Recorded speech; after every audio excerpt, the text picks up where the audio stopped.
Do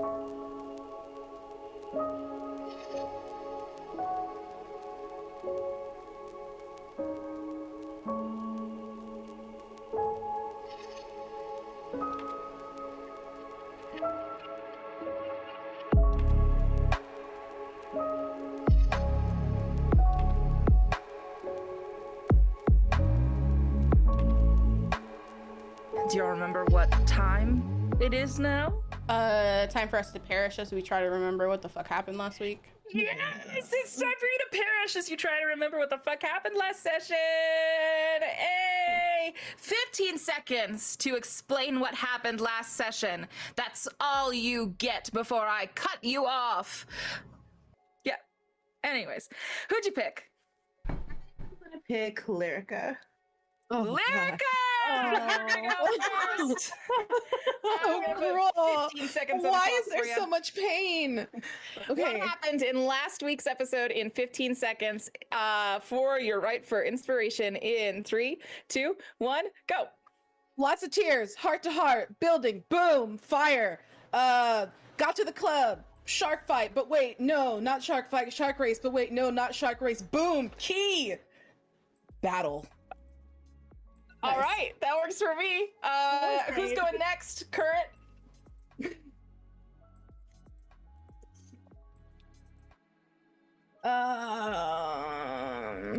Let's go with Gideon. Okay. Gideon, you're next. What happened last session in 15 seconds? In 3, 2, 1, go. The castle kids all arrange their goodbyes after knowing they're leaving to go to the wilds. They also go to House of Huntress to blow off steam and also run into Winona and Brian. And then Key, Winona's rival, comes in just to get her shit fucked by Winona. I can't wait to see it. All right, 15 seconds. Beautifully done. Who's going next? Molly, who you picking to go next? Sam. All right, Sam, you're going next. 15 seconds on the clock. In 3, 2, 1, go. Castle Kids had a bunch of incredibly emotional conversations with their parental figures and friends and potential lovers, which made everybody cry. And then meanwhile, Brian and Winona are at House of Huntress, and Karina is committing very serious arson. It's a lot of fun vibes. Very serious arson indeed. I believe that oh yeah, you have 2 picks left. Who you picking? Yeah, Adrielle. All right, Adri, you're going next. I hope you're ready for the drama. 15 seconds. In 3, 2, 1, go. Castle kids cry the entire time. Adriel throws up in a toilet. Corvin comes to invite us to House of Huntress. We go to House of Huntress. Brian figures out that Captain Reader was dead. Key bursts through the door, even though she wasn't invited. That's it. She burst through the door. Perfect. Now, Chaos I can't believe you let the winner of last round sit here and plan how they were going to steal inspiration for you again. But that leaves Kita here to go last. Kita, the summary of what happened last week in 15 seconds. In 3, 2, 1, go. Castle Kids crying. We all ship Adrielle and Misha. Alan going to House of Huntress, and Key comes, starts some trouble. I'm gonna fuck her up. Time's up. All right, chat, you know what that means. It means it's time for your turn. If mods could get a poll going so we can vote and see who won that time. Kara, you also don't have to worry. I also ship Adri and Shade. There's all 3 of us. I'm quitting. What? I'm quitting the show. Like, this is it. This is the last episode of D2D. Y'all have to find a new producer. Absolutely not. 1, I'd never do this without you, Sweepy. And 2, listen, Jade's got a lot going on. All right, so we'll be fine. Anyways, you all seem like you believe me. I hate it here. Do you know that? Do you know that I hate it here? All right. While chat's voting, I'm actually going to pull our sweet chat aside and say, hey, chat, I made some updates to the game since you've been gone. Yeah, that's right. Yesterday, I sat down and I made a complete port over to bring the Conditions and Heartstrings system from Thirsty Sword Lesbians into Death2Divinity in perfect synchronicity with Dungeons & Dragons 5th edition. And Jude, if you'll show this off as I'm talking about it, That would Yeah, be sorry, great. I was fixing the overlay. Ooh. Orion, Sorry. Orion's actually the main bad guy in my campaign. Did you know that? Yeah, I figured it. Come here, you little bitch. Mm-hmm. So, Chadriel. Sorry, this shit I'm just got gonna me. X card it. I'm using my safety tools. I'm gonna X card it. Okay, I'm taking it respectfully and seriously. I will no longer say Chadriel. What am I showing off for everyone? What am I showing? What? What am I Mr. showing Jade off? Hollow-Tide in his notebooks. Oh my god. What am I Nope, it's been X-carded. We must respect it. Pull back, bits over. You too, chat. Now, moving on. So we've been working on this, and we have got it working in both the, let me just walk through what I've done. So I've taken both the heartstring system and the condition system from Thirsty Sword Lesbians, which is powered by the Apocalypse system. Now, we're not bringing any of the playbooks, we're just bringing the conditions and the heartstrings. So basically what that is going to look like is their heartstrings. Strings are like heartstrings, they're like relationship strings. They're about the power and attachment and love you can like have for one person, all that kind of stuff. So you're gonna be able to see a bit how those are played. The condition system is for how the wild is affecting you, which is going to be equally interesting. All these things we are going to get to. I've explained them to my players. I've handed my players a PDF, which is pretty much the same as me explaining it. But you'll see us all learning as we sort of use this new tool for the first time today. And, you know, if it doesn't work, which I'm pretty confident it will, we'll change it as need be as we go on. So just to refresh my players, there is a notes document right next to your character sheets that says moves everyone can make. You can make every move underneath that list. Some custom ones are there at the bottom. And then on your character sheet itself, there is now a place for you to put your strings. So if I now tell you you have one string over someone, please go put it down on your character sheet. As remember, there are moves that you can use to use those strings, like figure someone out or entice someone to do something. All right. Any final questions about that from my players before we begin? No. All right, cuties. Then we'll get ready to hop right in.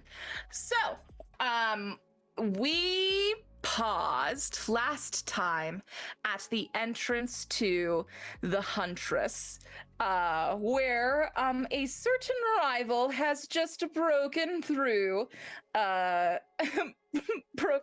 the outside. Not the outside, but you understand me. Has just broken in through the Huntress, slamming the door open, the wind sweeping her hair, and we kind of get this vision. I'm pulling everyone back over to the Huntress map now. Sweet Adria, if you not joined as a player, please feel free to do so at this moment. And my players, please change if you're somewhere on the map that's not where you're standing right now. Coming to mind, Gideon and Brine, which secret room did you sneak away in to have that stolen hearts conversation? Stolen hearts conversation, the violence of that particular phrasing. Yeah, probably The right glowing there. green room, I first love one. that. All right, perfect. And then Current, where are you at? Are you over at the bar, get gearing up? Oh, you're muted, sweet baby. Sorry. I think so. I think now that I've committed to this this shark racing event, I am now preparing in the form of getting a drink. Okay, yeah, so that's, I was about to ask you what your preparation methods look like. Is it just drinking? And I guess kind of hyping myself up a little bit. I don't usually do it, but because the pot is a lot bigger this time, maybe just a little bit nervous. Okay. Yeah, absolutely. And what's Current's go-to drink? Just because I'm curious. Oh. I'd say Current's go-to drink is kind of a mix of like a fruity kind of drink. And I don't know if they would use actual fruit since that's kind of rare, but some sort of syrup for sure. yeah, some sort of like flavored syrup, but also quite strong too, almost like a flavored kind of whiskey. Okay, perfect. Ooh, a flavored sort of fruity whiskey. I love that. And Winona, sweet Winona, where are you right now? So I'm currently at the bar, placing my bets on current as the door was swung open. Yeah, I think Kaleem also runs the betting, which makes his job very hard as both bartender and bet keeper, but he does a great job somehow. So yes, I would like to I would like to remind everyone now that that your conversations were all interrupted very rudely with this door swinging open. The wind chime that usually alerts people when they enter, the door swings open so hard that it like knocks the wind chime off and it hits the ground. Very disrespectful. But you see a sort of completely inebriated Key Lockley steps forward, right? She sort of shouts this, Winona, I'm going to the wilds tomorrow. I'm settling business before I go. And that's, of course, what Gideon and Brian hear. And you can poke your heads out at that moment if so you choose. As the shouting starts, as the DJ scratch pulls off, she says, I challenge you, Winona Fight Fair, to a duel. And there's this hush that goes over the crowd. Winona, all the eyes in the tavern turn to you. I kind of just roll my eyes and I look over at the door and I realize that everybody's looking, but tonight's not my fight night. And you know what? I came here to relax and have a good time. And you know what? I don't have time to fight her, but I know that she's not going to leave without a fight. So I just kind of shrug my shoulders and I leave my money on a counter. And I make my way over to the door and I just look at her. Yeah, so you quietly, you say nothing as everyone's watching you as you pull out your gold and you set it on the counter. Everyone's eyes are like watching on you. Adrielle, what are you doing as you don't know Winona at all, right? Okay, so it's Adrielle. Or Adrielle and Corbin talking shit. As these two people who don't know those two people are like... We'll look over to Corbin and just be like, does this always happen? Is this how fight nights start? Adrielle normally does not go to fight night at all. It's not her vibe. Well, I mean, they're either usually preordained or because of a girlfriend, and I don't think it's about either of those things. I kind of want to watch either way. Corbin looks very interested. Adrielle will shake her head. Just be like, your line of work is very different from who you are as a person, and it confuses me greatly. And we'll just go back to fiddling with whatever book she has in her hand at the moment. Perfect. And Brian and Gideon, you kind of see Winona walking past the two of you as you approach. And so, Winona, you are looking down. You're on one end of this hallway. Key is on the other. You can see Key is still standing in the doorway, but you can see there are three people behind her. These are her friends who also contributed greatly into bullying you throughout your childhood. So those three are behind you as well. So I just kind of look at her and I'm like, so you're literally gonna go out to die and you're wasting your final moments of freedom on me? I'm going out to save Kurthis. Winona, ever heard of it? I'm going out to do some... What qualities do you have Winona to says save what? Kurthis? What qualities do you have to save Kurthis? Tell me right now in front of everybody. What makes you qualified, BB? Because they may have just picked you out of just knowing who you are, but I don't think you've got anything to back that up. Actually, well, Winona, I think that I got better grades than you in school. One, I think that I kicked your ass every time in sparring matches.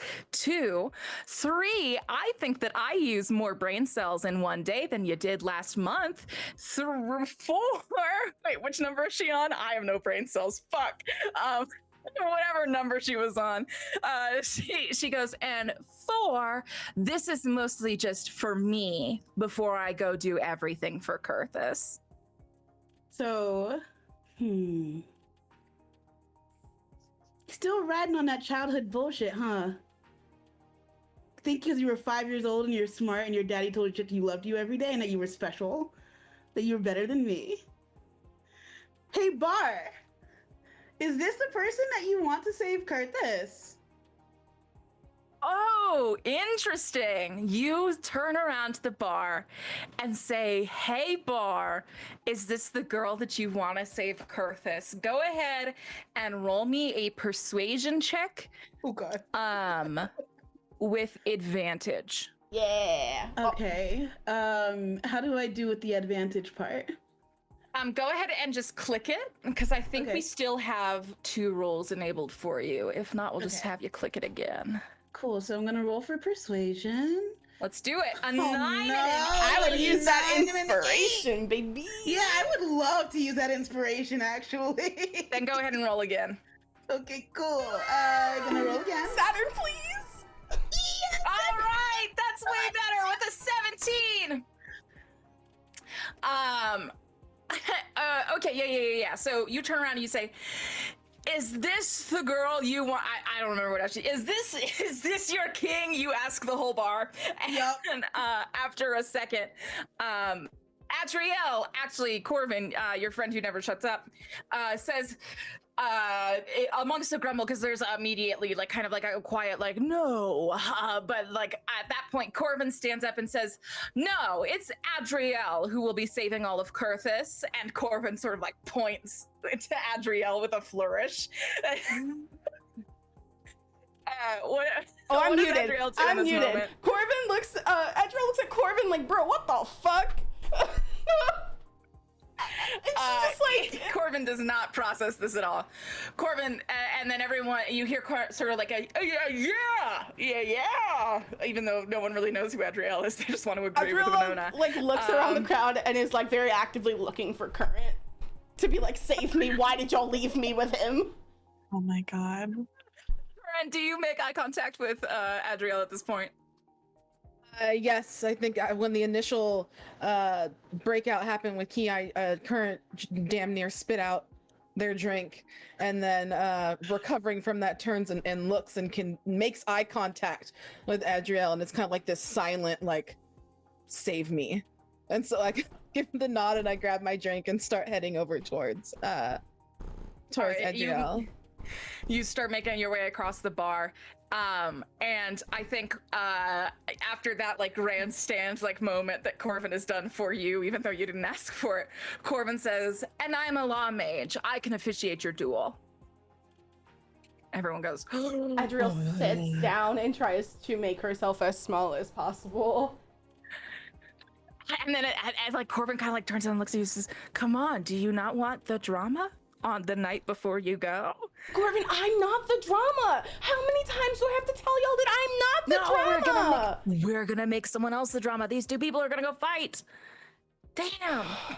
She like sighs and gets up and like hits him with her book. You're the worst. I hate you. You're the worst. All right, whatever. You're gonna love it. Whatever. Brian, before we visit the confrontation, Brian and Gideon, what has happened between the 2 of you? I feel like this is really fun to watch, and it's a great distraction from emotional vulnerability. So Gideon immediately turns and is like, oh, what's this? And is just sipping on their whiskey. And I don't know if... Oh, you go ahead. No, go ahead. You go. Does Gideon know Brian and Winona are friends? I think that Brian has probably mentioned Winona in passing.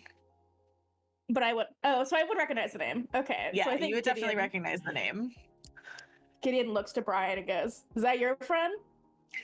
Brian like folds her arms over her chest because like she's pissed. So she's really annoyed that like A, you're going to the wilds, B, you brought up something she explicitly told you not to bring up in conversation, and C, now her friend is getting well, she doesn't have friends, but now her friend is getting challenged to a duel.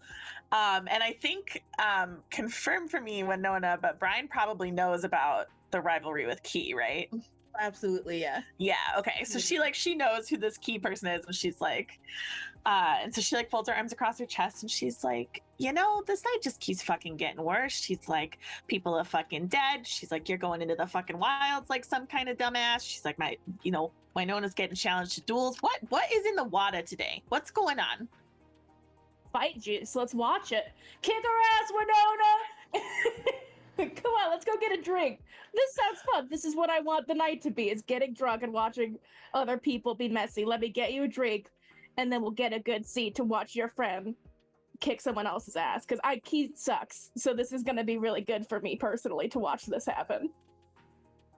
Brian just kind of looks at you for a second, and then she seems to be like really thinking about it.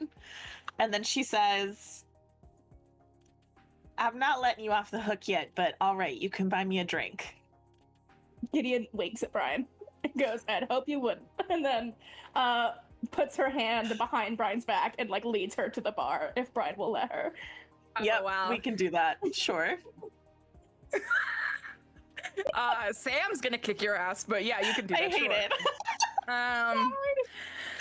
Okay, so there's this cheer, right? Winona, you everyone has like backed you up, right? The bar's got your back in this moment, and the only response is Key. Like that actually bugs her. So you see her eyes sort of narrow, and then after a pause, she says, "You too coward to do this, or what?"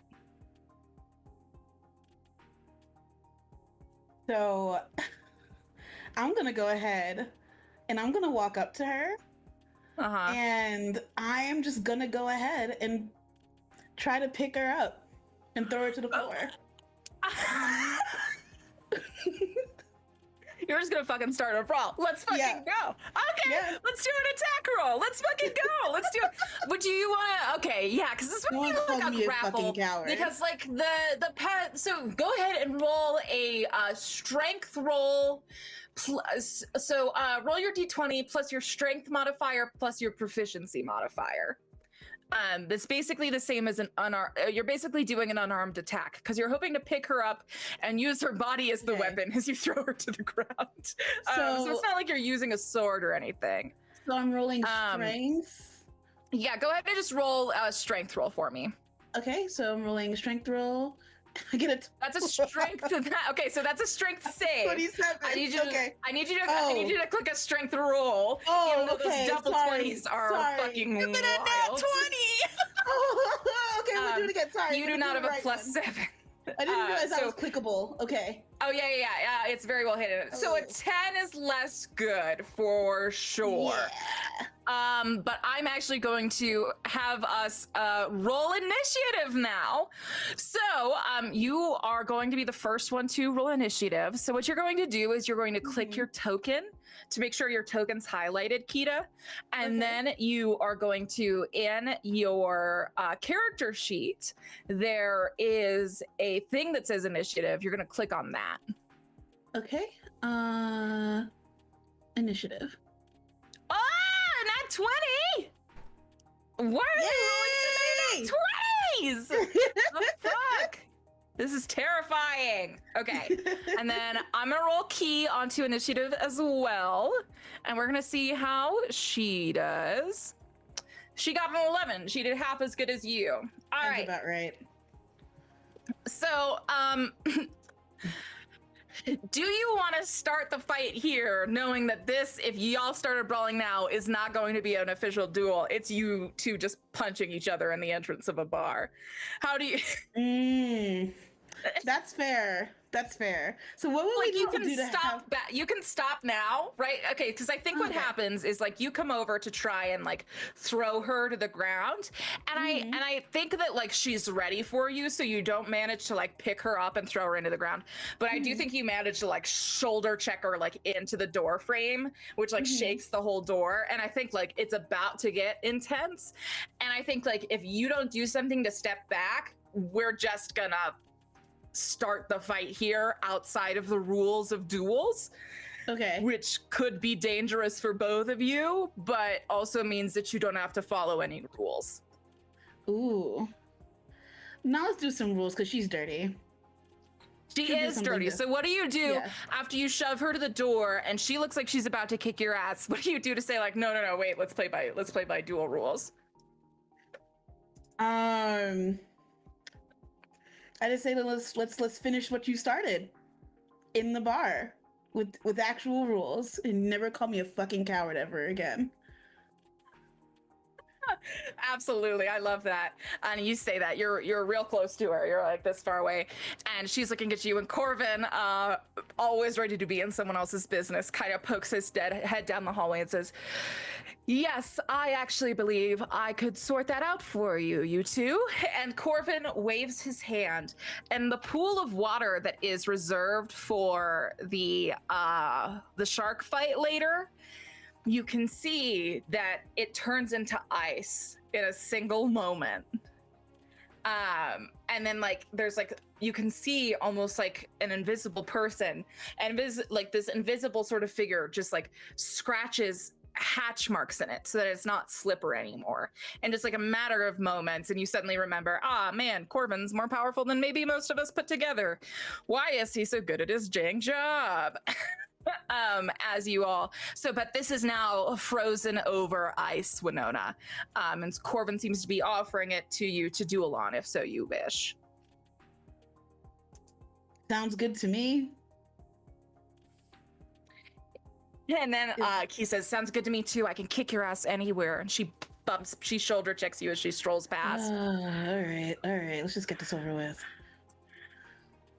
Yeah, so Key walks out. She actually, so this is like, this is stairs, I believe, down, if I use my brain cells correctly. I think it's stairs. I don't know what math is. Yeah, these are, yeah, it is stairs down. I used my brain cell, everyone, don't worry. Is it? Anyways, so Key jumps over the balcony and hops over onto the floor instead of taking the stairs like a douchebag. Winona, what are you doing? I'm kind of just, stretching, doing my warm-ups. Like it's like another day at the gym, No big deal. Just gonna throw some dead weight around. Mm-hmm. Not my problem. Mm-hmm. Okay, I can't move my token. Oh, no. Oh, JK. What'd you do to it? JK, nothing, I fixed it. Okay. All right. Perfect. So, you're coming out. You see Corvin steps up and he says, "Are either of you declaring a second at this time, or is it just the two of you dueling?" It's just gonna be... Yeah, Key looks over to you to name the rules of the duel. I mean, listen, you brought your little friends to back you up, but it's me versus you, not me and Key's whole entire universe. So it's just gonna be us two. He goes, "That's all I fucking need."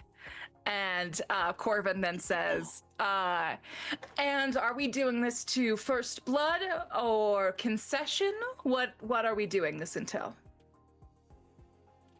He looks at you again. I don't want to get your blood on me, so I'll say concession. Fuck. All right. Corvin nods and goes, "All right, it is first concession. Any blood might be spilled, but it is until you concede that this is truly over. If you do not concede before death, your death will be considered concession."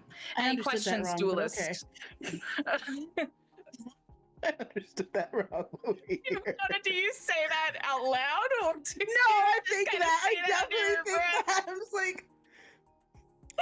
You're just like, "Oh, I didn't understand the assignment. It's too late now." Yeah.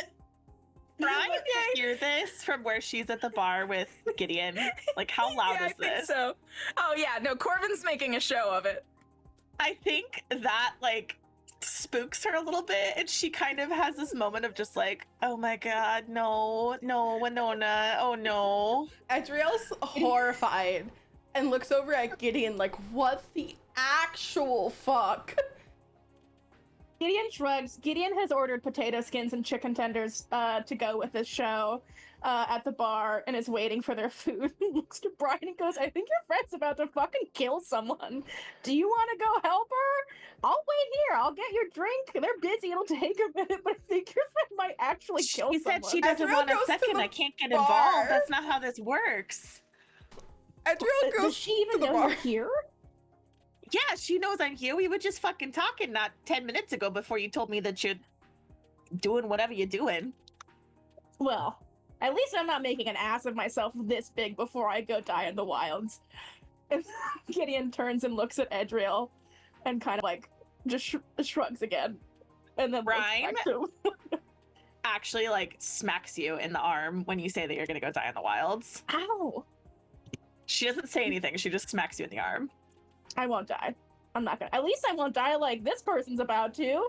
Not your friend, Key. She says, I know you didn't mean Winona.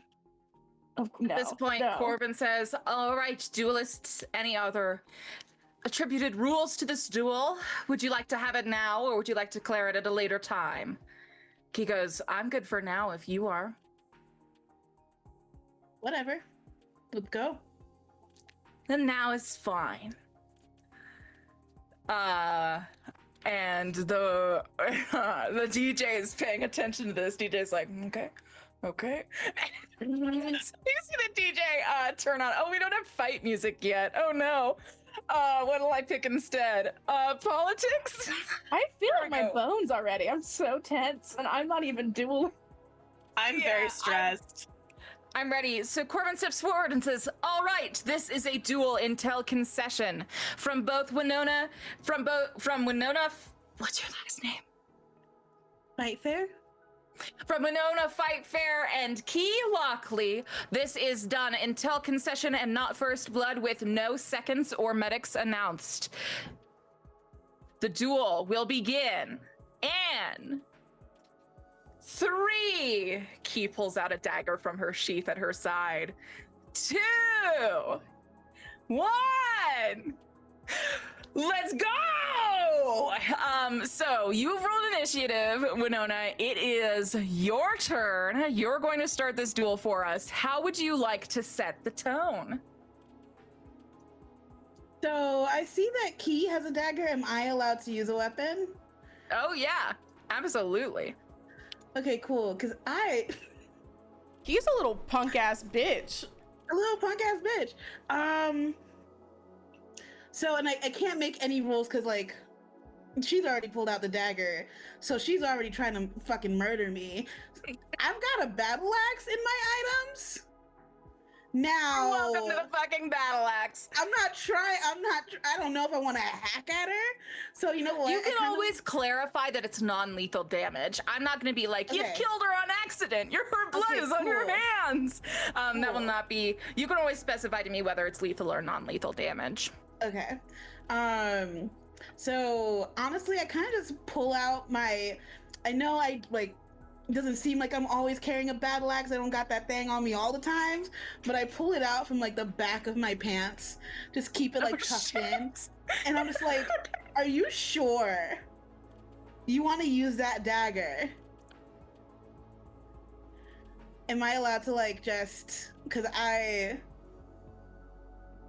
Fuck it. I guess I'm going to. Okay. All right. Cool. So, how am I gonna fight this? How am I gonna fight this bitch? How are you going to fight this bitch? This is what I'm asking. So, I turn my axe around so the sharp part is facing like not like quite towards my body, and I have the really blunt, thick side, and I kind of go and like swing at her side with it. So I'm not. So non-lethal. I'm not gonna chop at her. Yeah, But you're I just gonna am fucking going to- hit her real hard in the head. Yeah. Okay, go ahead and roll your attack.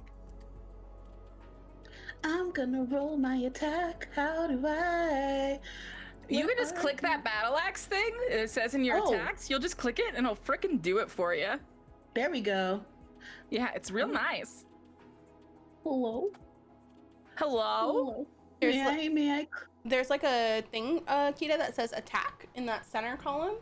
Click that, and that's how you'll get your. Oh, I'm looking at the wrong battle axe. Okay. There you go. Here we go. Ooh, Oh, a 12. So you rolled a 12 as you lunge forward with the blunt side of the axe. He sees you coming. Are you saying anything as you advance on her? No. Okay, I'm just pure very silence from the concentrated. both of you. Yeah, you're both very much in it right now. You go and swing at her with the blunt side underneath you, and she sees it coming, and she dodges right underneath the hilt of your axe. Right, she slid right underneath it. That DC is not going to hit her AC, unfortunately. Okay. So you go to hit her. She ducks underneath it. She then looks at you and she places her hand on. Oh shit! I'm so sorry. I have to rewind. I forgot as a DM. Did you call this duel with magic or no magic? I don't think I have spells. So Then no magic. It probably. Okay, cool. Yeah. Just to make sure before I don't play fair. So she's then going to take her dagger and she's going to slash at your varsity jacket, your very pretty varsity jacket. She is going to in a moment, she's not actually going to even try and hurt you. She's actually going to try and just carve the name off of your letterman. So this is what that AC is going to be in this moment. A dagger attack. Let me go ahead and roll for a 10. Does a 10 hit your DC, your AC, which is your armor class? So you're going to go ahead and look at your AC, which is towards the top of your character sheet. What is that? 16. So that's not going to hit because she got a 10. So tell me what you do to keep her away from it. You're that fucking pressed about it? So I take my jacket off and I throw it into the fucking crowd. Don't touch my shit, bitch. Brian's gonna walk you forward and grab the throw it. jacket and like hold it. Yeah, perfect. Brian catches it in a moment of fanfare. And then it's your turn. Okay, cool. So she ducks for it. Is she on the floor? Like lower than I am? She's Or not did she ducking get for it. back up? Brian caught it, but Okay. I would say that you two are sort of facing each other in the center of the field right now. Let me pull you both a little bit closer. Corvin has hopped off of the ice at this point. So That's I where kind you of two just are. I kind of just want to grab her by the shoulders and headbutt her. Oh, fucking do it. Okay. Yeah, so you're going to roll another strength throw. Another strength thing like we just did before. As you just headbutt her.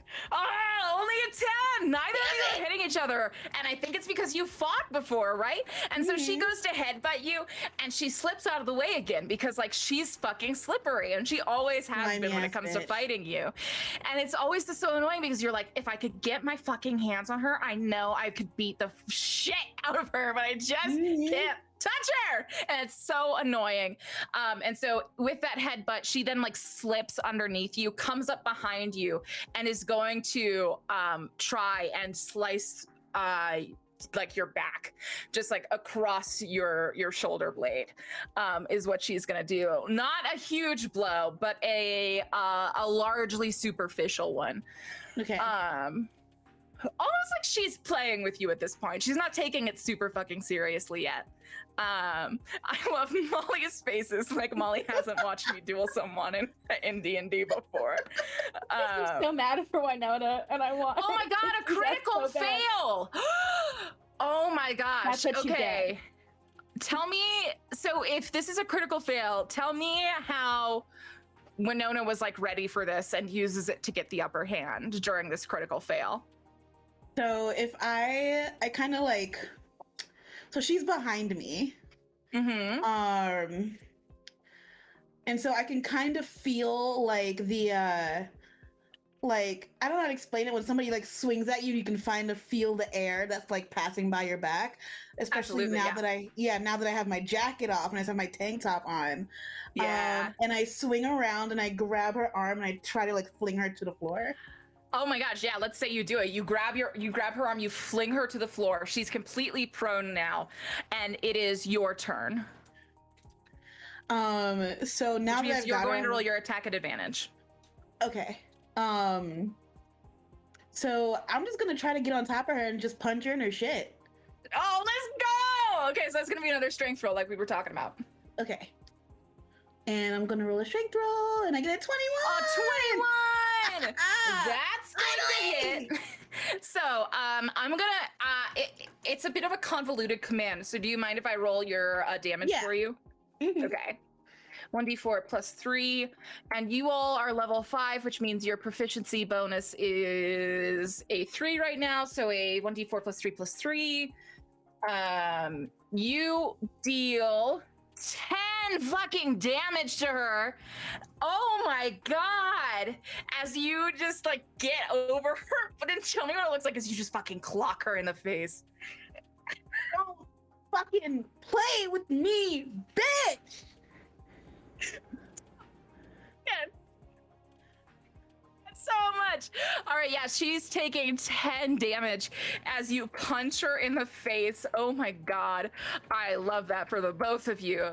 You see that like there's a little bit of blood trailing down her mouth, and she goes, "Fuck off!" And she brings her elbow up to hit you. Actually, no, she wouldn't do that. She still has a dagger in her hand. LOL. She's gonna come up to hit you with the hilt of her dagger. She's gonna go to do that. And then in her side, she's actually pulling out another dagger. Unfortunately, this girl has 2 daggers and 2 attacks. She just was being nice on you for a little while. So all of a sudden, boom, another dagger is out and in front of you. And she brings it down again. The first one you saw coming, right? So you dodge it. But the second one, it's a motherfucking surprise, unfortunately, because I crit, which means I'm going to roll double damage at this point. Oh, fuck. Which I did not mean to do, but we have done it anyways. It's only, but I rolled double the dice. So, but is that with double the dice? Oh, it is, because I rolled a critical fail. Oh, that's fucked up. Yeah, so you're just gonna take 4 damage. Okay. I don't know why those were as bad as those rolls could have possibly been. I'm So sorry, is is Brian this doing something? Is this Brian doing something? No, I was just Motions? when Winona gets hit with this second dagger, Brian like makes this very distressed sound and then like just like stress grabs Gideon's hand. I think Gideon reassuring. Adriel, you see this out of the corner of your eye. I think Adriel's too horrified about the fact that someone might die to give a shit. No, yeah, I think that's fair. Okay. Yeah, so then it is Winona, it is your turn again. You're still on top of her. She hasn't pushed you off yet. So I feel the blow. Mhm. And Yeah, it where cuts does this me, right? dagger where's this dagger hit you? You tell me. Honestly, I feel like if I'm like literally kind of like, excuse my word choice, like straddling her and like No, I'm like correct over word her choice. face. Yeah. Mhm. I feel like when she hits me, it's probably either gonna be like on the shoulder blade or like as close to my face as possible. Mm-hmm. If I'm struggling. So I'm gonna say it kind of like hits me like right here. Yeah. Like right on my shoulder. Yeah. Mm-hmm. And it makes it a little Okay. like a little sore. So it doesn't take out my arm completely, but it hurts. Okay. And now what are you doing on your turn?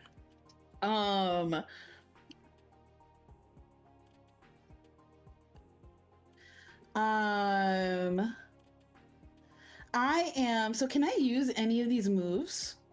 Oh, absolutely. You So can I'm always just ask gonna- too. But rule of Okay. thumb is a yes. Okay. So I am kind of looking at Actually, I don't know if I'm there yet, but I'm looking at reckless attack. Would that make sense during this fight? Oh yeah, you can. So let's talk about reckless attack and barbarian shit. So, do you know what going into a rage is? 'Cause I'm realizing now that that's my job as a DM to tell you what that is. If you don't know, Not. I can assume, but not fully. so I'm going to tell you what rage is right now because it is important. So, rage is something that barbarians can go into in battle when they're fucking pissed.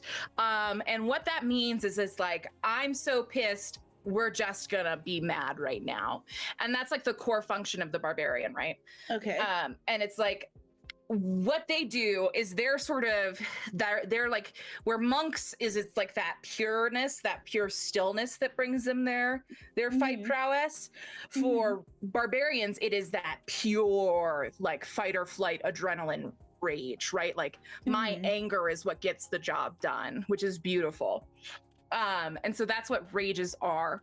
So you can go into them 3 times right now per long rest because you're level 5, though that number will increase as you level up. Now, while you are in rage, you have advantage on strength checks and strength saving throws. When you make a melee weapon attack using strength, you get bonus damage. You get a bonus damage dice. You have resistance to bludgeoning, piercing, and slashing damage. And it lasts for 1 minute. However, when it ends, doesn't something happen when it ends? No, it doesn't. I'm thinking of something else. And so reckless attack is I thought it was something that you had to do when you were raging. It's not. I'm a liar. So regardless of rage, you can use reckless attack, which means when you roll your first attack on your turn, you do it recklessly, which is going to give you advantage. But I get advantage on you until your next turn. So it's like, I know it's basically saying like, I'm putting myself in harm's way to get the job done. Okay. That's what reckless attack is. Okay. So right? I can use a rage now instead though. You can go into rage as a bonus action, yeah. So yeah, you could go into rage as a bonus action. You could use a reckless attack to deal her a lot of damage now, knowing that I get advantage too on you next turn. I don't know if there's any of your abilities that would work really. Oh, you actually, LOL. So you as a barbarian, I'm going to drop this in here right now. Sorry, I forgot. I genuinely, Lyrica and Kita, because you are both so good in D2D, I forget that you're new to it. And then I have to do these things. So it's a compliment because you're that good at Dungeons and Dragons. But you actually have an extra attack each turn as a barbarian, Winona. Oh. You know how you've been going just once with one attack this turn? Yeah. Both you and Key should be going twice. Oh. All right, yeah, I'm gonna go twice. Yeah, you can go twice, and no, once you go into rage, any like sort of like piercing or bludgeoning damage is gonna be halved for you as well. Okay, cool. Let's do that. That sounds all right. Let's go learning. Can I get some learning hype in chat? Thanks for learning hype. Also, we are $65 on that chaos bar. I'd love to see if we could hit that before break. Ooh. Just saying. Oh, you don't want to hit that before break. I'm an agent of chaos myself, so I would love to hit that before break.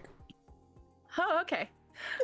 So Winona, you can go into rage now if you'd like. Feel free. You can do whatever you'd like. It is your turn. I think so. You have to know that most players who play barbarian will have like a catchphrase that like characters say as they go into rage. The Critical Role classic is "I go into rage." Sid from Dungeons Dice and Everything Nice always had like a very particular sing-songy way she said rage that would cause the microphone to crash. So just know that you are also free to invent a rage catchphrase at any point if so you choose. Okay, cool. All right, so I don't think I'm gonna save my rage for now, but I am gonna go. I'm gonna do my good double extra attack, fun stuff. So I think Oh God, I'm not a fighter. Like outside this character, so I feel like everything I'm doing is too much. You're like, I'm sorry. Get You're nowhere harassed. near that yet. Not to. Okay, I don't want to be a rules lawyer. I just want to say this so that Kita knows. 1 minute in Yes. combat is like a shit ton of rounds. So if you use it now, it'll be active for most of combat. Oh, would it really? Mm-hmm. Okay. Yeah, Okay, each okay. round is 6 seconds of combat. Oh, So there's okay. 10 rounds per minute. Okay. So I might as well just go into it now then. Yeah. All right. It looks like I'm Tell going me what's into it look like rage. when. What does it look like when Winona rages out? You know, she got glowing eyes. Like, what does it look like? So, oh God, I didn't think about this. I think if I had my scrunchie, which my character has it on, she just quietly puts her hair up, you know. I love her. She's like a fucking. I don't know if I don't know if her eyes glow, but I feel like she would just get like really fucking hot. And I think her catchphrase would be, "I don't always fucking fight fair."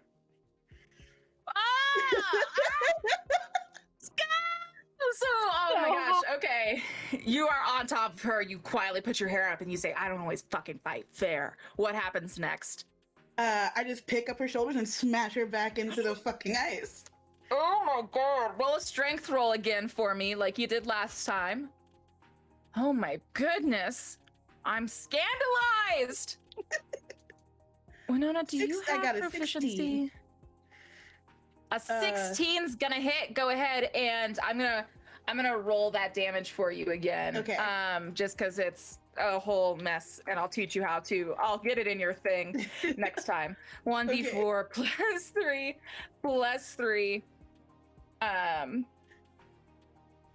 Perfect. For another 8 damage as you slam her head. Everyone who's standing by the bar, who's close by the bar. So that's going to be Current, Gideon, and Brine, who are all standing kind of close to each other. You hear that sort of sickening crack, and you can see the blood in the ice as the back of Key's head hits that pavement.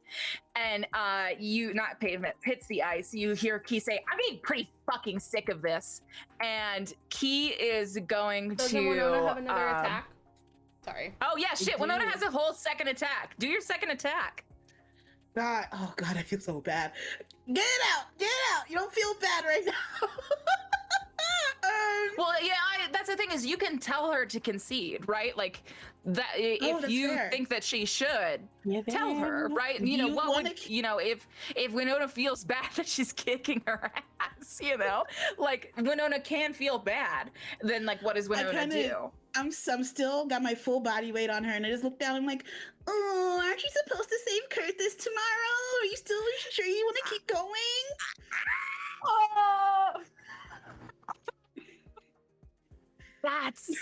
What's your second attack on this turn, my friend, as you say this?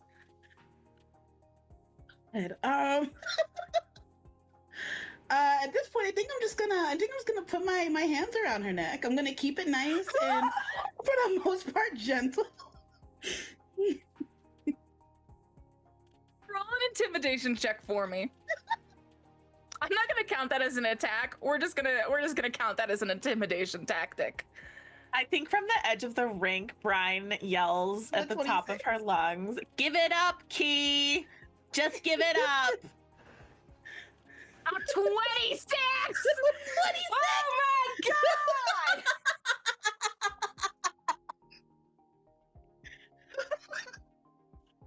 Oh my god, you've just like kicked her ass so thoroughly. And then with a 26 intimidation, you are literally on top of her, strangling her. I think that if it had been underneath a 20, I wouldn't have called this tap, but I think there's like 10 seconds past you are on top of her, and then she reaches her hand out and she taps this side, and you see Corbin say, "It's called," and in a moment, you feel like a burst of air, which is really strange. But a gust of air really suddenly hits you, Winona, and you actually see it hit Key at the same time, and the gust blows each of you back to separate to where you were both starting. You see Corvin has used wind to separate both of you. Okay. You can see that Key's got like a mark around her neck, and she's got like her back of her head is bleeding, and you see her sort of stumble off of the like off of the tall ice. And Key just throws you one last venomous look, Winona, and says, "This isn't over." I think it is, though. I think it's over. What do you? Brian says, walking over. Yeah. She You gives see Winona Key's- her jacket back. She like holds it out for her. Says, "Good yeah, fucking and you job." see you see Key's hot friends go over and say, "Oh my gosh, babe, I'm so like this is only happening because this bar is terrible." And you know they're reaffirming her, and you see they scoop her up and they whisk her out of there, and suddenly she's gone, and it's like she was never there in the first place. Key Lockley has been defeated. Woo! Yeah. Winona, you are standing on the ice now. The crowd bursts into this round of applause. Thank This is you. great fight, even though we didn't have any bets going on, and it was still a great fight, random patron number 3 says. Thank you. Now Yep. I'm gonna go get my drink like I was, and finish placing like I was trying to before I was rudely interrupted.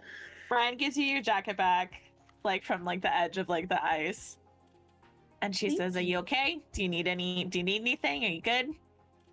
Honestly, I may need a little ice for my shoulder, but I'm good. I feel great. I feel fucking ready to fucking fight somebody else, to be honest. But I'm not Brian going to. Not turns going to. I around. don't want to.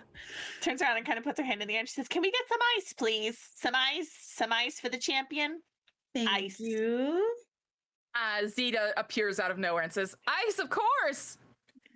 She says, "Ice, of course." And then she runs back into the kitchen to get it for you. Hell yeah. Whew. God, I haven't fought anybody in a while. Brian says, is good. You feel good?" I feel good. I feel really good. Brian says, "Hell yeah. I love that Woo. feeling. It's a good feeling, you know? Sometimes you Yeah. just got to get down and dirty with somebody, you know? Just got to smash their face into something." I get it. Mhm. Feel a little bad, but not that bad, She doesn't started it. deserve that. Yeah, she Mhm. started it. She Yeah. seems kind of terrible. From everything you've said, she seems kind of terrible. She's the fucking worst. Yeah, don't feel bad. It's fine. Okay. It's okay. Thank all right. you. Thank Of you. course. She's gonna like kind of pat your arm, and then I think she kind of like hesitates before like going back to Gideon because she does want to finish their conversation, but she also wants to hang out with Winona. It's open season. Let's see what the night looks like. Yeah. You said you were going to the bar, right? Yeah. Yeah, I think Brian just kind of follows you back over there. So how's your night going? What's going on? Who are you talking to? That's do you remember me talking about Gideon? The castle? Yeah. That's You mentioned them a couple times. yeah, that's Gideon. I guess they're going into the wilds tomorrow. So guess there's a lot of that. Guess there's a lot of that going on right now. Oh God, are they a part of the whole going in like with Key? Like Not with what- Key, what? no, with Oh. another I think they're calling them champions. Right? Oh God, Yeah. that sucks. What the fuck? What? Yeah, so I don't think I can tuck out of it really, but I was at least gonna, I don't know, discuss it. Wait. a What? minute. Are you gonna follow them? No, why would I do that? Why would Okay, I? I just wanted to, I just wanted to check. You seem very, very fond of them. You know, and No, I mean, no, no, you, no, you know, no, okay, okay. no, no. But just, you know what? We meet up and we play poker like once a Okay. month. It's not a thing. Poker's Doesn't have to be a nice. thing. Poker's Doesn't have to be a thing. nice. Yeah, Okay, you yeah, know, doesn't have no, to be a okay, thing. that's fair. But like, what would I do in the wilds? You know? Hey, you know, I mean, you're tough. You know what I mean? Like, but I don't, you know, I don't think the wild isn't for everybody. I almost like I get so flustered I almost knock my drink onto the floor. The wilds isn't for everybody. Um, so I just want to, you know, just looking out for. Yeah, I mean, you know, yeah. it's.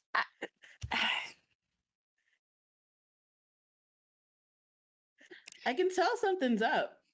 Brian kind of has this moment where she just kind of like looks like into the middle distance, and then she like pops back the rest of her drink, and then like puts the glass down on the bar, Mm-hmm. and she puts her hands on her hips and she says,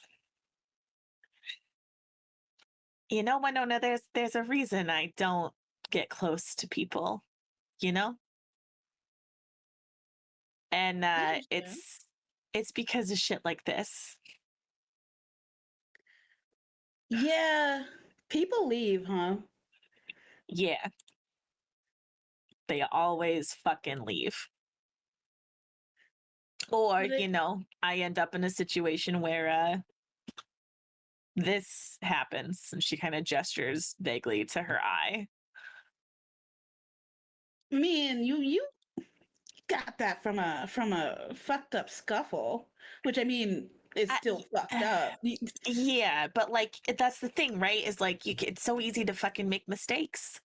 You know, like anything can happen. I mean, if you hadn't, you know, really channeled your rage back there, you could have gotten fucked up by Key in that fight. I mean, actually, I don't think that would have happened. I think you probably would have killed her. But that's, you know what I mean? Like anything can happen. And when you go into a place that's like, I mean, it's the wilds. Like we've all heard those stories, and like I mean, fair, right? Like anything can happen, but clearly, though, I feel like it's not the best move in the world, or I mean, you know what? I don't know, but there's a reason that they're going down there, right? yeah, Apparently, there's a they're gonna go reason. save. Apparently they're gonna go save Curtis. And you Is know what? Curtis worth saving though? That's the other question. That's a very good question. And you know what? Maybe not the city, maybe not our Curtis itself, but maybe the people that live in it. You know? I mean, I don't condone going down there, but like at the same time, like what's a couple of brave people to like the whole entire fucking city? You know what I mean? Yeah. That's a real brave thing to go down there and do. So, do I think it's wise? Probably not. But am I going to give them the props for being like, you know what? Even, I don't, whatever. She doesn't count, right? I don't No, care. I don't think I don't no. care if T comes back from the wilds or not, but there's still some merit in that, anyways. There's only one. You know that? It's only one person who's ever come back from there. That's it. They know what they're getting into. And I think anybody that pushes past that fear, even if they, you know, probably still going to be scared anyway, regardless, right? Well, yeah. I mean, Yeah, for real.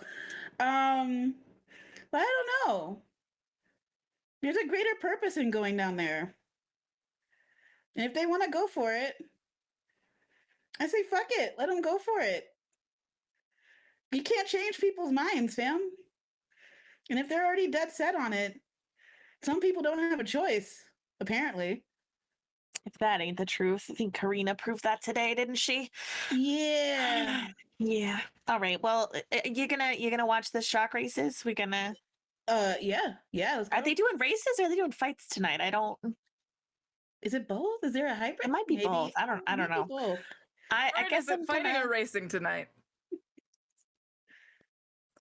Tonight's a fight night. Hell yeah. Oh, okay. All right. Fight night. All right. Good to know. Thank you. And so Brian says, okay, I think I'm gonna go maybe finish this conversation, and then maybe I'll catch you for the fight later. Yeah. Yeah. Go say bye to your friend. Wish them the best of luck for me also. And I'm just gonna go sip my drink and wait for the fight to happen. And Brian says, all right. Congratulations, by the way. That was some really fucking good fighting, Winona. Thank you, BB. Thank you. And she gives you like a little like little smirk, and then she turns around and goes back to over where Gideon was. Mm. Gideon, what have you been doing in this time? Tell me who's the drink? Who's the drink? Who's the drink? It's me, and it's whiskey. I think Gideon was like arm wrestling Corbin, very in a friendly way at the bar, because Yeah, they're all riled absolutely. up after the duel. Well, it's what you do, and like while you're both arm wrestling, you'll both like each be looking separate ways, and then you'll turn back and you'll talk about the cute people that you found. And that's like the Yes. method. And so you arm wrestle, you're like looking while you're arm wrestling, and then you turn back and you talk about the cute people you managed to sight during this bit. And I think that's like what the old tradition is. I think that's literally what Gideon's doing as Brian walks up, and then as Brian arrives, Gideon tries to like be cool and then like beat Corvin really hard in front of Brian. But I'm gonna roll. Should I roll a strength? My wrist. No, Corvin's got your back. Oh, my wrist. Gideon, too strong yet again. I have to go ice this. And I'll give you both like a very knowing look as Corbin just kind of like walks away. Gideon nervously just goes, "Yeah, you do. Hey, I got you a drink. That's my friend. What's up? Hey, how's your friend after kicking ass so hard?" She's great. Thanks for the drink. And I think is there like a place where she can sit next, like near you? Mm-hmm. Yeah, you're all on the bar top. Yeah. Okay, cool. So yeah, so she's gonna take a seat. And she says, "Yeah, she's good. She's good, right? She just kicked that like that person's ass. What's the deal with what is happening, Gideon? What?" With me or with that? Because what happened there was your friend just kicked ass so hard. I would never fool her. You're so funny, Gideon. No, listen. Key's going into the wilds to save Kurthis. Yeah, one of them. Adriel's going into the wilds to save Kurthis, and you're going into the wilds to save Adriel? That's about right. Yeah, and Current. I don't know if you've met Current, but I haven't the three met of us are kind of a package deal. Not like that, but you know, we're all good friends, and so if Adriel goes and Current's going, and if they're both going, then of course I'm going. I mean, they hardly, well, Current knows how to fight, but Adriel can hold her own, but they need me. So, I mean, it's not like I'm thrilled about going. I mean, it's kind of exciting, but mostly scary. I'm sorry I didn't have more time to talk to you. Look, it's Gideon, you don't have to you don't need my permission, right? To do whatever it is that you're gonna do. I only see you once a month to play poker. Like it doesn't matter, but I mean, It doesn't none matter? of you. That's not what I meant. I wouldn't blame you, honestly, after the trouble I got you in. So, I get it. I don't think you do, actually. The whole reason that I got into trouble with you is because it's too fucking hard to say no.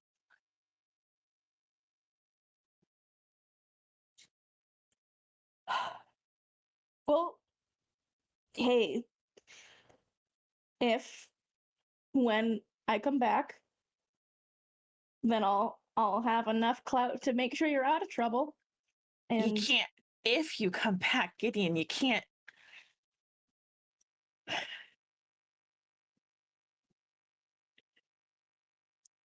You've never left the city. You hardly leave the castle. How are you gonna go down into the wild? And she's starting to like raise her voice and get kind of upset. And so I think she takes a moment to kind of like collect herself so she doesn't draw attention. And then she leans in a little bit closer and she says at like a lower register, like, how are you gonna go down there and save your friends and save yourself when all you've had is formal training for how to fight? You don't know how to survive in that kind of environment. I think Gideon like matches Brian and leans closer too, kind of shrugs and goes, I don't know, but I have to try. And hey, I have the notes of the one person who did it, so that's a good shot, right?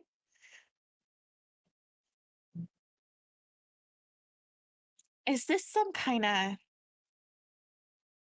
like, are you doing this on purpose? Like, is this a death wish, Gideon? No. Of course not. If they weren't going, I wouldn't go. I mean, I would be mad I wasn't picked to go at the same time as not wanting to go, but that doesn't make sense. But I'm an idiot, so who knows? No, you're I not. just Don't say that. thank you. It's not a death wish. I'm trying to make sure other people don't die. And who knows, maybe we will save Kurthus, and you're in Kurthus. So that's worth something, right? Maybe I can take you on a bike ride on the surface next to an ocean. I've read about those. That sounds nice. Yeah, That's worth it. So that's where my name come from, Gideon. You can't. How many people are in your party? Is it just the three of you? for now. And then Alan gave me one other person who studies under them. I don't know who yet.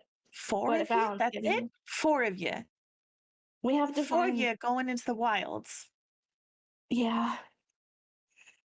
Yeah. And none of you, I'm assuming not even this student of Alan's, none of you have ever left this godforsaken fucking city. No. I wish I had a better answer for you, Brian. I don't. I just wanted to see you before I left. I'm Brian? sorry. Leans back and she picks up the drink that Gideon got for her and she like pops it back. Not the whole thing, but like part of it. Then she sets the glass down and she kind of like looks directly at the glass for a second, like doesn't look at Gideon. And then she takes a deep breath and she says, I don't think Kurthus is worth saving, if I'm honest. But you'll be better off if you have somebody with you that it has at least seen the skies outside of this castle. So when do you leave tomorrow and where should I meet you? Brian, you can't be serious. I'm Gideon, not worth I'm dying not. for. Gideon, I'm not discussing this with you. When are you leaving and where do I meet you? I want to be mad at you, but I already got yelled at for going and had to fight really hard for it, so I feel like it's unfair for me to do that to you right now. You don't get to be mad at me when you said to me earlier that you wanted to buy me a drink so you could say goodbye, which sure as hell sounds like you're going into the wilds to die. So if I can prevent that, then I guess that's what I'm doing. Because for whatever fucking reason, even though I keep telling myself that I'm not going to end up in these situations and that I'm not going to get attached to you fucking ridiculous people, this is what happens. So where am I meeting you tomorrow? Katie May, what time and where are we leaving? You are leaving at dusk tomorrow. Yeah, we leave off the air docks, I think, tomorrow at dusk. I mean, Agil's technically the group boss, but if I tell her you're coming, then you'll be in the group. Do you have a captain? Do you have anybody to fly the ship? No, not yet. All right, listen. I'm gonna go talk to some people that I know down at the docks and get y'all set up with somebody who's capable of flying you to the wilds and bringing you back alive. And I will see you tomorrow at dusk. I'll leave you a note so that y'all know which boat to go to, okay? Okay. Brian, Okay. you don't have to do this. She looks you directly in the eyes and she says, how many times did you listen to the tape? That's too embarrassing of a question to answer. Enough. Okay. And you're still talking to me, so I guess I'll see you tomorrow. And Yeah. then she slides off the stool and goes to find Winona. Gideon turns to sand. Gideon disintegrates in gay dust. Adriel, what have you been doing so far during this evening? Hi. So, first of all, what the fuck? Secondly, Adriel got a rum and coke from the bar and then went to go find Current. A rum and coke light on the rum from the bar. Yeah, and then went to go find Current. Okay, so you Current was also at the bar, setting up, getting a drink as well. So I think you two are getting drinks at the same time. Yeah. Adriel will lean on Current's shoulder and just go, that was really scary. I thought someone was gonna die. Current. That was amazing. Did you see her grab Key's neck? I mean, that was like really cool, and like Key deserves it because she's terrible, but like she could have died. Current.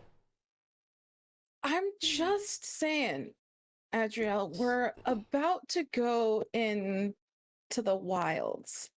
And I don't know. Do you want to do you Current? Current. Current, didn't you kiss her? Didn't you kiss her? Didn't that happen? She kissed me. You kissed back, if I recall. If we're remembering our gossip session after we got back from Huntress, I don't know, it sounded like you kissed back. It was a moment of heightened emotion. Okay? And besides, we haven't seen each other since that night. She probably doesn't even remember who I am. So you want to ask someone who you just saw in a fight, kissed once, are convinced that they don't remember you, to come with us on a deadly exhibition to the wilds where we are sharing space for the next how many more months in close proximity, eye glances, hand touches, you know, all of the weird yearning, pining that we read about in the books from the surface that we steal. So can I take you back to about 20 minutes ago where she was on top of another person? yeah, and you wanted to be under her? And Adriel will sip her drink. I kind of slam it back. I slam the drink on the table and I'm like, look, we need her. Okay. And Adriel will finish her drink. And be like, you have a shark fight to prepare for, if I recall. So I'll go talk to them, I guess. Thanks. I'm going to get my head in the game. Thank you. Brine and Winona, we return now to you. So Brian has her half-finished drink in her hand that Gideon bought for her, and she walks over to Winona, and she's like visibly shaking. What the fuck just happened? Are you okay? She's gonna drink the rest of what's in her glass and do the same thing that she did just a couple minutes ago and slam it down on the bar next to Winona, and she says, "So what if I told you I'm going into the wilds tomorrow?" Jesus fucking Christ! I left you alone for like what? Listen, Winona, you told me once that it's completely normal to get attached to people and that it's completely fine to help friends. And now I'm going into the wilds. And I'm not saying it's your fault, but I'm saying that it was easier when I didn't give a shit about people. And now you're following somebody to both of your deaths? I think I'm the only reason that they're gonna stay alive, actually. And that probably sounds conceited, and I don't think it is. I think it's I think that's the truth. I don't doubt your ability whatsoever. Fuck. Are you sure? No, but I have to go talk to somebody down at the docks and find a captain to pilot their ship so that they can go down to the goddamn wilds and save Kurthus. Like Winona's like visibly like shook and doesn't know what to do, and her mind is like racing a million miles a minute, and it's just like, though they don't know Brian, like Brian is the closest person to her. And so she knows that Brian isn't okay, but she's gonna give Brian a couple chances to like be honest with how she's feeling. So are you okay with this? Like, are you gonna be okay? Winona, I'm always okay. That's the whole point. No. I'm not asking. I know that you're strong. You know, you're Brian. You've killed people for breakfast. All this good stuff, right? Are you going to be okay?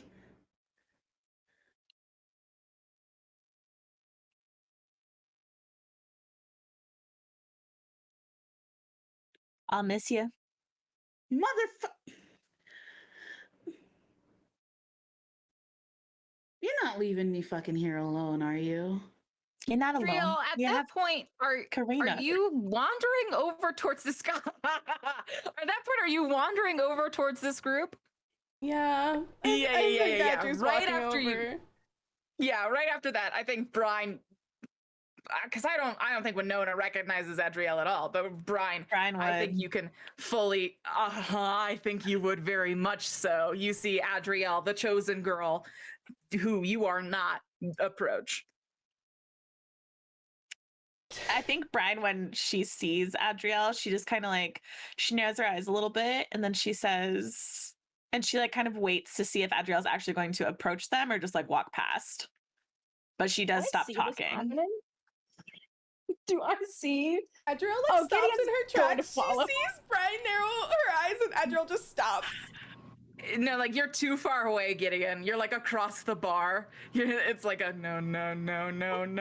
But this is happening. Yes, you can see it from like 30 feet away. Adriel sees it and just stops and like turns around. Turns around. Brian waits for Adriel to turn around, and then she kind of like, she turns back to Winona and she's like, this feels a little public. Do you want to, maybe we should talk somewhere else? I don't, you know? I mean, I fucking guess. Yeah, where do you want to talk? Let's just It's literally your last anywhere. night at Huntress. For now. Okay, you pick. I mean, I know you gotta see your girl fight. So let's Not my girl. I mean, But okay. okay, you did kiss her. Oh my god, that was one time. Yeah. You haven't kissed anybody on the spot. You haven't kissed any. Winona, in my 106 years of life, I can honestly tell you that I have never kissed somebody simply because they told me they were nervous about going into a race, and I was standing there. I support it. I'm very happy for you. Okay. But Fine. anyway, so we won't go far. Let's just. And I think she just kind of like edges like away from where Adriel is because she doesn't want this conversation to be overheard. And So I she just kind of like takes them into like a deeper corner of the bar. Cool. Okay, show me. Make sure you're reflecting on the map where you're at. Oh, right. Sorry. You're good. I can't even see if you have or have not because I'm setting up a map for a different scene. So that isn't even like a call out post. That was just me doing a recommendation. Adriel, Brian is like whisked I think like Winona away from you. And I think like, I have a question. Do you think Brian has done this on purpose because of you? Yeah, so Adriel's gonna go to Gideon at this point, and just go, okay, so I don't think your friend likes me very much. And Current had a favor that she wanted to ask of Winona, and I can't ask because your friend is with Winona. So Do you mean Brian? yeah. Speaking of Brian, some news. She's coming with us tomorrow. So she offered. I said I had to talk to you first. No, you didn't. No, you did not. No, you did not. Gideon said, comma, lying. No, you did not. Insight check on Gideon. Go ahead and roll that insight check for me. And go ahead and roll a deception for me, Gideon. All right. 23. Okay. Let me Let's roll see it, my Gideon. deception. Oh no. I'm not making you re-roll. This is a standoff for the both of you. You're both staring at each other. Adriel shakes her head and just goes, unfucking believable, Gideon, and brushes past her. It's not that she doesn't like you. I will go with you to talk to her if you're nervous. How could someone not like you? I don't know, Gideon. Ask like every single person that lives in the castle. They suck. And she Well, starts we can like go talk to leaving them. House of Huntress. Like Adriel is actively leaving House of Huntress at this point.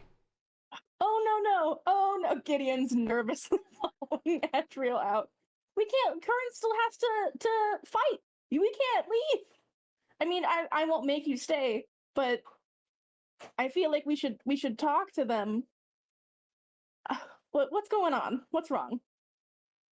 I was approaching them and Brian like looked at me weird, and then her and Winona like went to like a different part of the bar.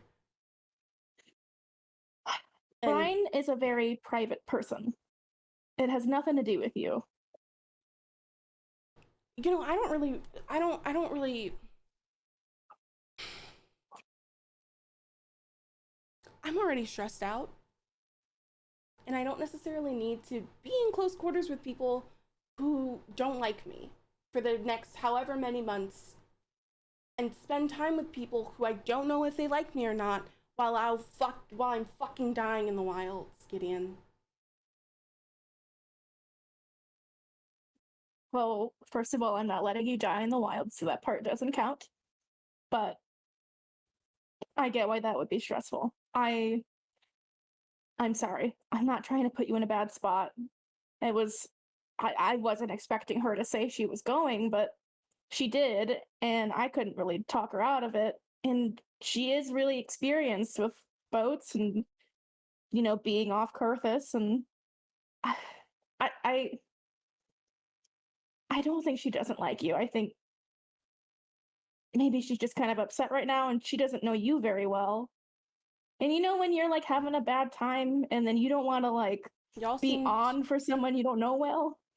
Adriel shakes their head a little bit and just goes, y'all seemed pretty buddy-buddy at the bar, Gideon. So I can think of a lot of reasons why Brian may not be the biggest fan of me. Well, that wouldn't be fair to you. And I'd like to think Brian is bigger than that. You know? But do you want me to go talk to them for current? And you could stay here and eat potato skins and watch our friend kick ass? Yeah, you go talk to them. And Adra will wipe her tears because she didn't realize she started crying, and will walk like it back into the bar, like fast away from getting in as possible. Oh, Gideon shatters into sad dust. Oh God. Oh, it feels Further so into bad. dust. You are already dust. Lightning has struck you. You are now just many pieces of glass. Okay. Current, how have you been as you've just sort of been watching the drama of existing at House of Huntress unfold? I think Current's head's kind of spinning back and forth, trying to just keep up with everything. But at the same time, it's kind of offered some respite from their nervousness of the fight. And are people, are they starting to prepare for this? Yeah, you noticed about 10 minutes ago, someone who you've not fought very often, and to tell me what the match was like last time you fought.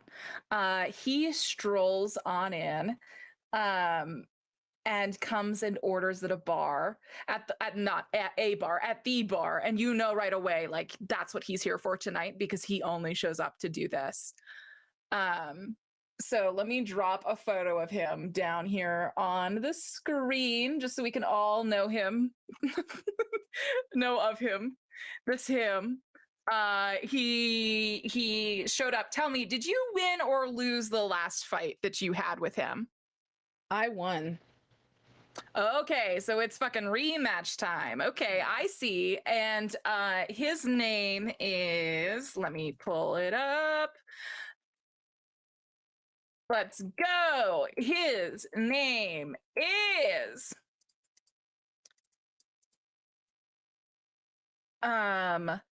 Cyan Winter. And you see him quietly in the corner, and I think like he notices you at the same time that you're looking over at him. And there's no like meanness in his gaze, almost like a respect as he looks to you and sort of nods and like raises his drink your way. I'll look back at him and I'll nod back, sort of like a very respectful, we're gonna do this again. And just at that time, you hear 10 minutes till match be announced by Dexter Millett from the very top. Dexter Millett's reffing tonight, which isn't not great news for you, but you've got 10 minutes until your match begins. What do you do when you're in this state? So I think by this time I'm kind of starting to get prepared. Like I'm taking my shoes off, kind of putting those aside, and I guess kind of the ring, which was ice, is now a pool again, I'm assuming, right? Yep. Maybe I'm just kind of around it, getting ready to around. Do I see other people getting ready for the fight too, or is it just Cyan? It's gonna be just you and Science tonight. It's Okay. fight night 1v1. You two are big enough money makers that like the runner knows that you're gonna be enough for the night. Okay. So I think I'm heading over towards the pool and sort of dipping my hand, running. I'm walking along the edge of the pool, sort of dipping my hand in the water as I go towards where we're going to step up to get into the pool. Okay. Adrielle, are you coming back? When you're coming back inside, what are you doing? I think Adri comes back inside and goes sits in the like VIP section with Corbin. Okay, cool. Gideon, what are you doing? Eating cheese. Sorry. Oh well. I think Gideon is like looking for Brian and Winona to like get them to go talk to Curran. I don't like think Gideon understood what Curran wanted with Winona, but Gideon's just panicking now and is trying to like fix what just happened. Be like, I just have to make these two talk. and then realize that they're cool, and then we could all be cool. Right. Yeah. So what you doing? I guess looking for them if I can find them. Okay, so you're looking for Brian and Winona. Brian and Winona have gone to the second, quieter floor. There's a lot of like duos tables. A lot of Widow's Delight is played at these tables, a common gambling game here in Kurthus. So you see a few people playing a few rounds of that. But let's hear the few moments of conversation between Brian and Winona before Gideon approaches. I think once they're in a quieter place where they're less likely to be overheard by people that Brian doesn't necessarily want to overhear at this moment in time,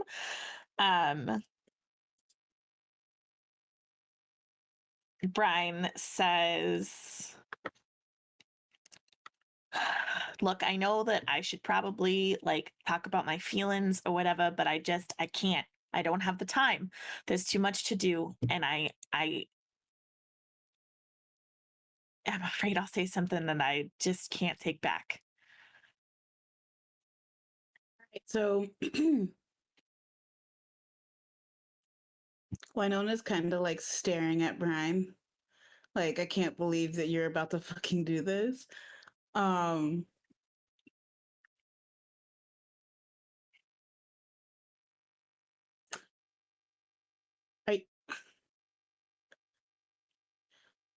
I know you're smart.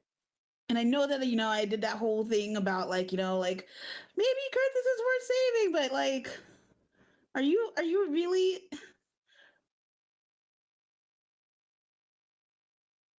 What am? Okay, what needs to get done then? What do you have to do before you leave? Because there's no way I'm changing your fucking mind, is there?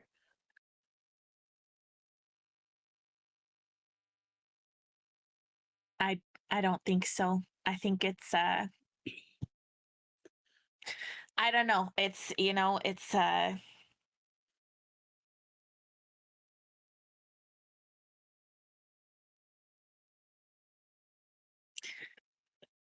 never actually said this to you, Winona, but I do care about you a lot, and I don't Don't do this to me now. listen, Winona, it's you'll be fine. You'll be fine. You're gonna liberate the weeds and hopefully tame Karina, if that's even a thing. You're the only fucking family that I have alive, fam. And you're not like no. Fucking don't leave me here with her by myself. Brian Gideon, just it is stares. at this moment that you crawl up the stairs to go and sort this thing out. Brian is just staring very steadily at Winona and just kind of like very slowly raises one eyebrow.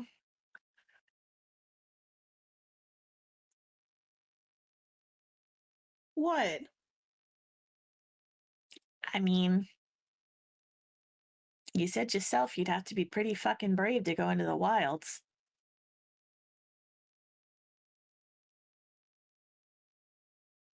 The bravest person I know is sitting at this table, and it ain't me. Mother fucker. Look.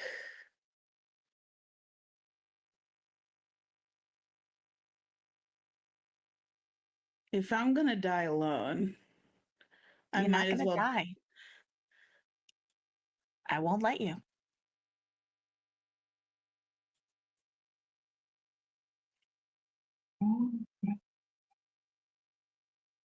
Plus, think about what would happen if Key went down there and did whatever it is that they're trying to do, and then came back and got to gloat about it forever. I don't give a fuck about her. I give a fuck about you, fam. I know. All right, so maybe she her pride is her pride. And that's a fucking chip on her shoulder that she needs to fucking deal with. I already dealt with it in the fucking ring, and I can do it again. There's only one you, fam. So if you're gonna fucking go out there,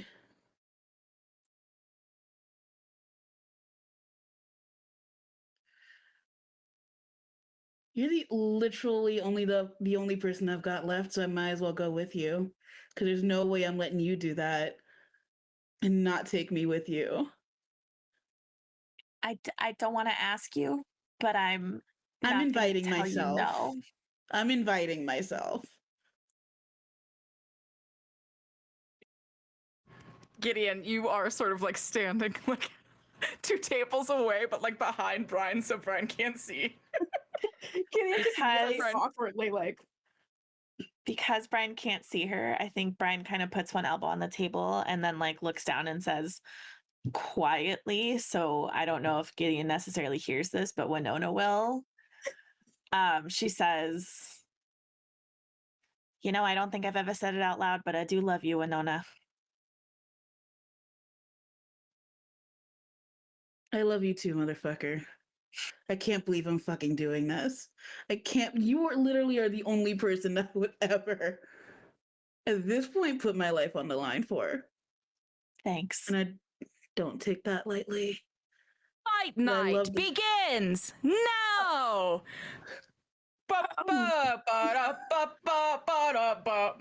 The music begins to play very loudly. Gideon like coughs to make their presence known and tries to pretend they just came up. Oh, hey. Or Brian's shoulders come up around her ears because she recognizes the cough. Hey. Hey.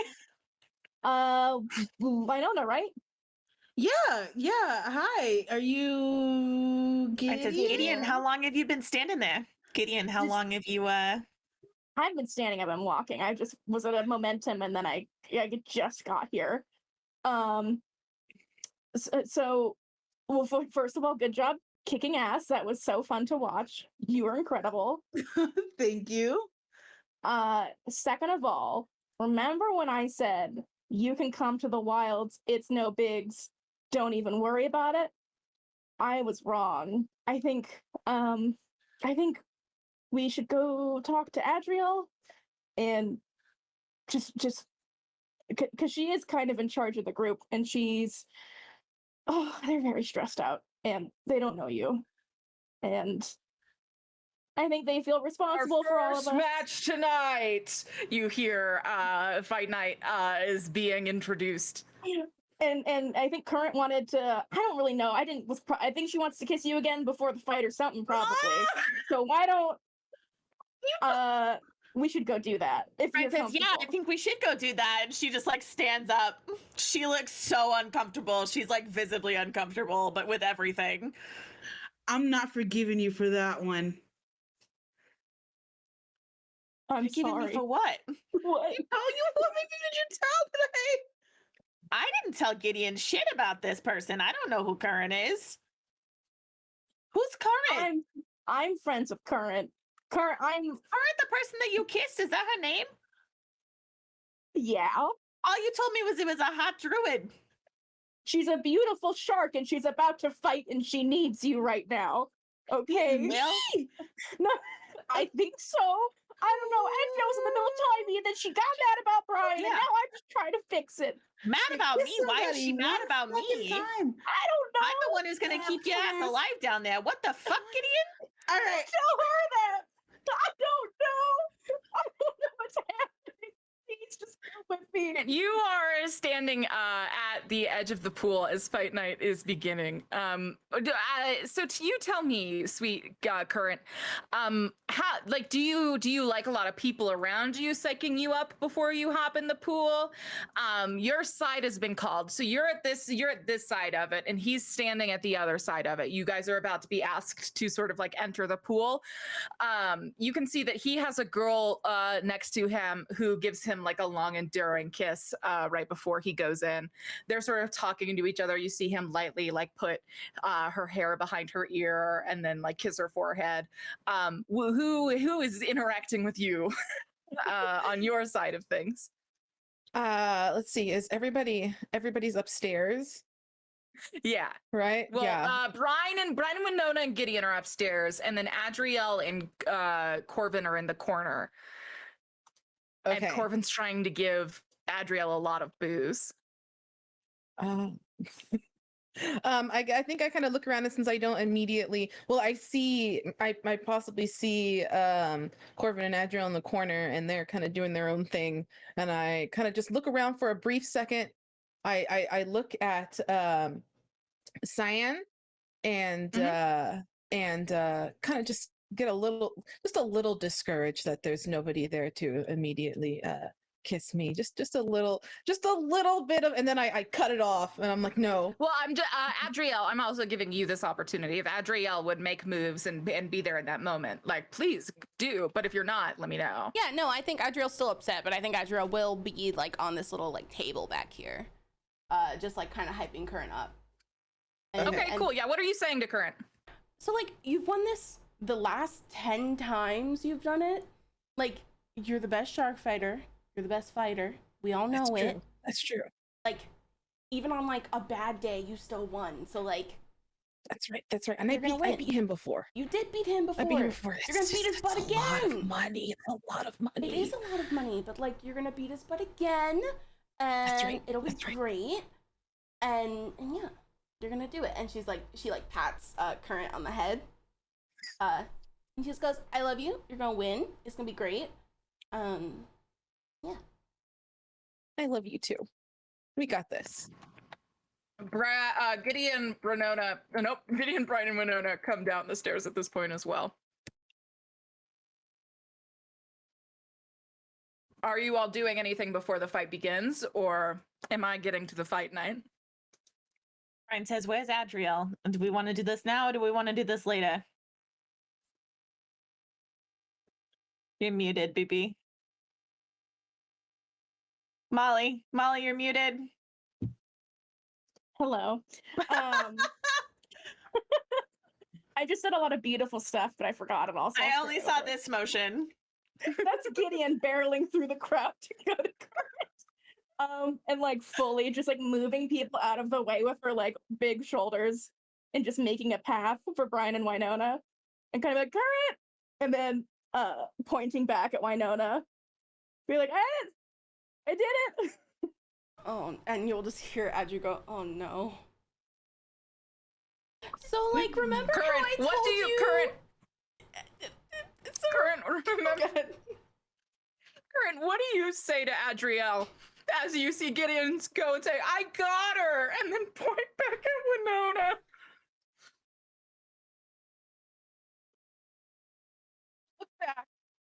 Look back and I'm like, what you've got? Because at this point I don't know. I thought Adriel was going to talk to her, so I'm like, you've got. And then Current sees Brian, and So remember how I said that I was gonna go talk to Winona? So Winona was talking to Brian. Brian gave me a dirty look. I got scared. I don't think Brian likes me very much. Gideon invited them on the expedition. I'm mad at Gideon. I did not talk to Winona, but I also didn't tell Gideon why I needed to talk to Winona, so who knows? okay, so Winona, fantastic, great, awesome. Brian, so do you remember that night when I told you that I potentially had gotten too close to an air pirate ship? And eyes wide open. You remember when I said that I kind of got stuck in a net? Yeah, and that I didn't cut you free. And that and the eye patch and the Adriel's head is in their hands. Like, if you were looking at Adriel right now, Brian, Gideon, or Winona, you just see Adriel going like this. Cam, you're muted. Brian, the narrative you're building in your head is confirmed. Adriel sees you and looks fucking devastated to have even glanced at you. I think Brian fears that she is like... I think she's afraid that like she's come between Gideon and Adriel now, which is not what she was intending to do by any stretch. She knows how Gideon feels about Adriel. Gideon has never told her how they feel about Adriel, really, but like Brian knows. Also, And so I if you've think heard the gossip, you would know that those two have dated. yeah, well, no, she knew that they dated, but like she knows that they're still like pining. But so I think she kind of like, I think she actually like reaches out and like touches Brian's wrist, or touches Gideon's wrist. Why do I keep doing that? Touches Gideon's wrist, and it's just like, Gideon, I don't think Adriel wants me to come on this expedition. I don't think she wants that. Well, she doesn't even know you.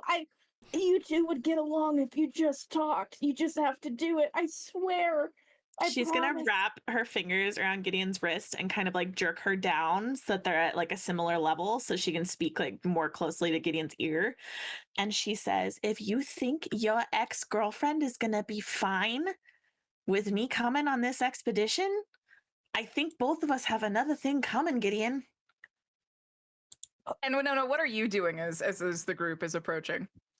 I'm kind of just like, I get really shy when it comes to two girls, and I see Current like right there, and everybody now knows that I've kissed Current, and I wanted that to be DL.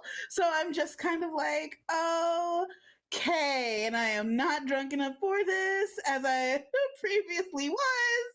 I am contemplating basically I'm about to put my life on the line, and I don't really know what's happening, so I'm just kind of like, okay, and I kind of like wave at Current and I say hello.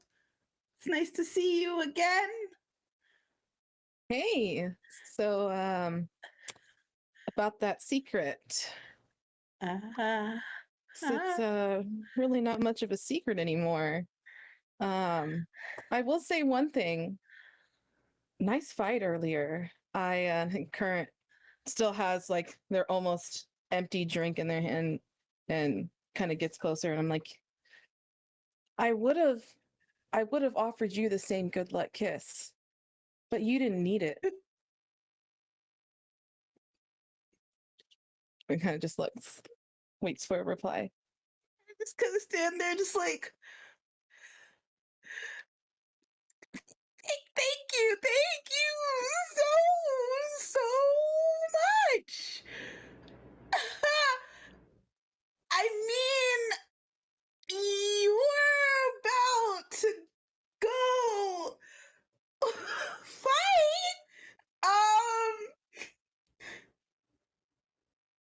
Do you need? Brian just looks like this. I mean, I'm not quite as brave as you are. It would help. Just for good luck.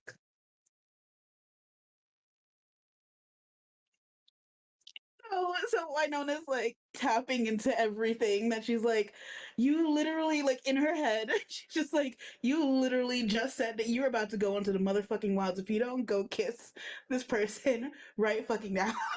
Just fucking get it over with. You are brave, you are strong, you can do the thing, you just fought somebody. And I'm kind of just like really like tense, but I walk up to the pool and I'm just gonna go ahead and smooch them. I think after the smooch, I get a little bit closer and just in a very quiet voice, I'm like, there. Now I can do anything. Current, what does it look like the moments after Winona kisses you? And then like you are called into the match. Will you tell me like what your magical girl transformation is like? You hear like the guy overhead talking. He's like, these two have fought before. Two title holders who were otherwise undefeated in their arenas are now coming to fight on the floor for you tonight. Almost equal betting favors tonight, with a slight favoring for Current, because in the last match 1 year ago, Current was able to defeat Cyan in the ring. Will it happen again? So tell me what's happening as the narrator's going. The not the narrator, LOL, the MC, the ref is going through all of this. So at this time, Current has taken off their dress outfit that they had on, and underneath they had like just like a pair of like swim, like biker swim kind of shorts on, and kind of like a sports bra kind of top, and then goes up the ladder or the walkway to get up into the pool. And I kind of just lightly stick my feet over the edge and kind of test the water with my feet a little bit, and then sit on the edge. And I'm going to sit with my legs almost up to my knees in the water, kind of dangling. And then as that happens, you see kind of like this swirl of storm clouds start to surround from kind of like my waist up all the way up, and it's going to encompass current entirely. And you'll hear kind of like the low, really low rumbles of maybe like a faraway storm. You'll see a little bit of lightning flashes happen. And as the clouds kind of dissipate, current is now, I'm now in my shark form, and you see kind of glowing druid markings on my my fin and my dorsal fins. Oh shit, the complete storm surrounding Current as the transformation happens. Oh my gosh, the lightning sparking in the room. Oh wow. All right, you come down out of this lightning, a complete shark. Do you have a shark description? I'm gonna throw your token out on the map now. Please don't beat me up. Your shark appears. I'm baby shark. Your shark appears. Do you have a shark description, or do you just want to go with what's on screen? Oh my gosh, that's so cute. I think I'm slightly more, just slightly more intimidating. Just like, okay, that would make sense to me, maybe. Also, I am now giving you in your journal specifically, dear Current, the shark stats, which you are going to need as your druid wild form. So you should be able to see those as well. So, and you'll be using those instead of your character sheet for this match. But at this point, you see Cyan come and he gives a last goodbye to the person, whoever's encouraging him. Might be someone in chat, who knows, as gives a final goodbye and then steps up the ladder as well. Now, this is like a 20-foot, like ring. Like it's probably like 20 foot wide and 20 foot tall. This pretty big, like just shark fighting ring. I think you two are smaller sharks also. I think it's important to note that maybe evolutionarily these sharks are different, who knows. But he steps up, he's kind of standing on the he's standing on the ledge, and you see him sort of do this small stretching, right, for the last few minutes, and you see him crack his neck one last time and then jump in. And as he jumps in, it's just, there's no drama about it. The quickest transformation in this flash of blue light, his human form disappears and his shark form reanimates in the pool below. I'm sorry for giving him the terrifying one, for giving you the cute one. That might have been homophobic of me. Now, you are both in this match, and oh yeah, Vanna breaks up for being boring. Oh no. Okay, so you are here. Everyone starts screaming, right, as this match begins. Adrielle, Gideon, how are you two reacting as you watch Current transform and jump into this pool? Adrielle is like cheering. Adrielle's so excited because Adrielle doesn't get to watch Current fight often because she's right always like studying or having like to do projects for the other Hierophants of the Arcanon. So like she doesn't get to come and watch Current fight. She just gets to hear about it the next day. Right. Okay, cool. Yeah. Gideon. I think Gideon's always like the loudest person screaming for Current, like, yeah, kick his ass, like fully like a soccer mom, just losing it on the sidelines, like going feral for their friend. And what are Winona and Brian doing?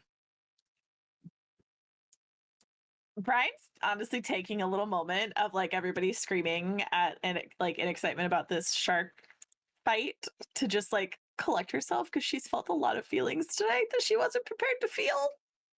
Right. But she's also like cheering like at the same time. Yeah, you're like, yay. Also, I need a Sorry. moment. Yeah, exactly. Yeah. Cool. So, yes, all of you are standing there getting ready to watch this match take place. Current, what's it like being a shark for you? Tell me a bit about it. Like, do you prefer being like this? Is there like a freedom in the water? How do you feel about being in the water here versus being in the air as a shark? Where are you at?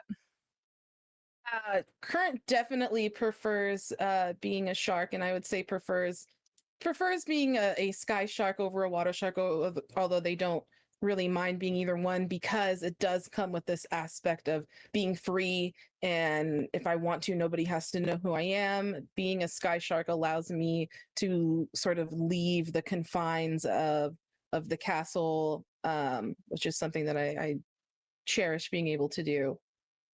Mm-hmm. Okay. Yeah. So, what are like the final words you say to yourself before a match kicks up?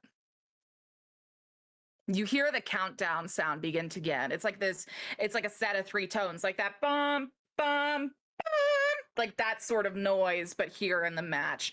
So I think like you hear the first call ring out, like, "Brr," and like, like I only have 5 seconds before we're in here. What's up? What do those last few seconds feel like? I think I'm definitely writing off of the high emotions and confidence of Current and Winona's little kid, and I kind of just take a deep breath as I hear the final countdown go, and in that last second, I just whisper to myself, "Don't fuck this up." Okay, don't fuck this up is the last thing you say to yourself, which I adore. As we kick things off, you hear the final bell ring. What do you say, Current? Should you and I roll some initiative? Let's roll. All right, let me go ahead and clear this last match from the board.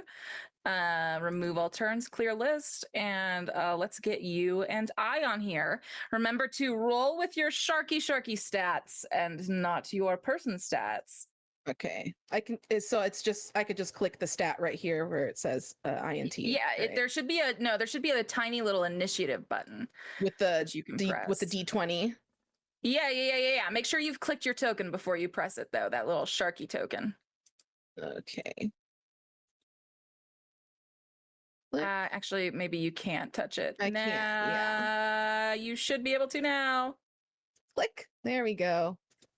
Okay, click and roll. Aha! So you're going to be first in the initiative order. Congratulations. A loss for me both times this evening. But the match starts and you are quickest on the jump. So what does it look like as Current starts the frickin' match? So I think I want to get in a position of advantage. So I think the first thing I want to do is I kind of want to race towards Cyan and kind of tail whip him to try to throw him off so I can maneuver behind him. Okay. Yeah, so you go ahead and tail whip him to get a bit behind him. Go ahead and roll that attack. Do sharks have tail attacks or do we just have bite attacks? I think we just have bite. Okay. Yeah, I don't know that's right. Shark skin is tough. That would make sense. You probably can't damage shark skin with shark skin. It's like diamonds. Anyways, that's very not what this show is about. But are you biting on your turn, or are you just trying to move behind him on this turn? Yes, I wanted to move behind to be able to take a bite at his tail. Absolutely. You go ahead. You go and try and bite out of his tail. Go ahead and roll that attack for me. Okay.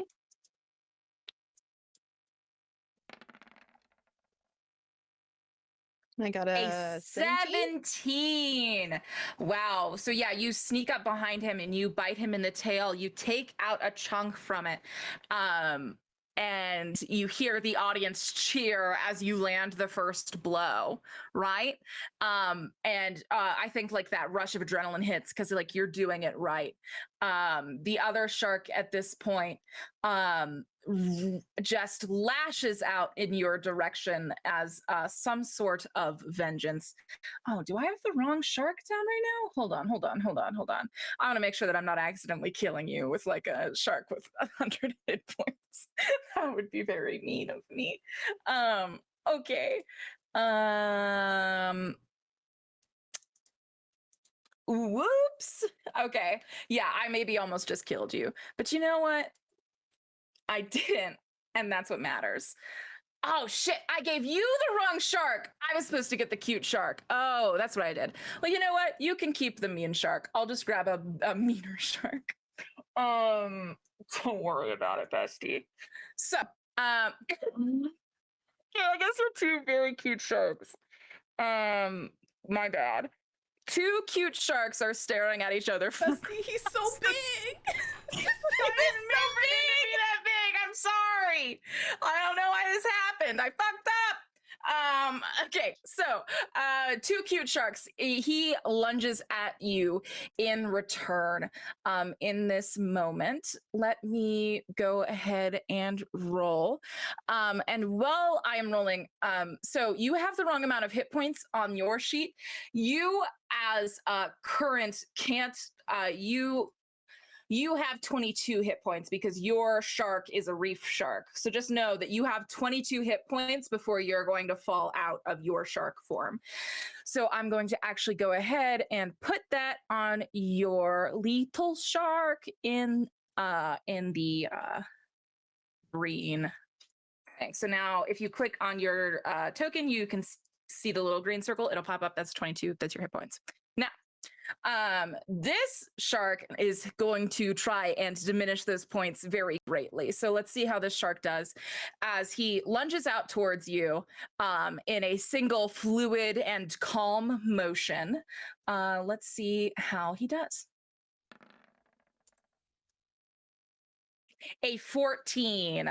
Is that going to hit your shark's AC? I believe hunter sharks ACs are 12, right? Okay, so 12, you're nodding. yeah, Yep, absolutely. So for the first damage, you are going to take, oh my God, that was, yeah, that was me. That was some of the highest I could have rolled. Holy shit. A 15, I'm so sorry, my dice just did that. A 15 plus 4 is 19 out of 22 damage. Current, tell me what takes place as he just lunges forward. Obviously, like maybe he's been watching you fight, maybe like he's come in a few times, but he seemed like he was ready for your signature move, right? Like the getting up behind him, he was ready to retaliate quickly. So what does it look like as he bites into you? Tell me, that much damage, what does it look like for Current's shark form? Yeah, I think because he was kind of expecting, well, not kind of, really expecting that move, he is able to kind of whip around really quick. And since the front of my shark self is facing where his tail is, he's able to probably get a pretty good chomp, I would say, out of my side area, maybe even getting my my gills a little bit. Oh, dang. Oh, also, you didn't give me your damage, so go ahead and press that attack button on damage. I was like, wait, why have I not tracked my... Where did the damage for my shark go? So go ahead and press, if in the chat, you can kind of see underneath bite, it says attack. It glows red if you hover over it. Just click it, and then it'll roll your dice amount. See, you did just as much. See, so you take a huge chomp into him for 18 damage. I was like, I think we're somewhere similar. Okay, so I'm gonna mark an 18 on his for the amount of damage that you've done. But yeah, he takes this huge chunk out of you, and it is your turn again. You don't know how many hit points he has, though. So tell me what Um, strategy Curran is using. I'm pretty hurt, so and Mhm. also know that he's pretty hurt. So I think I'm going to try to end this rather quickly. Oh Um, shit. Okay. can I go into blood frenzy? Can I use blood frenzy? Tell me about this blood frenzy. Oh, yes, yes, yes, the blood frenzy. You know, because blood frenzy is melee attack rolls any creature that doesn't have all of its hit points. Yeah, absolutely. Yeah, so you can get attack on this roll. God damn. This is gonna be a fucking quick match. Yeah, Current's very nervous that Cyan's next move is gonna be it for Current. So Okay, let's see. Go ahead and roll that okay, next attack. roll.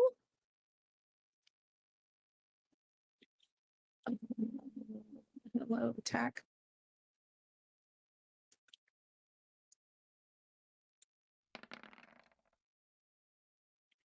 A 17 is going to hit. Oh, oh my god, no, because you get a dan. Oh my fucking god. So since you have advantage, you are going to take the higher number, and the higher number is crit, which means you are going to roll double the amounts of dice that you would usually roll. So go ahead and click that attack button, and we will find out the fucking, I'm sure, what is about to be insane amount of damage you do, ending my exciting fight. Yeah, absolutely. For 26 points of damage, he had 35 hit points, which was 15 more than yours, and I figured would be a little bit of a battle. You have looked me in the eyes and said, try harder next time, fucker. And to that I say, okay, but for now you've won. As his blood runs through the water, and you see in a flash of blue light, Current, tell me what this finishing move looks like. Okay, so I think Current is going to, since the tank's very deep, Current's going to dive straight down, Oh and shit, then oh fuck, that's so metal. Okay. Current's going to dive straight down, and then with a quickness, kind of flip themselves, kind of like how when like an Olympic swimmer reaches the end of the pool and they kind of kick and flip themselves over. I'm going to kick and flip myself back up and just hit him full force from the bottom Wow. and kind of launch him up and let him fall back down, kind of belly up. Yeah. No, you suplex a shark. It's wild. This beautiful moment of shark suplexing takes place, and like almost and I think there's like a magical sort of effect to this water as well, but like you dive on him down so hard that like water kind of like sloshes out of the sides, right? And so I think Gideon, Adriel, and Brian and Winona are all in the splash zone, so you four are now soaked. You're welcome. And at this point, the magic and also like how water work kind of like spits him back up, right? And sort of like the as the water evens itself back up, he is like coughed out of the water and like tossed back onto the ground in his human form that is now unconscious, and the bar fucking loses their minds. Like that. What's happening as the bar is losing their mind?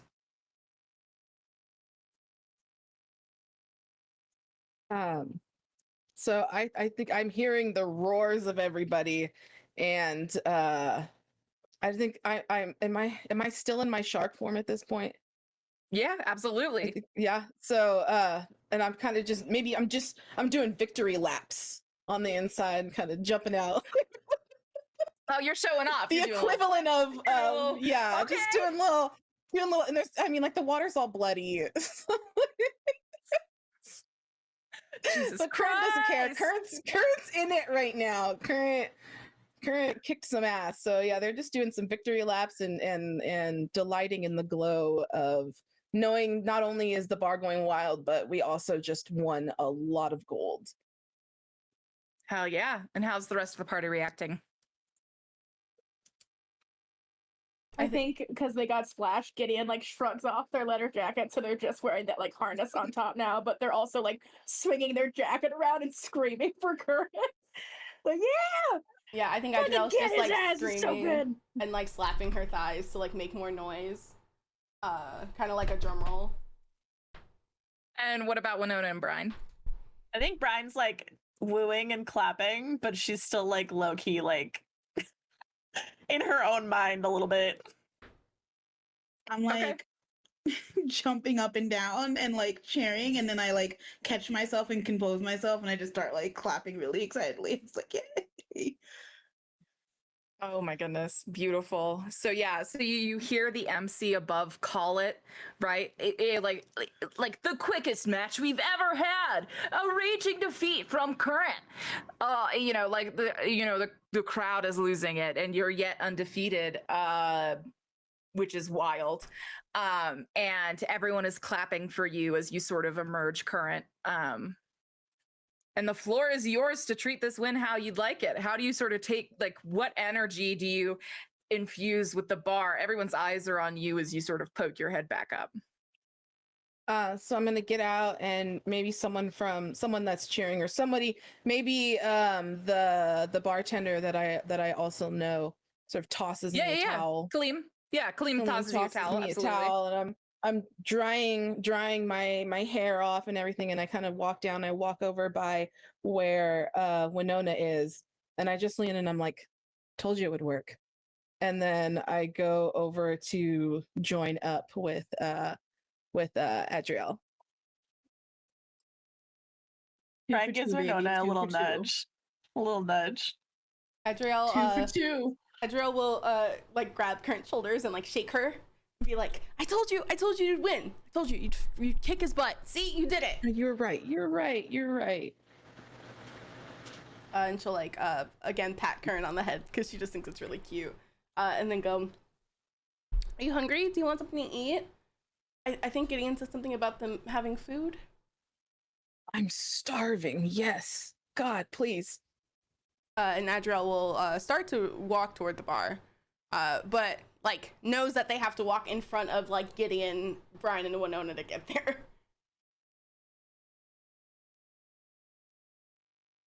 I think like Gideon tries to catch Adriel's eye to see if she'll stop and like talk to them and Brian and Winona.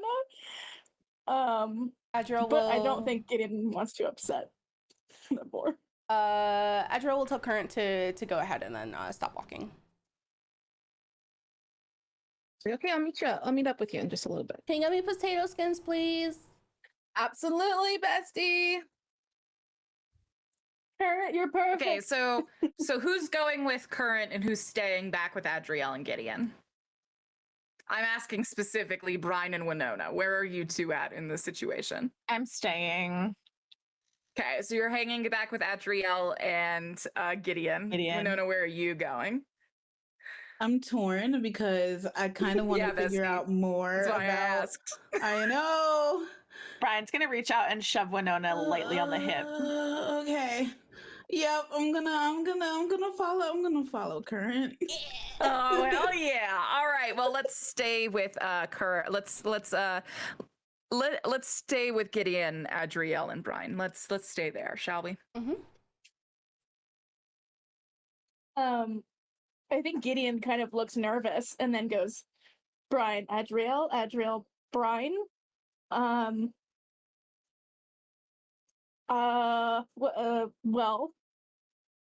I figured you guys should meet because Adriel Brian wanted to come with us, but you know, you're in charge. So I mean, she can come with us. I didn't say that she couldn't come with us. Brian makes a face that wants to come with us, but doesn't say anything. I mean, if you still want to, Brian, you don't have to. You can change your mind. Listen, I'm not... If y'all are going into the wilds, you need people with you who have been out of this city and can survive out of this city. So if you'll have me, I'm coming. Okay. Adriel will look at Brian, just kind of go, Actually, I think she's just gonna not say what she was going to say. Like, you can see a moment of her about to say something and taking it back. I just go, did Gideon tell you about the provisions and stuff?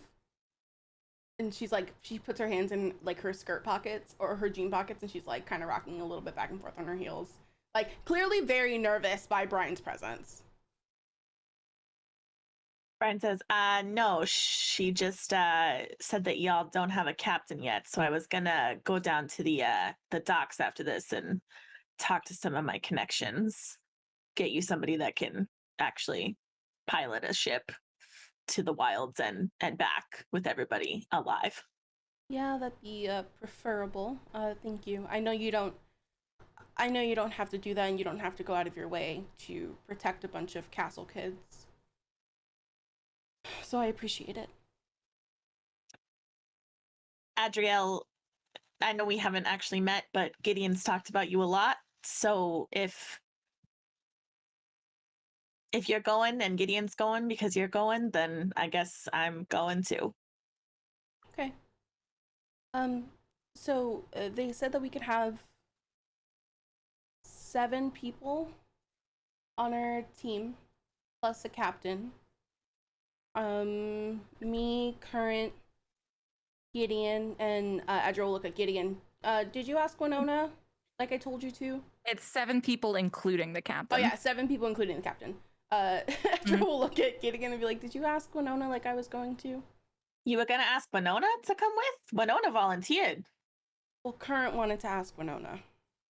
Oh, Winona's coming because I'm coming. We cut now to Kern and Winona and the bar. I'd like to see this scene, please. Thank you. I got you. Current's ahead of Winona, and has kind of already made my way back to the bar, and I'm I'm facing towards the bar and ordering our food. I walk up to Winona, and that's me. I walk up to Current, and I just tap them on the shoulder. And like, good job out there. You quite literally crushed it. Well, I couldn't very well make a fool out of myself after the first match. I had to make sure that I impressed you. Me, yeah, you check that off of your list for sure. And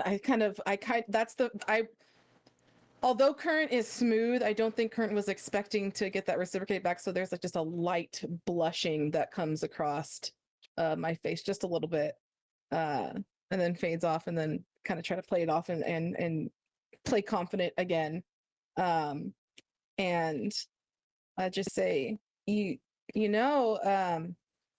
heard, did you hear that we're going to the wilds? I mean, not with Key, but we're going, and you fight pretty good. Oh yeah, no, I after Brian told me that she was going, I volunteered, so I'm coming with y'all. Oh, you're coming. You're coming. Fantastic. Yeah. Yep. Going into the wilds together, VB. Well, in that case, I guess we'll be seeing each other a lot more then. Possibly even taking on some of the creatures of the wild. I mean, I know that you can handle your own. We obviously saw that, but I mean, could always use a fighting buddy. Well, I mean, with your strength, ours like put together, I think we're gonna be just fine. Hey, I mean, we got to make sure everybody comes back, right? Exactly. Got no other choice. because I'm not dying out there. I'm not dying out there. Sweet.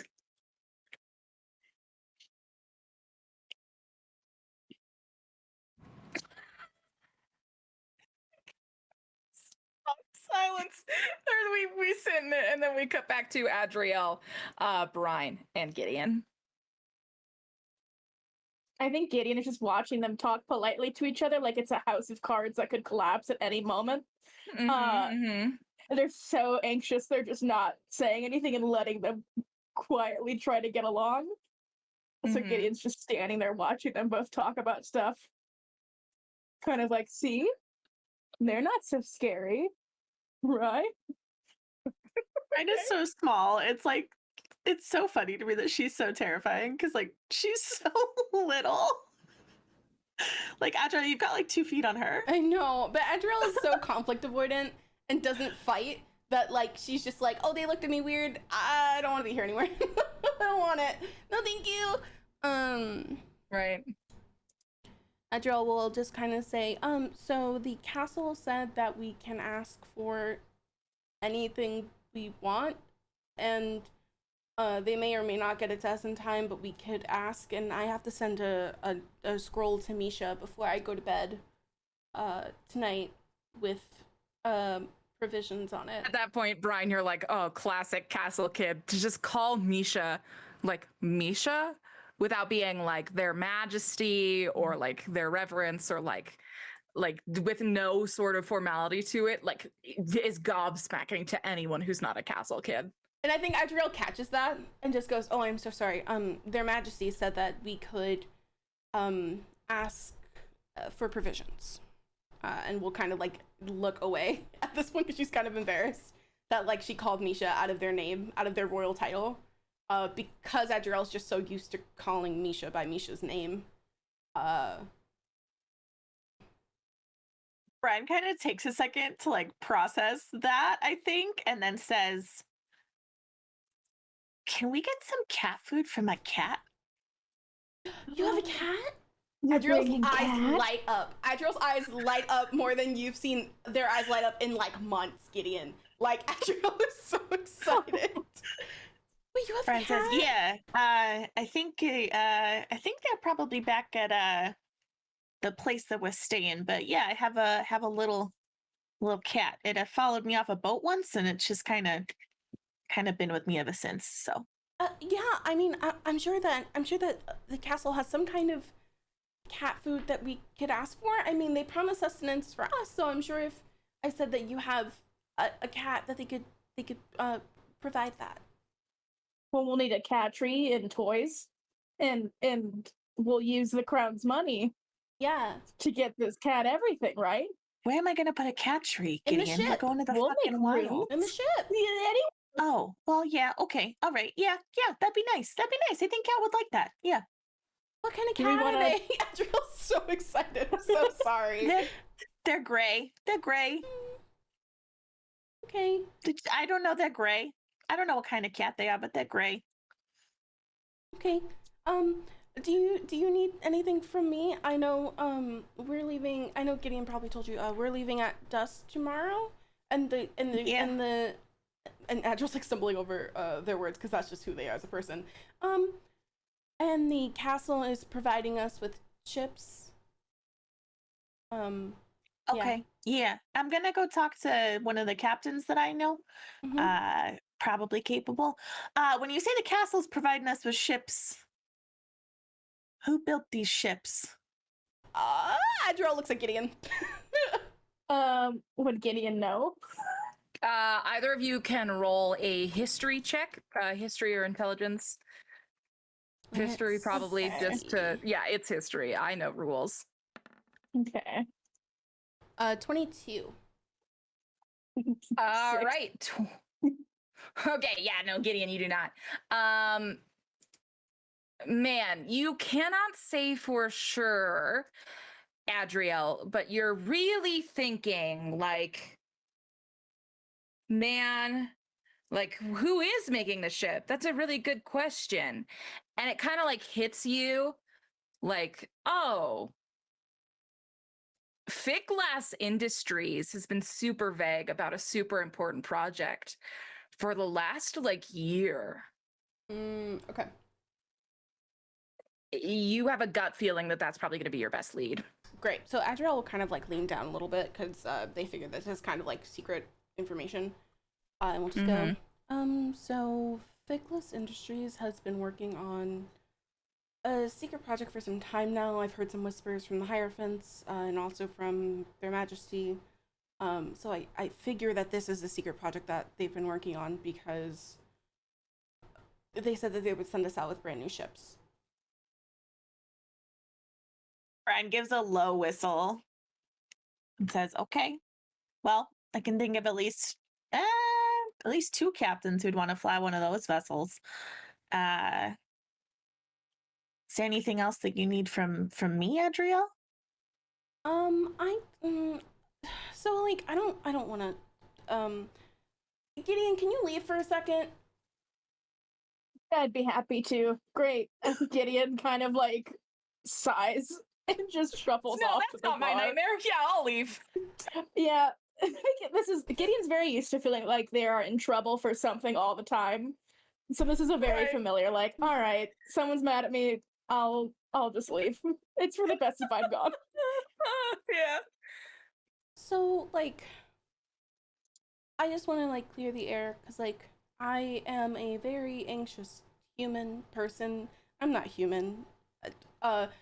Ignore that. Anyway, so I was stop laughing at me. So, I'm laughing at KM, who's laughing at you. no, I'm sorry. No, I was yelling at KM, who was laughing at me. It's fine. Anyway,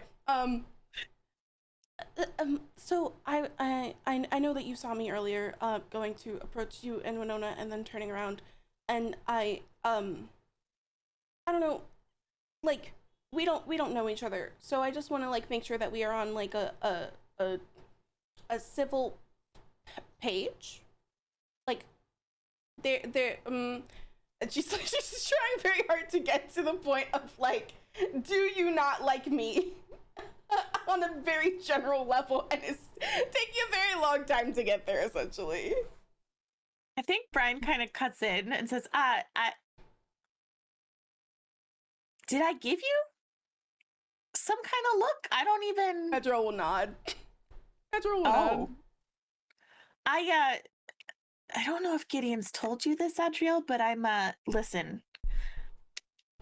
I have a very specific line of work, and it requires a lot of discretion. Mm-hmm. And so I tend to keep things pretty quiet.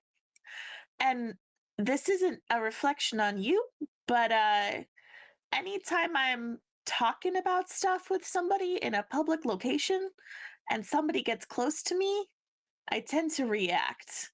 Okay, that makes a lot so more it's sense. mostly just a protection thing. Mm-hmm. It has nothing to do with you specifically. Okay, that makes a lot more sense. That's what Gideon was saying. Yeah, Gideon and I have known each other for a while, so I hate to say it, but they know me pretty well at this point. Yeah, I mean, they haven't told me a lot about you, because they said that they know that you like to keep things private, which is fair. Yeah. So It's yeah. better that way. It's safer for Okay. everybody. But listen, Adriel, I wouldn't volunteer to go into the wilds lightly. Right, I know. You know? It's a big So- ask. Yeah. Yeah, it's I guess what I'm trying to say is that like we just met. Mm-hmm. And as far as I can tell, you're a pretty nice kid. And I think it's gonna be fine. Okay. Adriel will kind of just like nod and be like, okay. I can tell Gideon to come back. I told Current that she owed me potato skins, so I'm gonna go do that. Okay. Adriel will leave and go tell Gideon to go back to Brad. Oh my god. Gideon has like crossed the bar to go sit with Corbin. Oh, well, I can't help you, I guess. Yeah, Gideon All right, felt so bad. gamers. it is at this point I ask you, does anything else eventful happen during this night? Well, here at House of Huntress, or do you all drink with Corvin and forget what happens tomorrow? I think Brian is going to go back to Gideon and buy a drink for Gideon and say, don't leave me alone with your ex again. She told me to walk away. I'm polite. You're not polite. You haven't been polite to Daniel. Shut up. That's Shut up. true. And then Okay. she's going to say, I have to go meet with the captain. Are you going to be okay for the rest of the night? As okay as I can be right now. All right. And then I think if Winona is still with Current, Brent's just going to like give a let little. me check in. Are the two of them still hanging out together? Yeah. Yeah. Maybe Okay. we both have food now. Yeah. Brent's going to give a little they're wave. hanging out. Brian, you're going to go find a captain, and this isn't me asking this in a DM way. I swear on my life. You're doing this alone? Yes. Okay. With no input from the rest of the players? No. All right. I'm only asking because, like, who is the captain on your journey? Like, to the players it's very important. This is going to greatly affect the campaign. Yeah, that's fair. So if I all don't the think other she players thinks to ask anybody, but like, if any player would like to, if any player character sees themselves inserting themselves into that decision making, now is the time. But if all of the players and the PCs are good with that, we're good to continue. All right, cool. Then Brian, you sneak away to the docks at some point. It is night. The map doesn't look like it's night. If you say a single thing about it, I'll throw your character off the cliff. Then I can play Shade. Then you can play Shade. Let me bring you here over to this map. But do you say anything to anyone as you're leaving? I think I tell Gideon that I'm going to go down and meet with a potential captain for the trip. Actually, the way that she phrases it is she says, is this a decision? Is it, she does not say that because I don't know what just came out of my mouth. Let me try that again. Is this something you're going to trust me with, or do we need to have like a whole meeting? I trust you with this more than anything. We don't know what we're doing. All right. I'll report back in the morning. Okay, well, be careful and I'll see you tomorrow night. Okay. All right. We cut now to one of the sections of the airship docks. It is hilariously where you were earlier today. But you're here. As you are rolling up, you can see whatever sort of situation that was closed off to deal with your friend, Captain Reader, has since passed. The city moves fast here. So either there's magic here disguising it, or it is already completely gone. Brian is not good enough with magic to tell which is the truth, honestly. But the captains who you saw before are still here.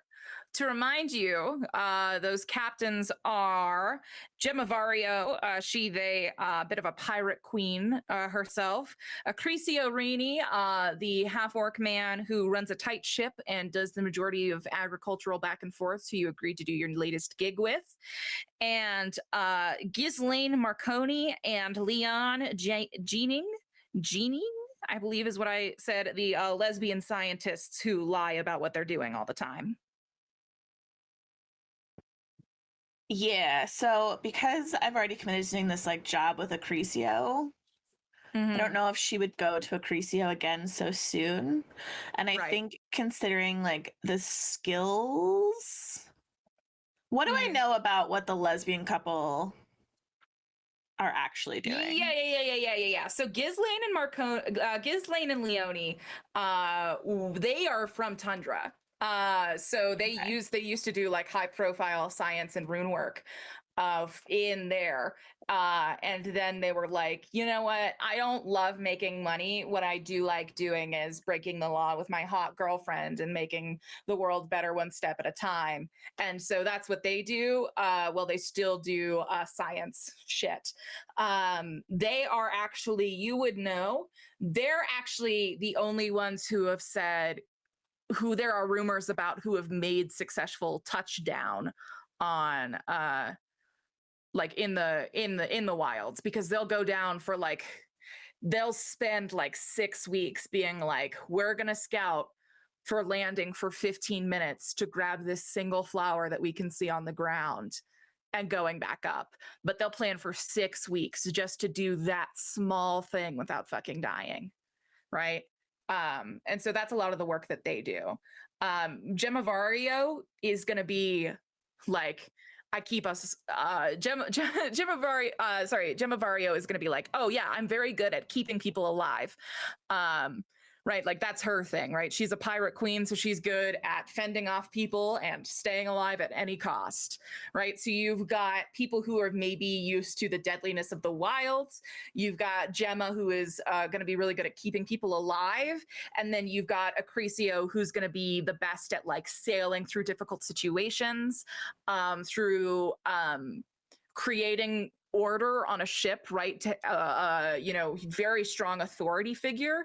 If you're looking for, someone who is going to be listened to actively by the rest of the people you're bringing, those are sort of the pros of each person. I want to talk to the person who's going to keep them alive. So that's Gemavario. She is the pirate queen, and she is hanging on her ship right now. You see she's got one of those good hats, one of those very good pirate hats on. And you can hear her say, yeah, just tie it there, love. Right? As someone's tying off the thing, and she says, right then, 4 days here. Rest up, all of you, but don't party too hard, right? I don't want anything with like a 3-day recovery. Besides that, go wild. I'll see you in a few. And you kind of watch her dismiss her crew. I think Brian kind of slips like out of the shadows once the crew has like dispersed.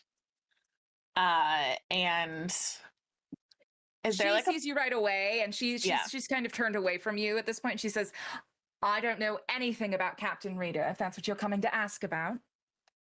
I'm not here to ask about Captain Rita, but thanks for implying your guilt right away. Not an implied guilt, Brian. I've just had 3 people ask me about it already. I don't know. Didn't know that Captain Rita was so important to so many people. Who was asking you about it? I don't answer questions like that without a drink or a pile of gold first. You know it. Why are you on my ship?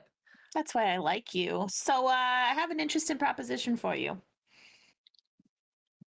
I usually charge to hear propositions up front, Brian. Well, this would be castle money.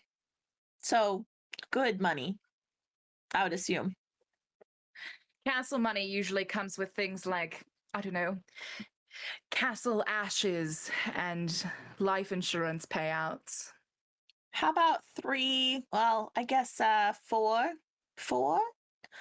live-in castle kids who are going into the wilds tomorrow need a captain to pilot their boat.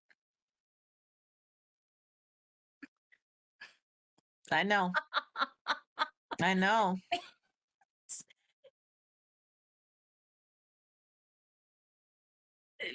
I know. What are you doing here, Brian? I'm going with them. Did you just come onto my ship to ask me to keep 4 castle kids alive? No, I'm asking you to pilot the ship. I'll be on it. To the wilds. I heard that too. Yeah. You're not making this offer very tempting. I'm not trying to make it tempting because I know that if you're the one who does this, we're going to have the biggest likelihood of coming out of it alive. And I also know that if you tell me no, then that's fine. And I'll go to somebody who's not as skilled and who doesn't deserve the praise. You didn't even tell me how much money I'd get for How much Losing money my do you life want? in the wilds. From what I hear, they're giving us whatever we want. Since when So what do you want? bargain on behalf of the crown, Brian? This is very unlike you.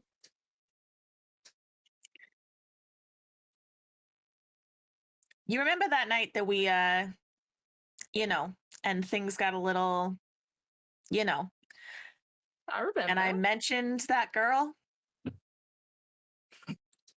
Yes, I remember your girl, Brian. Yeah. So she's in this party going into the wilds. Here's the thing, Brian. I don't have a lovesick heart I'm looking to lose down there. No, but you could stand to gain a hell of a lot of money. Never have to do another job again that you didn't want to. 50,000 here, 50,000 upon return. And that's on top of getting to keep everything I find down there. All right, I'll set it up. Really? Really? You think the crown's going to approve of 50,000? All right, you know what? If you come back with that 50,000 gold in the morning, I'm all yours. All right. I'll believe it when I see it, Brian. I'll see you in the morning then.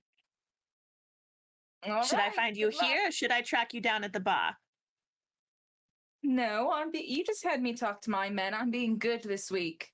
I'll see you at the ship in the morning. All right, I'll see you in the morning. First And I light? tell you what, listen, Brian. I'll even run you round any of the nearest ports in the morning, should you need to run away after breaking your girlfriend's heart. How's that? I do love it when I work with you. All right, I'll see you at first light. See you at first light, Brian. She leaves. All right. Brian, where do you go to spend the night? She's gonna go to her room at the tavern. All right, you go back to Sandy Shore. Current And I think and... Kat is there. Oh! And she tells Kat. Kat's an actual cat, not a magical cat. But she Right. tells Kat that they're going on an adventure together. Cat doesn't like the sound of adventure, but they like the sound of together. So there you go. Gideon, current Castle Kids, how is your night ending? And I will ask the same of Winona here. Adriel gets bored and wants to go back to the castle, so starts to go back on her own. Okay. I think if Gideon sees Adriel going alone, they will try and walk them home so they don't get robbed or something. I mean, I could just fly, Gideon. You're having fun. I don't want to ruin your fun. You don't ruin my fun. I mean, if you want me to stay, I can. But I figured if you want company. I mean, they're all still partying, though. You're bailing early? That's unlike you. Okay, hold on. We're still partying. Can we do like a camera shot of like Winona and Current and I guess Corvin to see what partying looks like? When they look over, what does partying look like from Current, Winona, and Corvin? I think Kern is now at just a total celebratory. Everything's done. Now it's time to get our last like hoorah in before we go into the wild. So Current has had a few more drinks. Current is matching energy with Corvin right now. Oh, yeah. Mm-hmm. Nona just Okay, has all like right. another small tray of shots that she has again bought. Because fuck it, if I'm going out tomorrow, we're going out in style. Absolutely. Yeah, so that's what we see, Gideon. You look over. Yeah, that place is meant for you, for sure. But you look back to Adriel. I almost feel like they kind of need me. But Yeah, you go. I can fly home. Okay. are you sure? Yeah, I can fly. I'll be fine. Come find me a little bit later so that we can work on the scroll that we have to give to Misha. Okay. Yeah, it's fine. And are you doing okay? yeah, I'm okay. I'm not I'm not necessarily in a get really hammered mood right now. Understandable.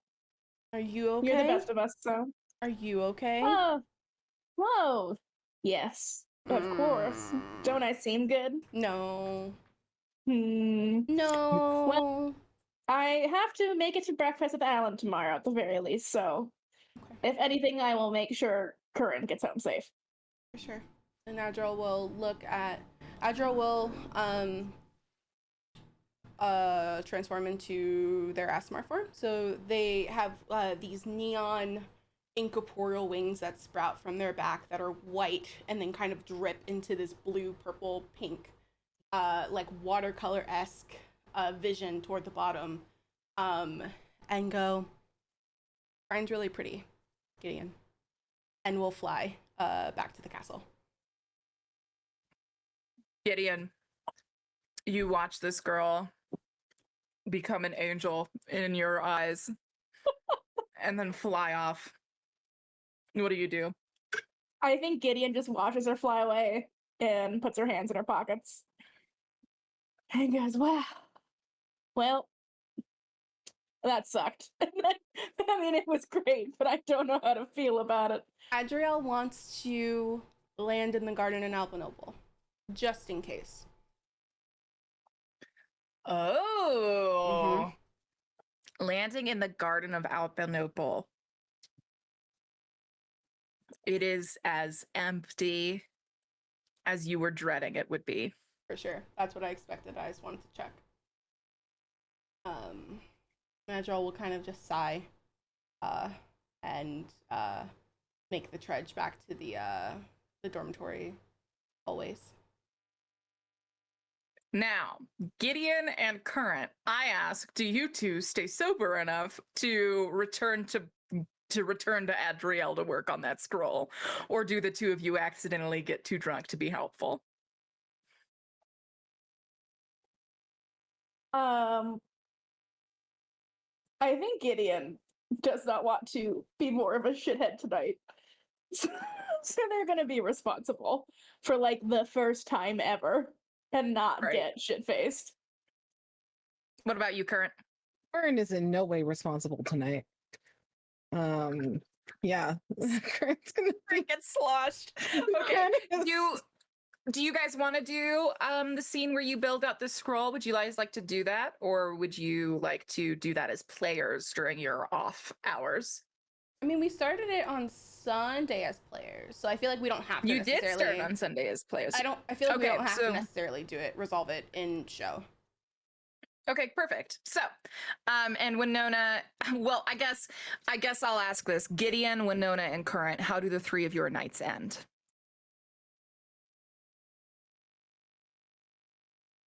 I think I probably at some point end up making my way back to the castle with Corvin and Gideon, and it's a very kind of it's a sloppy trip back to the castle with me potentially flashing in and out of shark form, unable to control. Oh my god. Beautiful. And Winona, how's your night end? I leave when everybody else does, and I kind of just stumble my way back home, and I attempt to pull out like a bag to start getting things together, and then I kind of just pass out on my bedroom floor.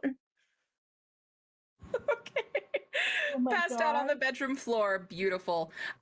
Adriel, when you get back to your apartment, you see that there is a scroll kind of pasted to the door. You pull it up, you slide it open. Each member of the Chosen and their crew is to meet at noon, at peak daylight, so noon, in the... What is my brain doing? Not Alpenople, in the Arborion Great Hall. Okay. Tomorrow at noon. So we can skip to the Great Hall at noon. Or if anyone would like to tell me something they do in the morning, now is the time for that.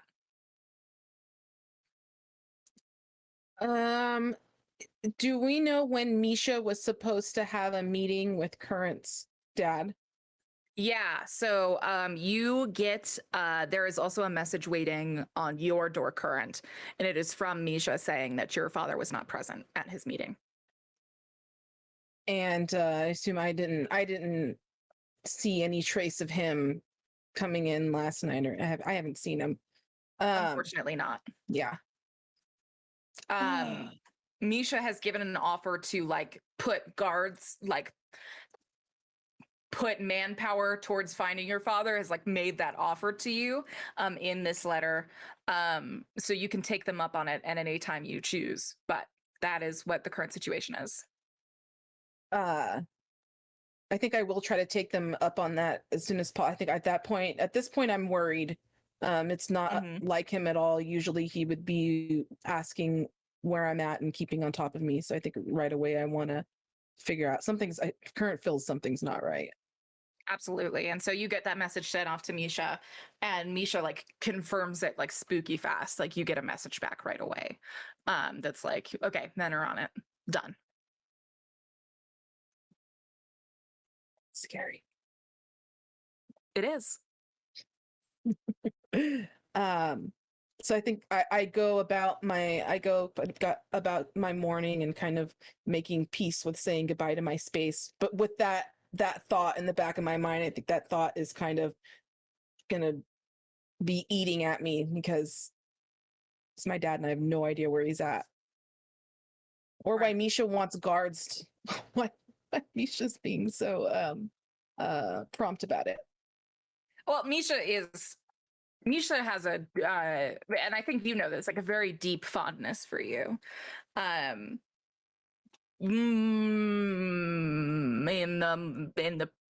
Yes, yeah, it has a deep fondness for you. You all were study buddies and like, and both chose responsibility during times where I think maybe other people were messy. And so it was sort of like the joy of choosing responsibility together, which was nice, especially while Gideon and Adriel were dating.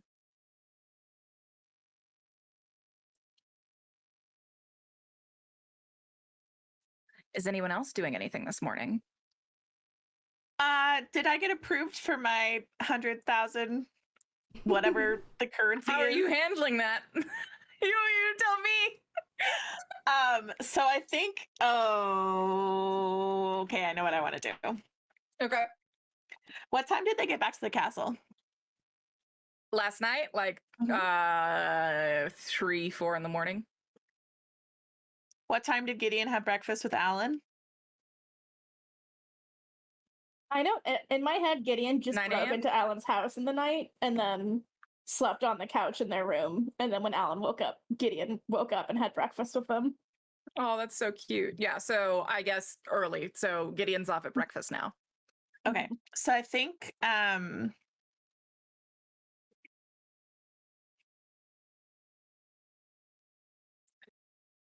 Brian sneaks into Gideon's room in the castle, assuming that Gideon is going to be there at like 5:30 in the morning, and Gideon's not there.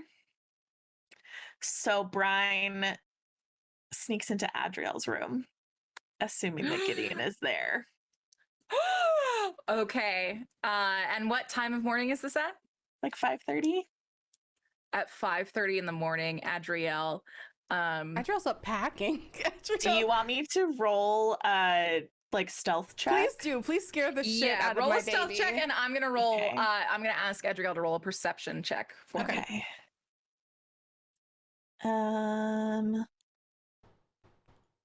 Okay, I rolled a 26. Rolled a 20 perception. And Adriel only got a 20. So you both know the answers. Tell me what it looks like. So I think Brian knows where Adriel's window is, because I think one of the things about Brian is that she tries to track and clock like where various entry points are into the spaces that she may need to occupy. So like she knows where Adriel's window is. So when she realizes that Gideon is not in Gideon's room, she essentially like scales the castle wall to climb in Adriel's room. And I think, is Adriel awake? Adriel's awake. She's packing. Like she's Okay. cleaning and packing. So Gideon's kind of like creeping, like, or not Gideon. Why do I keep doing that? I keep calling everybody the wrong name. Brian is like not stuck, but like kind of like creeping like in the window, like behind. Does Adriel have like curtains in her window? Oh, absolutely. 100%. So Brian is hiding like right behind like the curtain and is like very slowly and silently pushing the window open and then slips in the crack, like, and stays behind the curtain. And just like kind of observes for a minute. And then when Adriel like goes, do you have like an ensuite bathroom or anything? No, we all have a bathroom on the same floor. Perfect. But so I think when you go to like grab something out of like your wardrobe or what have you, when you like walk away from your actual like bag where you're packing, Brian like fully comes into the room and like leans against the wall with one foot up against it and puts her arms across her chest. And says, hyperbullying. So I got us a captain, but she wants a lot of money. Adriel turns around. A warning would be nice when you sneak into people's bedrooms. I don't really do warnings. So if we're going to be working together, I guess that's a warning for you. Oh, thank you. So you said 100,000 gold? She didn't specify. She just said a lot of money.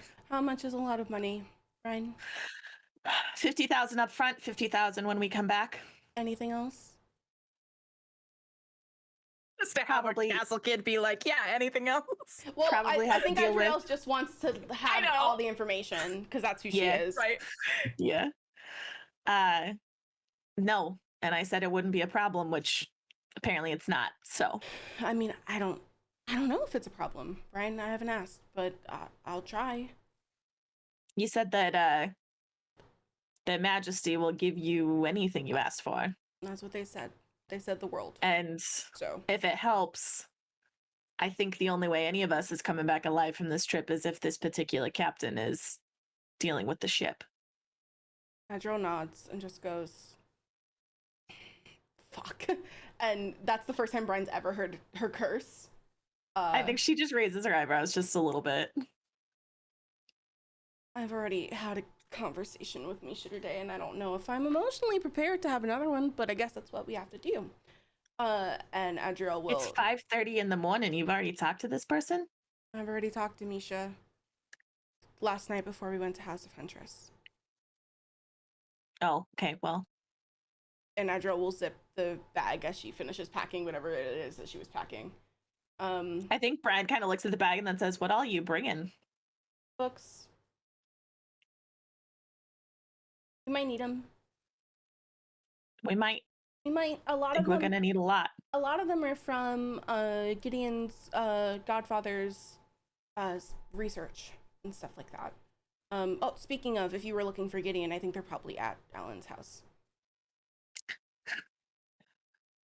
Got it. Thanks for that. Yeah. What else was I gonna tell you? And Adriel's like thinking. And she like scrunches her nose a little bit, like trying to remember, and then just like shakes her head and is like, I don't remember. Okay. Well, thank you for getting us a captain. I'm gonna try. A good one. I'm gonna go try and secure the money. And I guess I'll either find you here or tell Gideon to tell you. Brian says, I'm gonna stay if that's all right. I told her I'd be back on his ship at first light, so yeah. I gotta have an answer before I leave the castle. I need that money about 10 minutes ago. So that's fine. If you want tea, that, and she like points to her little teapot. That self brews, and I have like a lot of teas, and she like points to her little cabinet. It shouldn't take me a long time to go talk to their majesty, so I'm gonna go do that, and I'll be back. If you need anything else, this is my like Sympax information, and she like rips a page out of her notebook and like scribbles it down really quickly and leaves it on her desk. Brian opens the bag on her that she carries with her and to reach for her own Sympax, and Cat pops their head out of the bag. Adriel gasps, and she's like, oh, what a beautiful baby. And she like very gingerly like extends her hand out so that Cat can sniff her. Yeah, Cat's Roll an all animal about handling it. check.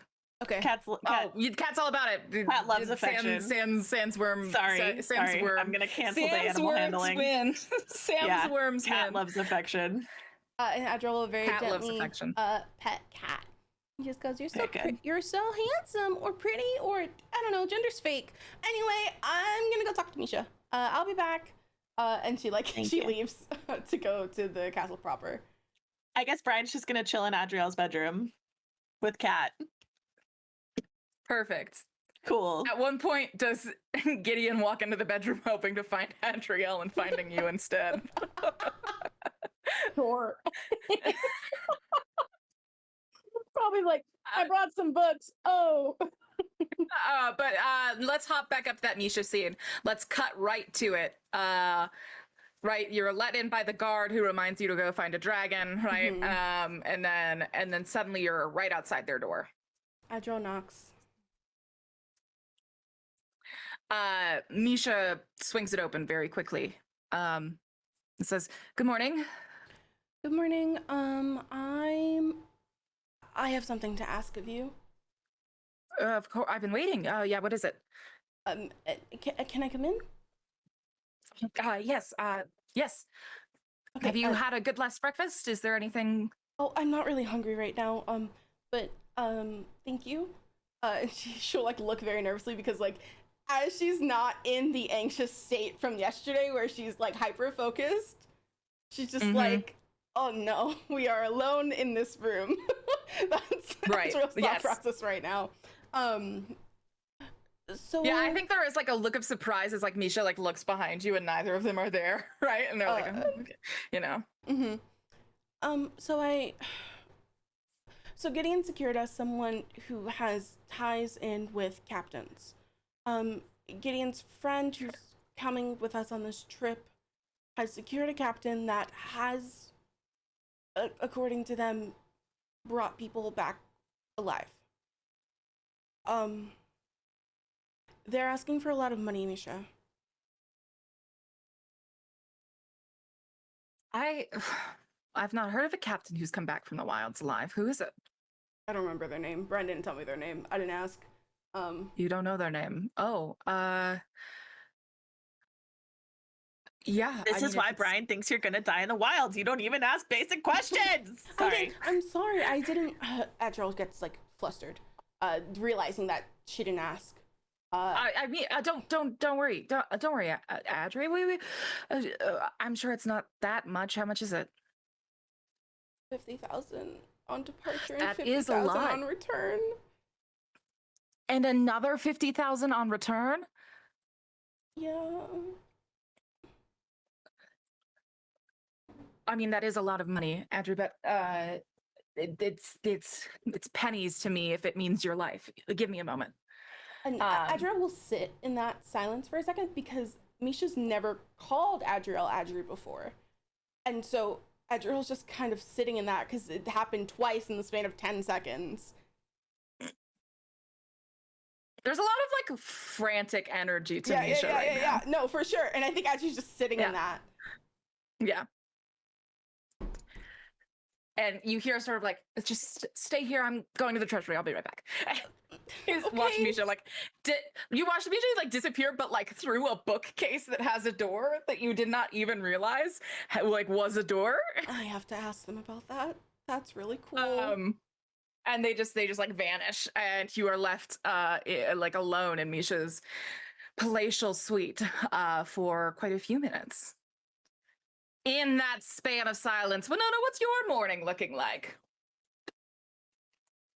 So, I wake up next to the bag that I've half packed. And I kind of scramble to get other things together, and I realize that I'm not 100% sure where and when I should be meeting people. The only person that I'm really close to is Brian. I have no idea where Brian is. Um, I mean, you've got a and Sympax, and you've got, I I do. assume, I don't know if you and Current have exchanged numbers, but I know you at least have Brian's. I think my gut is to at least like hit up Brian and see where she is. Okay. Yeah. So when Brian hits you up, so when Winona hits you up, Brian, what do you respond with? What are your sort of instructions? Is this a text or a phone call? This is a. Or like a holographic video message? What is this? Do you text or do you call Winona? I'm more of a texter. Cool. Yeah. Brian says, dusk at the docks. We're going with Gemma. Okay. So my first instinct is to hide all of anything that I hold sentimental to me. Brian also sends a follow-up that says, bring that thing Reader gave you. We'll figure out something to do with it. Okay. Cool. So that goes into, well, I keep that on my person, doesn't go in the bag because God knows what could happen to the bag. But anything sentimental to me, I kind of hide. Because no idea if and when I'll be back. And my gut tells me that I should let Karina know that I won't be back for a while. Right. But then also part of me is like, she is going to find a way into my house and figure that out anyways. So true, Bessie. I mean, her number's in your phone if you know, if you want to drop her a quick text. True. I don't know if I feel like texting Karina, honestly. That's also totally respectable. Absolutely.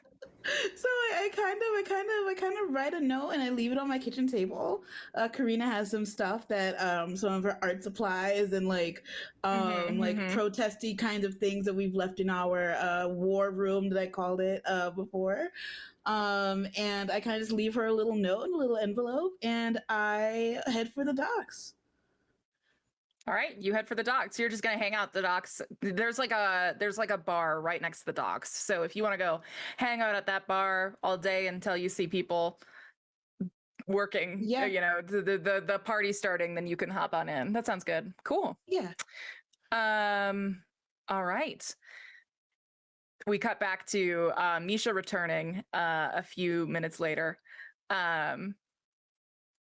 And Misha has like this box in their hands, and they like come back into the room, and it's like this box with like this is like this deep cherry wood on it, and they sort of like set it down on the table in between the two of you, and says, "All right, it's 1 gold bar, 55,000 gold in estimate." Audrey nods, and we'll go. Thank you. I know you didn't have to do that. So thank you. It's all fine. It's when my parents find out, you'll already be gone. So it works. You have to stop breaking rules for me. It's unlike It's all right royalty, because Misha, she teases. But that's the thing, Adriel. When you come back, I will be the one who gets to make the rules, and therefore I don't have to break them anymore. So. Oh, but what's the fun in that? We'll have to figure out something else to do for fun. Yeah. And she will take the box. And before before they had gotten back into the room, she had written on kind of like a sticky note and said, "I went to the garden," and like stuck it on one of the books on the bookshelf. Interesting. Okay. Thanks. And she will, I guess, like, go to leave. As you step out, you go to the door, and like your hand hits the doorknob and you hear, Adriel. Yes. And there's this like long,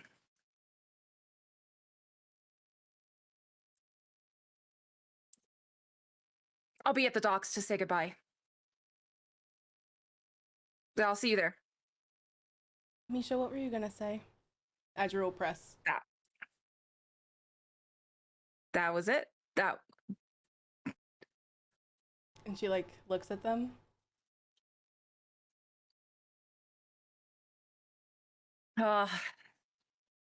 Chaos bar, wrong time. Misha like whips their shoulder around and says, I meant to say I was meeting you at the dock, Adriel, and I'll see you there. And they turn and they head back to their workspace. Adriel will leave. All right. Is anything else happening this morning before we go to the lunch? Not y'all saying someone dropped $50. Y'all just have to wait till Adriel lives. And I'll comes back. take the gold bar. I almost said chocolate bar. I'll take the gold bar to Gemma. Okay, yeah, you take the gold bar back to Gemma, and you see. I assume someone tells Winona and Brian to be at the noon meeting, the noon lunch meeting. Adriel, Please, Adriel ropes them into a group chat after grabbing the number from Current. All right, well, so we have a group. Wait, Adriel, you have to bring Brian the Yeah, gold yeah, bar. no, for sure. I thought we were skipping over that because you were going to No, Gemma. I was just gonna say Brian can give you her number like Okay. when you do that. So Okay, great. you can So, just have Adriel Brian's number. We'll go Right. to their bedroom and set down the box, and you can see that she's like very like lightly blushing. Like there was a conversation that was had. Chaos bar. Oh no. Why now? Y'all are the worst. Brian notices the blushing and just kind of like tilts her head to the side a little bit and says, so how long have you been just referring to their majesty by their first name? Adriel kind of like look down a little bit and just go, long time. All right, I'm gonna take this to Gemma. Okay. And I'll see you at dusk at the docks. Oh, no. So we got a scroll from the crown. We all have to meet. What is the room again, KM? I forgot. The Arcane, the Arborion's Great Hall. We have to meet in Arborion's Great Hall at noon. Our entire parties and okay. our captains. All right. Okay. So, Yeah. like, if you could like tell Winona, because I don't have Winona's number, I would appreciate it. Yeah, I can do that. How much is this bar worth? Did you say? 5,000 gold. Okay, that should do it. All right. Yeah, I'll go talk to Gemma and I'll see you at noon then. Mm-hmm. Do I need any goes like to the kind of security pass or anything? Or are they just Brian gonna need know? any kind of security pass? No. No? Okay, I great. didn't know. Okay, Adriel cool. shakes their head. All right. So she goes to the docks. All right. I assumed you were going to like stop at a currency exchange, withdraw 50,000 gold, take my the God. 5,000 gold for Imagine. yourself. Imagine. She's gonna offer it as a bribe for Gemma to come to the meeting because that wasn't in the original agreement. Yeah. So you pull Yeah. up, it's dawn. I think like Winona's like looking out the window of a coffee shop and can like see this exchange happening as Brian pulls up to Gemma's ship. She's not out on the dock in the morning. You're going to find her. You eventually do. She's in the captain's quarters. She's sprawled across her bed. She's drinking this glass of morning wine. Velvet like pillows and cushions are surrounding her. She says, "Good morning, Brian." Good morning, Gemma. Well, It's in a box, right? The bar gold. yeah, it's like this beautiful cherry wood box. She says, "Which port am I running you to this morning?"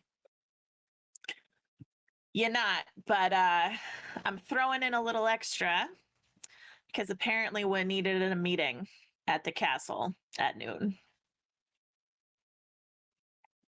Let's see it then. Brian like walks over to the bed and like very slowly just like peels up or like peels open the top of the box and like shows this bar and says, apparently it's worth 55,000 estimated. I know what a gold bar is worth, Brian. She says, really? Because I've never seen one. Well, you don't own a ship, do you? She pulls it out. She says, she kind of like holds away. She goes, yeah, this is real. All right, Brian. You've got yourself a deal. All right. And you'll come to this meeting, God forbid. Yes, council at noon. I'm going to say you actually give her the right place to go, which is the Arborian Great Hall. And Arborian, which is where the Arcanon people sort of are. It's Okay. almost worse. You're going to the church instead. Got it. Okay. But so I assume you give her the right call. Yep. And she's sort of holding on to it, and she says, "Now, Brian, I have one Yes. last question for you. Oh, God. You're not bringing me a bunch of fucking dimwits, right?" No. We've got at least one fighter who could probably take you if she really wanted to. And a really powerful magic user, actually a couple of really powerful magic users, and then a druid that can turn into a shark, which is pretty impressive, and Gideon. So I think it'll be all right. All right. Because here's the thing. $50,000 isn't worth much. $50,000 isn't worth much to me dead. Right? Yeah, I know. As long as we're on the same page. We are. I'll see you at noon. I'll see you at noon.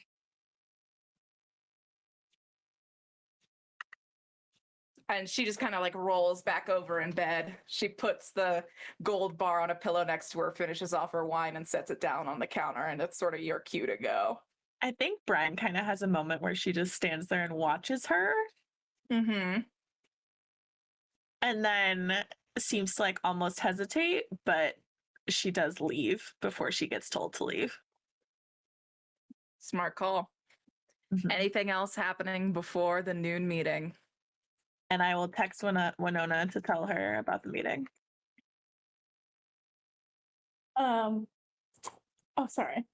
I didn't want to interrupt the text scene if there was one. Okay.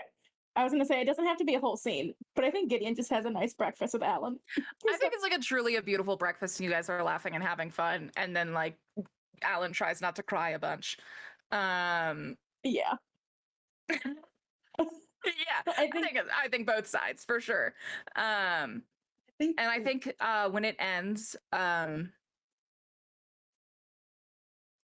says, "One moment, you'll just give me a second. I gotta head up into the attic." And Alan sort of disappears, and he comes back after a long moment and says, he's coming back and he's kind of holding something behind his back, and he said, when we went down, right before we went, we all got matching cloaks because we thought it would be funny, and that also we would need the bright color to spot each other in the wilds. It was a bit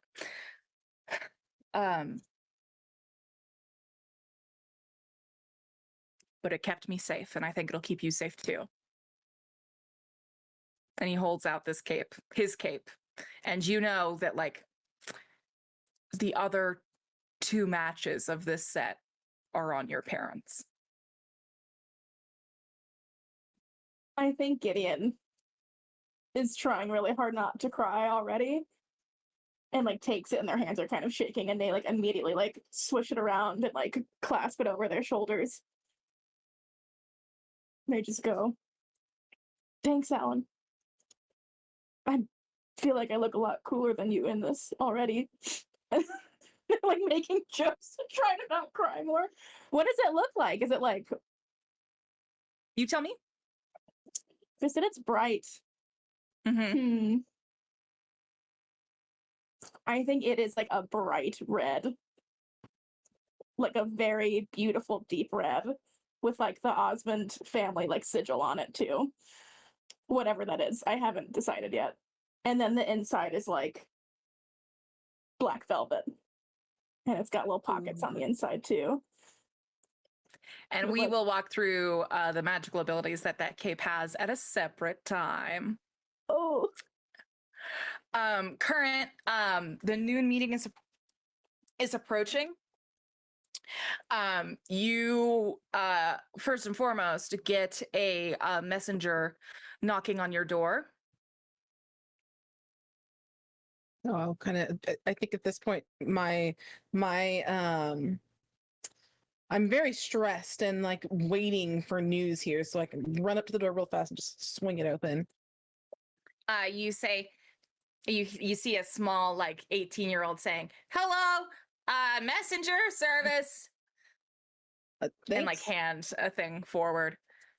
And you kind of take it and you open it, and it's the 1,500 gold that you won from the battle. Oh, I think I almost kind of even forgot about it because Yeah, you got 1,500 gold for sure. Yeah. And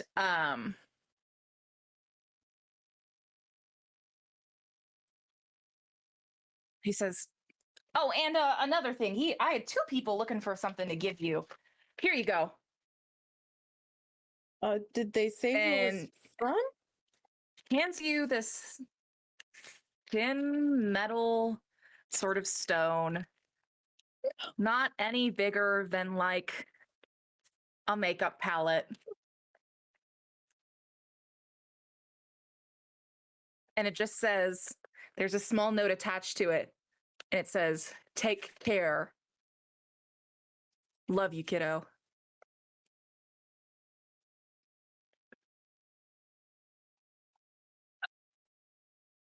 Is there a way if I can see if I recognize the handwriting? You absolutely do. It's your father's.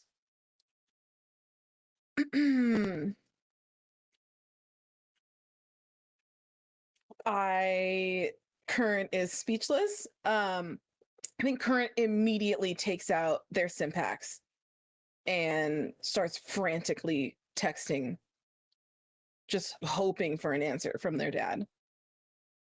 You call, you text. This Sympax has been disconnected.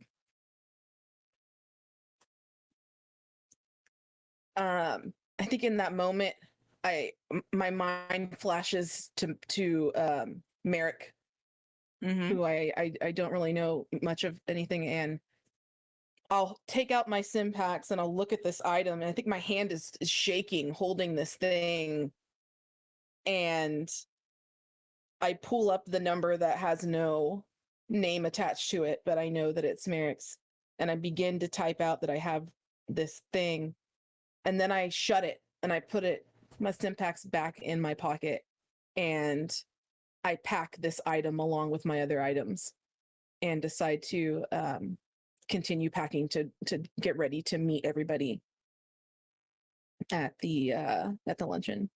I'm very confused, very scared. All right. Anything else before we cut now?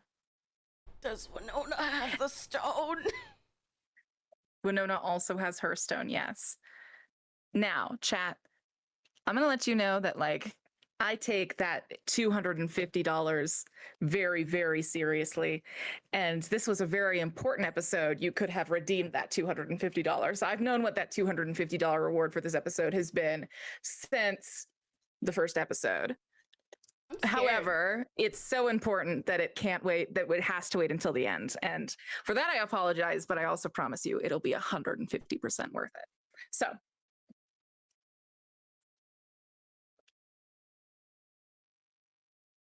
now, is there anything else happening before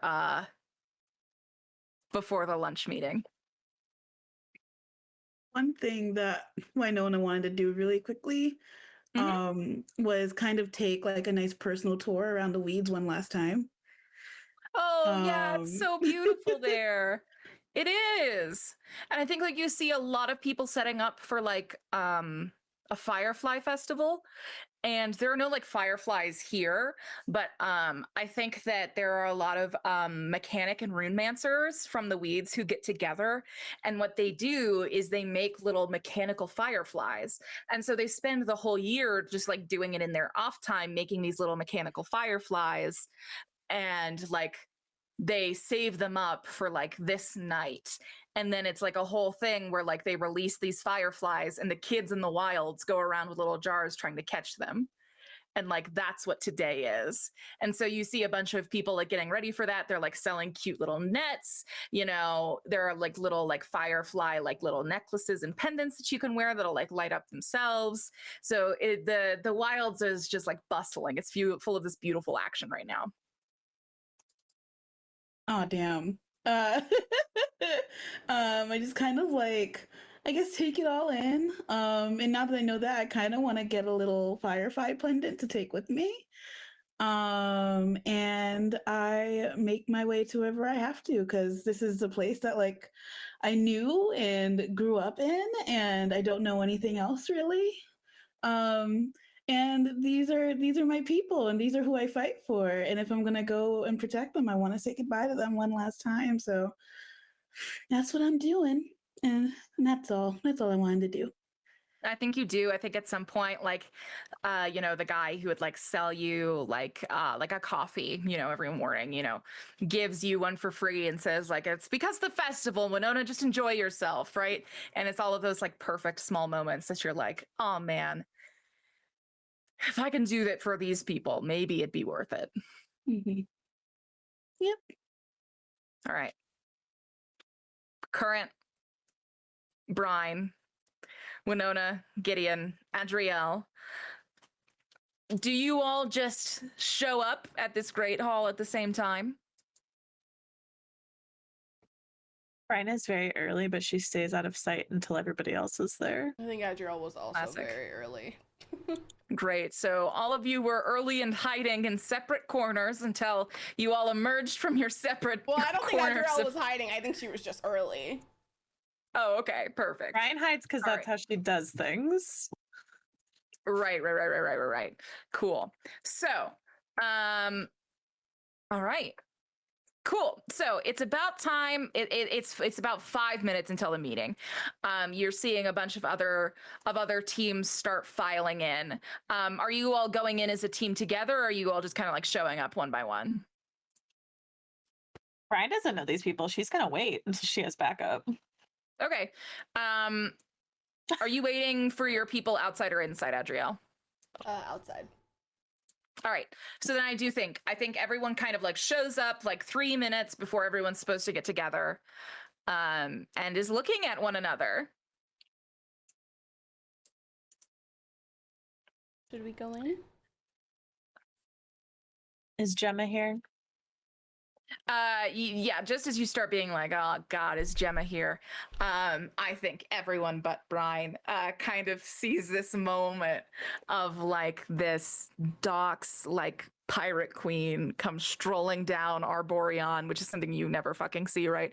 Everyone is here is in their very conservative sort of gear, right? Not like conservative like conservatives, they're gross, but like right, more modest wear. But you see she's showing up, you know, she's, you know, titty out, you know, these like thigh high black boots, right? She's got like the gold like chains on her that sort of like jingle with each step, right? Big cutlass at her sides, hat on, you know, then you only occasionally catch the glimpse of her eyes, right? She comes strolling down and walks up to your group and says, hello, friends of Brine. Oh my god. Hello, my name's Gideon Osmond. Gideon sticks out her hand. Brian rolls her eyes. Oh my god. Adriel but you also see that, rolls like- her eyes because I think Yeah, but you see like You see her eyes kind of flare with approval because, and she like reaches out and she grabs Gideon's hand and she shakes it firmly. She says, Captain Gemma Vario at your service. You know, going on ventures, expeditions with other red tieflings is some of my favorite times. I hope it's the same here. I'll make sure it's fun for both of us. Good, you do that. Who else am I meeting? And she just turns to the next one of you. You're the chosen one, yes? Yeah, hi, hello, I'm Adriel Hollowtide, and Adriel will reach out and shake her hand. Madam Hollowtide, lovely meeting you. Now, I do have a question. Why did royalty think that you were the one who was going to save all of Kurthis? Because I've saved that royal once before. Oh, okay. I didn't realize that I'm driving a true hero around these parts. How exciting. And who are your associates? Lovely meeting you. She extends her hand towards you, Current. Current, who is usually very smooth and confident, has lost all of that. They are damn near just mouth kind of hang just a little bit just in awe of this person in front of them, and they're just like extends their Current, hi, Shark. Current, I'm Current. Hi. Nice to meet you, Current Shark. Are you a druid? I am. I can kind of tell. You all have a feel to you. That kind of boosts my confidence a little bit. I'll tell you this much. I don't run around these parts with a ton of Denazi, but the ones I do, they always do the right work. I was worried about the team that Brian's putting together, but even with someone... I mean, who are you? And she kind of extends her hand to Winona. Hi, I'm Brian's friend, Winona. Yeah, I'm kind of just following Brian into the wilds. I understand, Winona. We all need devoted followers. Adriel will kind of like pipe up very quietly and just go, Winona's a really good fighter. Oh, I can tell. I mean, look at those arms. Can't wait to see him in action. Goes like this to Adriel and then like gestures to Winona and says, "This is the fighter that I was talking about." All right, I get it. Now, is this everyone? And at that point, you hear a, not quite. And all of you turn your heads, and standing there is a tiefling man. He's taller than I think most of you. Who's the tallest one of you? Gideon? Gideon is like over 6 feet, right? Yeah. Yeah. Gideon's 6'1", he's 6'5", so he's taller than all of you. He's a foot taller his knees. Also, I think the Pirate Queen is also taller than all of you as well. Then, she's so hot. I'm mad about it. She's so hot, and I'm so mad about it. That's all. Oh, yeah, she's so very hot. Oh my god. I'm not mad at all. Yeah, and these two tieflings sort of look at each other at a moment, and but yeah, so he's this I'll move us all now, and I think like he's introducing himself as you all kind of move in towards the Great Hall, because you can hear that the procession is about to start. So let me go ahead and put everyone in the Great Hall. So as the Great Hall is loading, you can see that you can see that everyone in their bespoke crews have begun to gather. Let me just pop this. This is Julian Centurion. This is him. So that's him who you just met. He introduces himself. He says, he's trying to be very formal. He says, I am Julian Centurion. I am the Feywild expert that was sent by both Misha and by Alan. It's lovely meeting you both. And he's being very, very formal. But you can see that that doesn't go very deep. Yes, so to clarify, you have Adriel, Current, Brian, Winona, Gideon, Julian, and Gemma as your chosen crew. Congratulations, my heroes. You have you've finalized your crew loadout. So congrats. As you lead in the hall, you are brought. So this, to remind everyone, that's Julian, and then this is Gemma. It looks like you've gotten 2 tieflings through no purpose of my own. Looks like you've added 2 tieflings to your party. Brian has a type, I guess. Brian has a type, I guess. And so you're loading out. You see that there are the 2 other teams are on either side of you. You can see Enzo Sabine with like the most like stacked looking group of people you've ever seen. One of the guys has like glowing eyes. It is bananas. This half orc girl with like scars across her entire face. And she looks at least 6'7", 6'8", and she's sitting there with this massive fucking axe at her back, like this huge, like really but actually you do see that in Enzo's party is Cyan, the shark boy, the shark man, is sitting amongst this group. So, and then of course you notice in Key's group, she has literally all of her friends that were with her last night. You notice that as you all are sort of getting situated, this dwarven woman who looks very like she does have like an Arborean vibe to her, but she seems very capable. This dwarven woman comes and sits by them. She has like clear captain energy to her, so that is the captain for Key. Is her. She's cool and great. And then you notice this actually, I think that any of the castle kids would recognize him. He strolls in, a bright and professional grin on his face, and he comes and sits down by Enzo's group, and you know that he is actually the advisor for like runemancy and airships to the crown.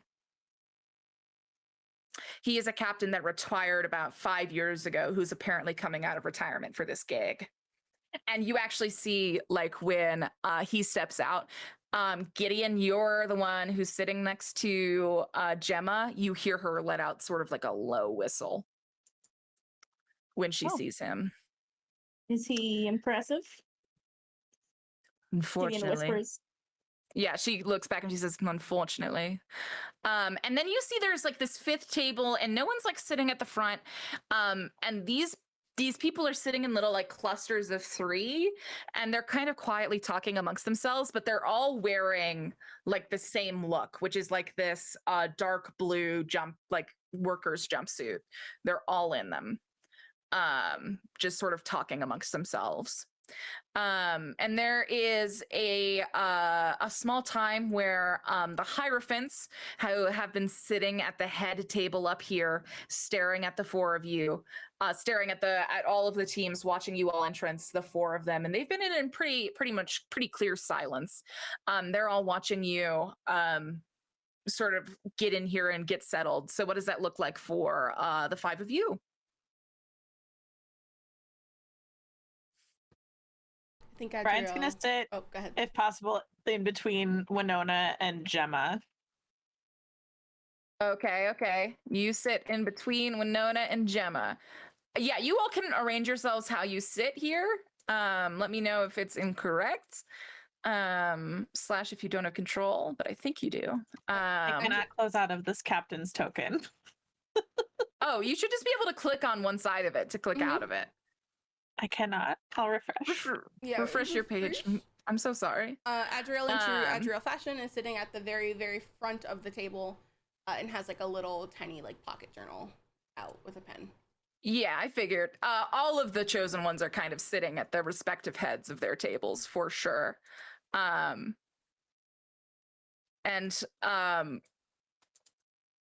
is this sort of long pause. And after a long moment, Alan actually steps up and says, "Chosen, your attentions, please." And the dining hall kind of dies out and says, "Hello. all of you, the people in this room, get to go on an incredible excursion. One that not many get to go through, and one that not many have returned from. Still, as the only person who has made it from the wilds and back alive, putting my feet on the ground of Akramon, I wouldn't trade that feeling for the world.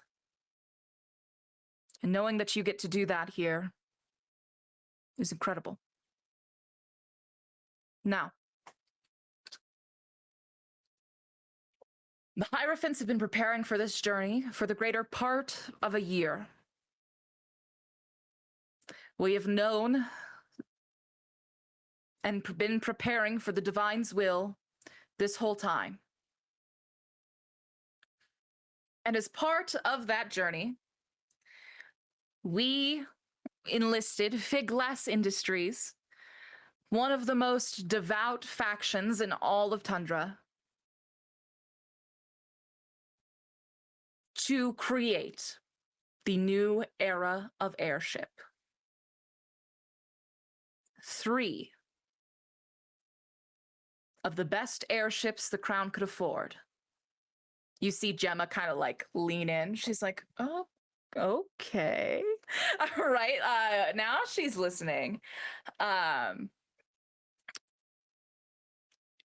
Alan continues talking. He says, and with those 3 ships, the 3 heads of Figglass Industries will be joining you in the wilds as your lead engineers.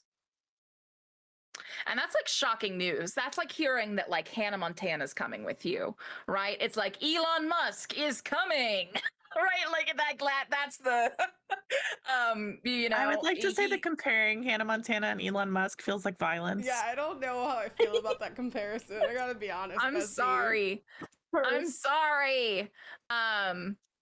And at that point, Alan says, and with that, I would invite the 3 leads of Figglass Industries to come on out and speak a bit about their ships. And he leads you all in a round of applause as the 3 owners of Figglass Industries step on out.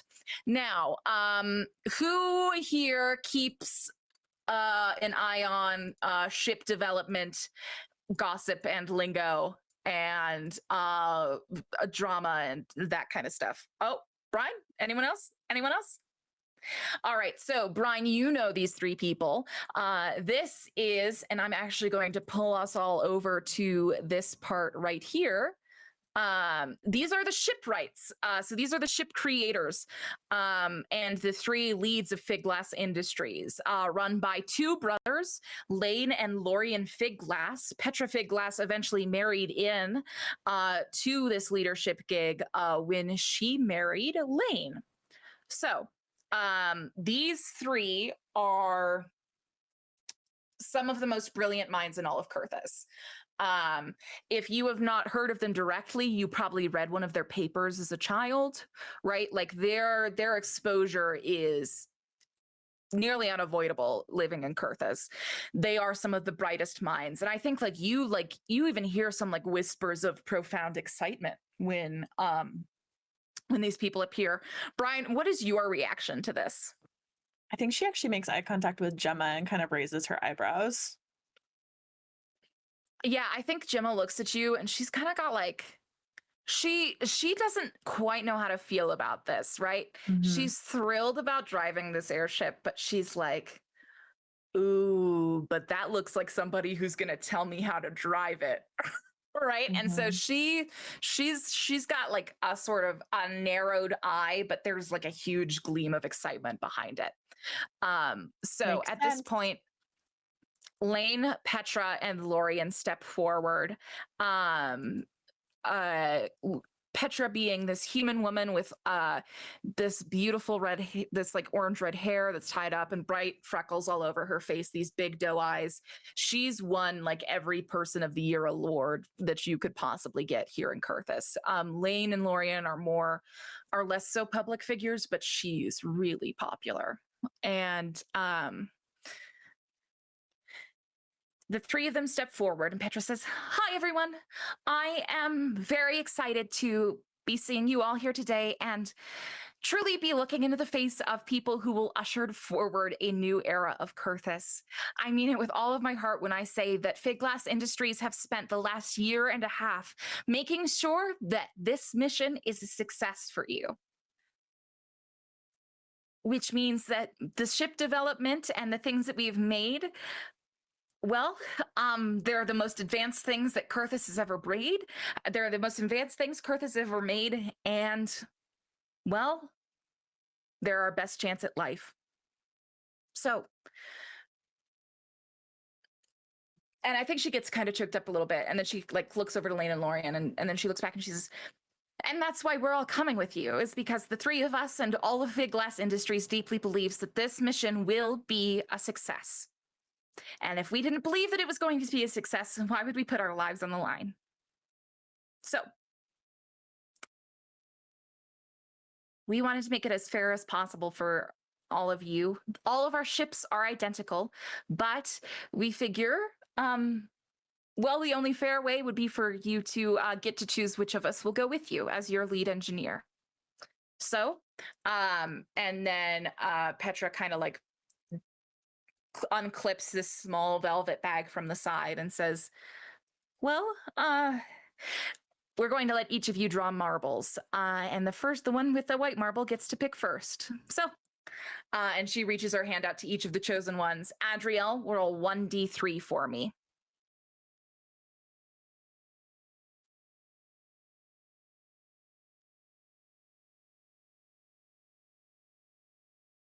Two. Okay.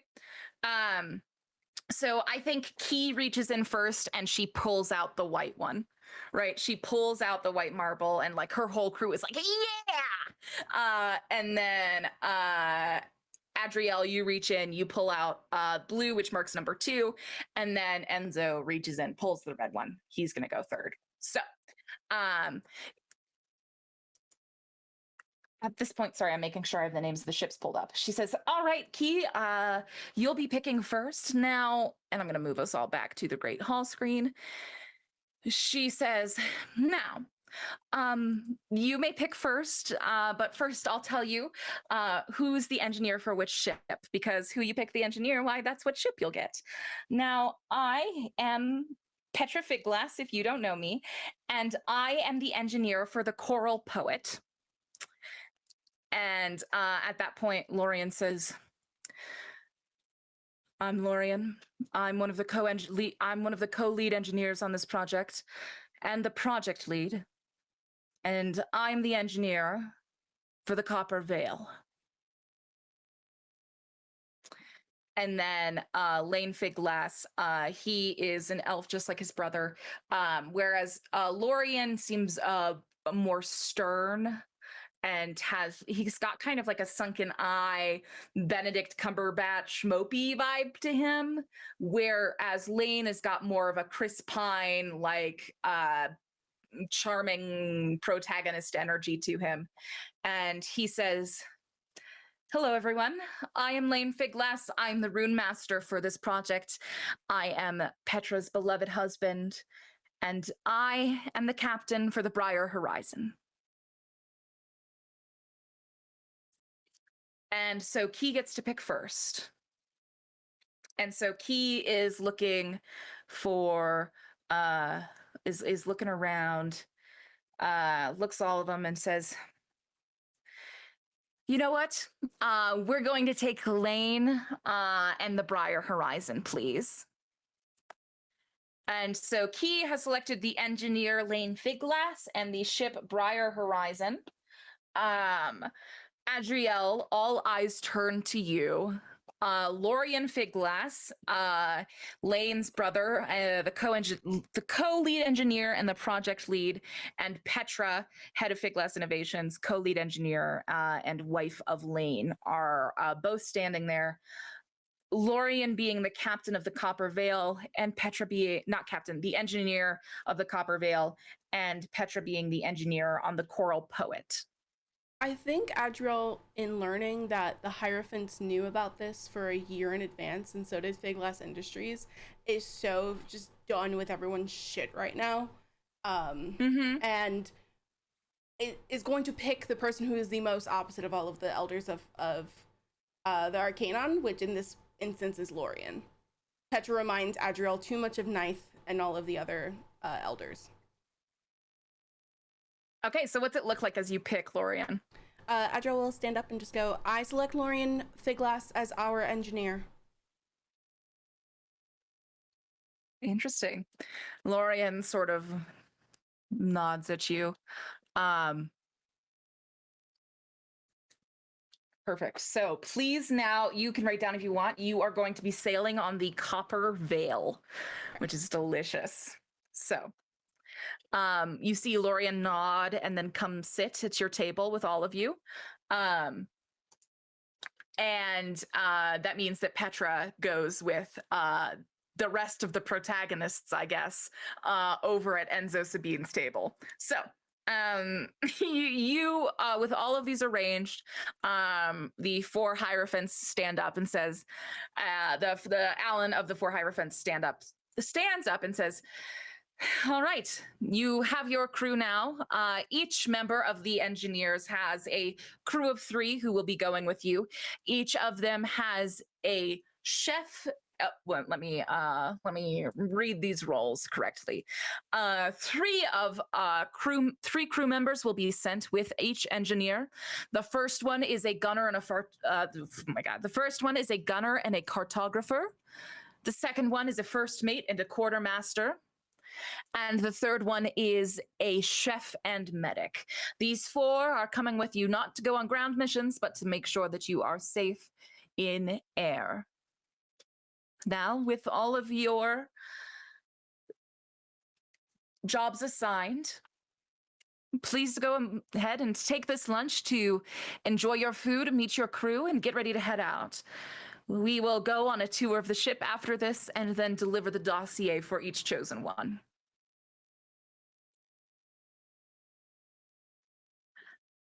So, at that point, they give you like this permission to eat. You see a bunch of Arcanon like students come out, you know, to sort of like host this lunch. You know, they're putting all the drinks out and the food out, and it's all being delivered in this moment of grand feast. Is there any alcohol? Yes. Adriel downs a glass of mimosa. Adriel downs whatever she can find. You watch Adriel down a mimosa. At that point, Gemma throws a curious look at Brine.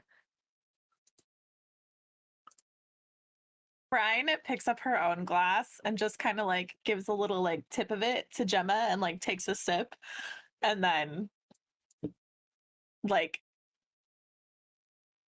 I think she says, so how bad are you looking forward to getting on that ship, huh? Who'd you say that to? Gemma. Gemma nods and says, I don't think I'd mind getting on that ship. And she looks over at Lori and she says, how's your ship, mate? Lorian looks across at her and he says, it's the best ship that's ever been made. Who are you and why are you driving it?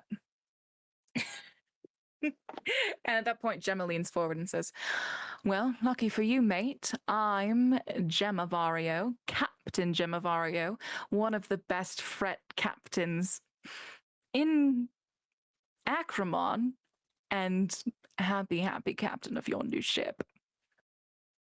And they sort of just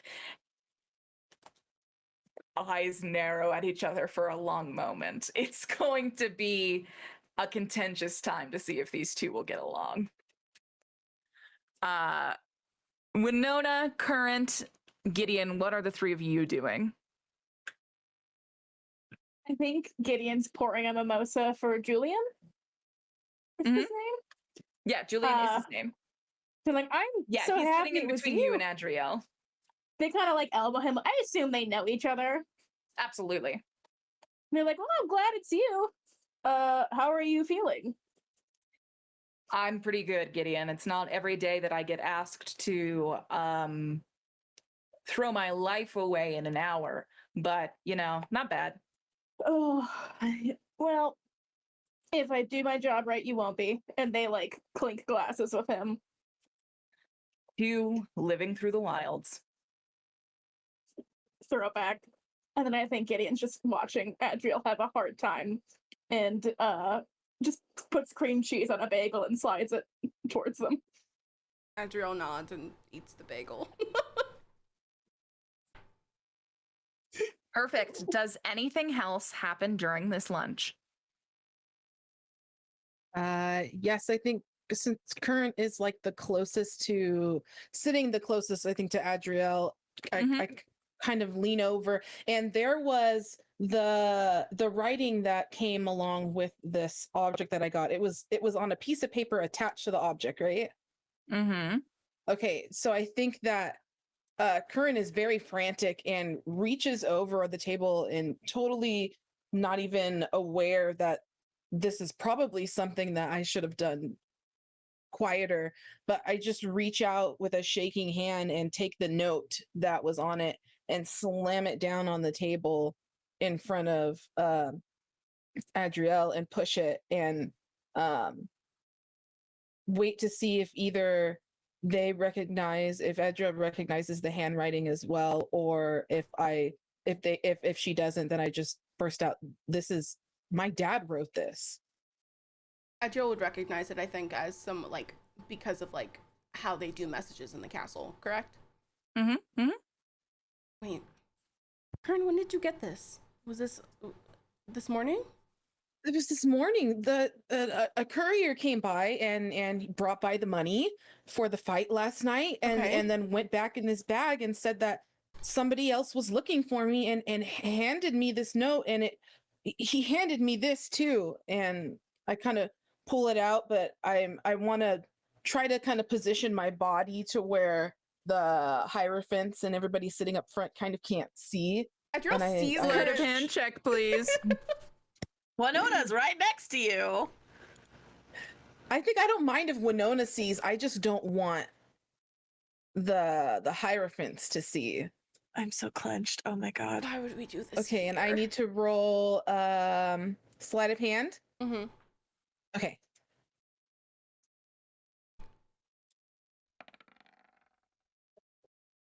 $14. Keep going. Adriel sees Current start to put something out of her bucket, and Adriel's like, Current, put it away right now. Current, put it away right now. Current, put it away right now. Current, please put it away right now. Current just snaps back to reality that, yeah, I'll just put it like, he handed me this. With that note on it? Yeah. And Misha had a note on my door and sent out people looking for my dad. They can't find him, Adriel. This is his handwriting. Oh, what is this? That's someone like him. And Adriel's like trying to think about all of the possibilities of like, what the hell? Do you remember when I asked you to cover for me the other day Yes. during the announcement? Yes. Well, I asked you to cover for me because I had to go. One of the reasons that I have been sneaking out has been to try to find out information about my real parents.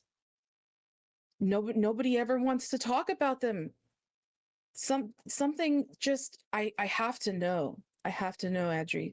So I found this person, and he said he was going to help me, and he sounded like he really knew what was going on, but then he just kept having more and more tasks for me to do. But he said that if I just did this one last thing, that he would tell me, and he described this object, and this is the object. Actually, why did my dad have it? What? I don't understand. Current, you can't give that to him. Current, you don't know what it is? You don't know what it does? There are other ways to get information. Current, you should have told us. I know. I know that you're stressed and you're worried about your dad, so I'm not lecturing you. I'm just saying Gideon could fight anyone. You could have just sent Gideon to kick his ass. I know. This is my battle. I didn't want to pull anybody else into this. We're a package, Current. I know. Do you I'm remember? sorry. No, don't be sorry. Do you remember? Nadra will like kind of cross her arms a little bit. Do you remember when we were finishing up the secondary school part of the Arcanon, and you, me, and Gideon refused to walk at graduation unless they remove the boys and girls aspect of graduation? Yeah. And that we would all just be seated alphabetically, no matter what our gender identity was. And so we just refused we weren't to gonna walk. let that go. So we just refused to walk. We showed them that day. We did. Anyway, we're a package, Current. If you're in trouble, you tell us that you're in trouble.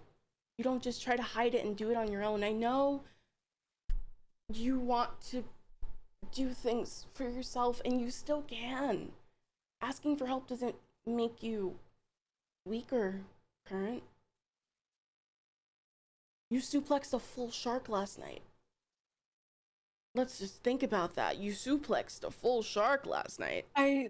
Yeah, I did. It's just, when it comes to just fighting and the shark races, and kissing cute girls, it's yeah, but this Adriel, it's not me that I'm scared for. You scared for your dad? This is so unlike him. And what did he mean? He talked as if he knew. Look at the note. He knew. He had to have known. How did he know? I don't know. I mean, Misha said that all of the royalty are gonna be at the docks. So maybe Misha has information? Hopefully.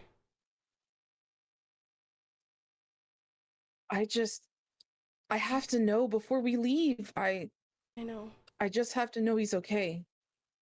And well, you messaged his impacts? It's not even connected anymore. Andrew will kind of like take a second to process that information, regretting the mimosa she drank, or chugged rather. I'm sorry, was it just the one? She's very much a lightweight, so she's very much regretting the choices that she's made this afternoon in the hall. I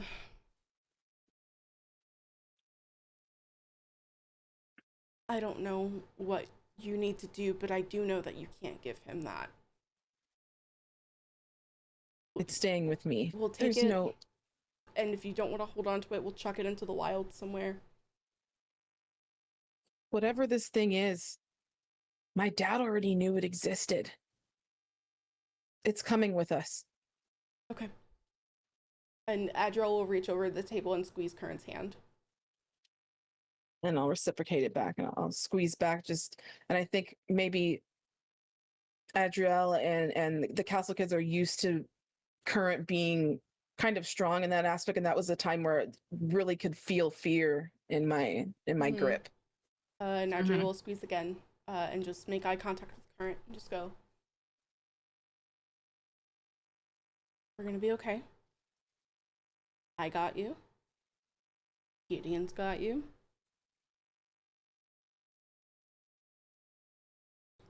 We're a package, Current. Okay?" Okay. And just one solitary tear just kind of silently falls down, and she just goes, "We do this together. Always together." Always. Nadra will continue eating the half of the bagel that Gideon gave them. Yeah, I think like Gideon wasn't in this conversation, but they like hear the end of that and they lean over and they're like, "Are you crying? Do I need to fight someone? Huh? You don't have to fight you anyone want a right bagel? now. Maybe I'll do it. give them a bagel. Maybe a hug. Sure, I'll take a big. I'll give you a bagel and a hug." And like Gideon like gets up and like makes Julian sit down and sits next to Current and like gives them a hug and starts like cream cheesing a bagel for them. I think when they switch places, Brian kind of leans into Winona and is like, "What's going on? Did you hear anything?" Honestly, like Winona is so deep into her mimosa and kind of spacing out that she was like, "What happened? Something happened? Did I miss something? Did I miss something important?" Brian kind of gestures to like the castle kids and is like, "I don't know. That one's crying. What's happening?" They're They always see crying. Gideon like, They're "And always the mimosa for my favorite shark," and like pouring. Like something going on. Oh no. Like, oh, well, I mean, we're all stressed out, you know, like we deservedly so. A little cry, a little dance, a little mimosa dance, you know. Yeah. Right. Yeah, that's a good point. All right. All Yeah, right. we're all gonna die. No, we're not. No, we're not. We're fine. No, we're not. Fine. Stop Fine. that. We're Stop fine. it. We're fine. We're fine. We're We're fine. gonna come fine. back. We're fine. We're fine. Okay, It's cool. fine. Yeah, I'm just gonna go back to drinking my mimosa now. Okay. All right. Does anything else happen during this brunch?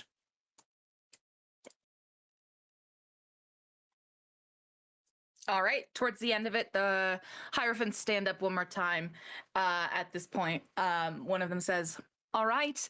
Thank you all for a wonderful lunch. You have about an hour now to pack up your things and then make your way over to the docks, where we will go through a boat tour right before the royals will come down to the docks to see you off. All right, everyone." And that's the instruction. You have 1 hour before you are due at the docks to leave. That's how fast this day is flying.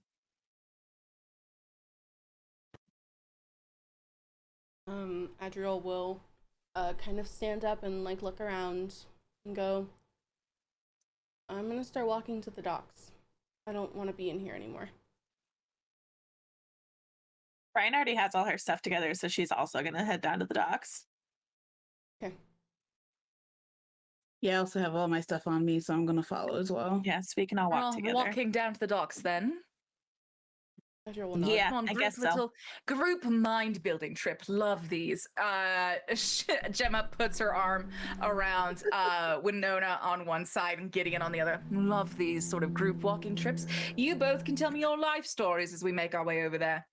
And she's got your arms around. She's got her arm around you, Winona, and you, Gideon. I don't know if you want to hear my life story. I also don't really know you. But hello. No, but we will. This is fair. And she winks at you, and all of you walk down to the docks. Would you wish for me to take it from here, players? Just do it. I guess All right. so. Yeah, Just just do do it. Band-Aid. Well, no, we're gonna get introduced through the dock scene. Y'all have to see the dock. So eventually, you are given a different dock location from the rest of the other like chosen groups, right? Because these ships are so huge that like you can't host all three groups at one dock. Yes, Chad, it's almost time. Now, as you all approach, oh, Brian, you don't know where these fucking ships were hiding. But as you're pulling up, you see something more beautiful than anything you've ever seen. Because I think that you do love a good ship, right? I think you love a good ship. Who doesn't? But all of you are walking up. I think except for Lorian. Lorian did not go on this walk with you all. But you all approach this ship as you get to the docks. and it is a thing of beauty.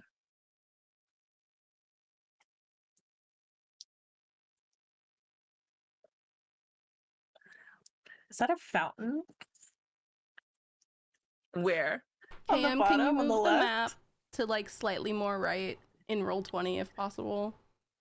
You want it slightly more right? Yes, it's too far to the Oh, left. Oh, did you not zoom in? When you zoom, it's still cutting things off. Oh no! Oh no! Here I was thinking I've nailed this because I forgot. I thought it was the other way around.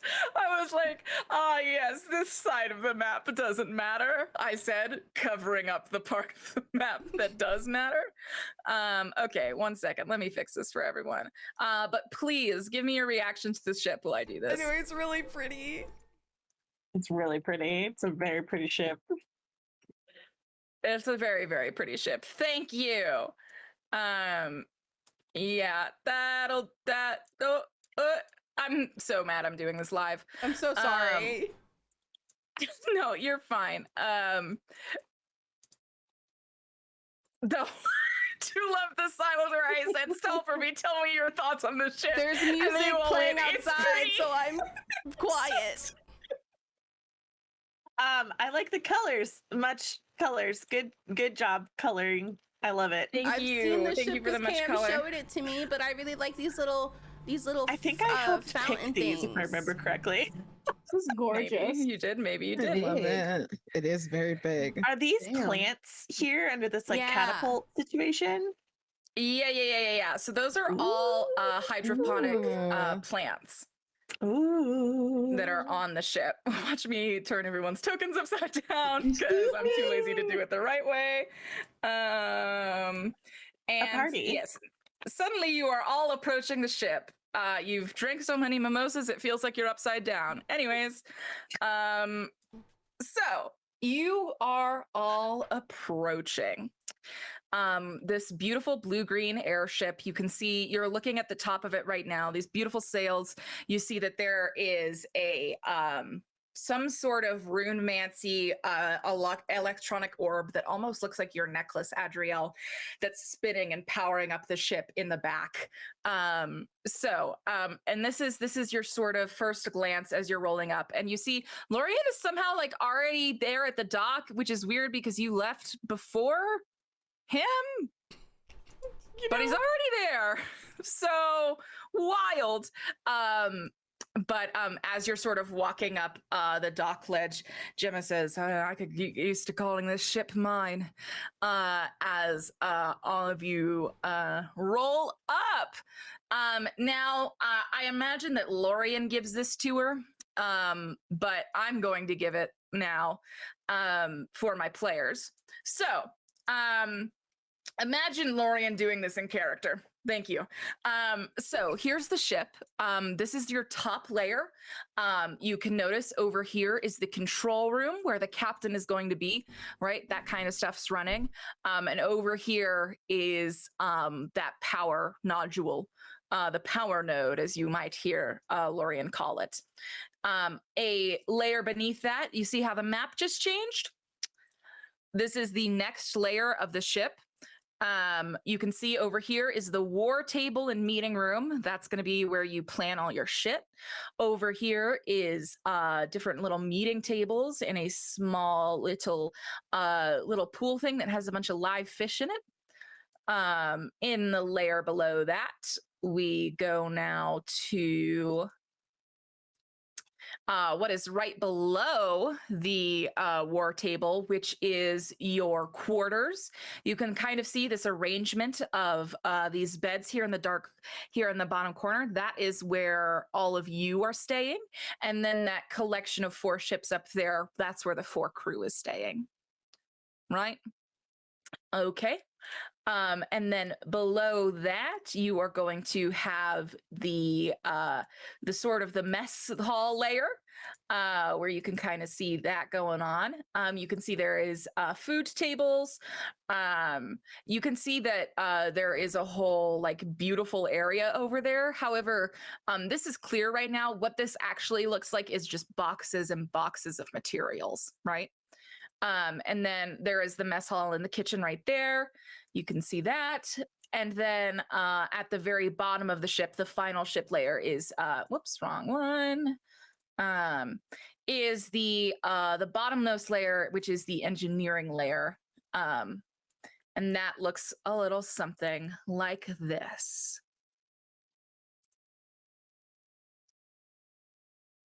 So, it is an hour and a half long tour. Lorian's giving it the whole time. Lorian's talking like this the whole time as he explains everything to you. And that's why it probably takes this long. And then at the end, he is standing amongst all of the loud sounds of the engineering layer and says, "Do you have any questions?"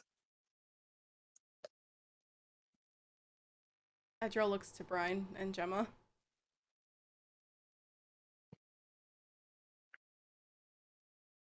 Brian says, "What's our likelihood of survival on this thing?"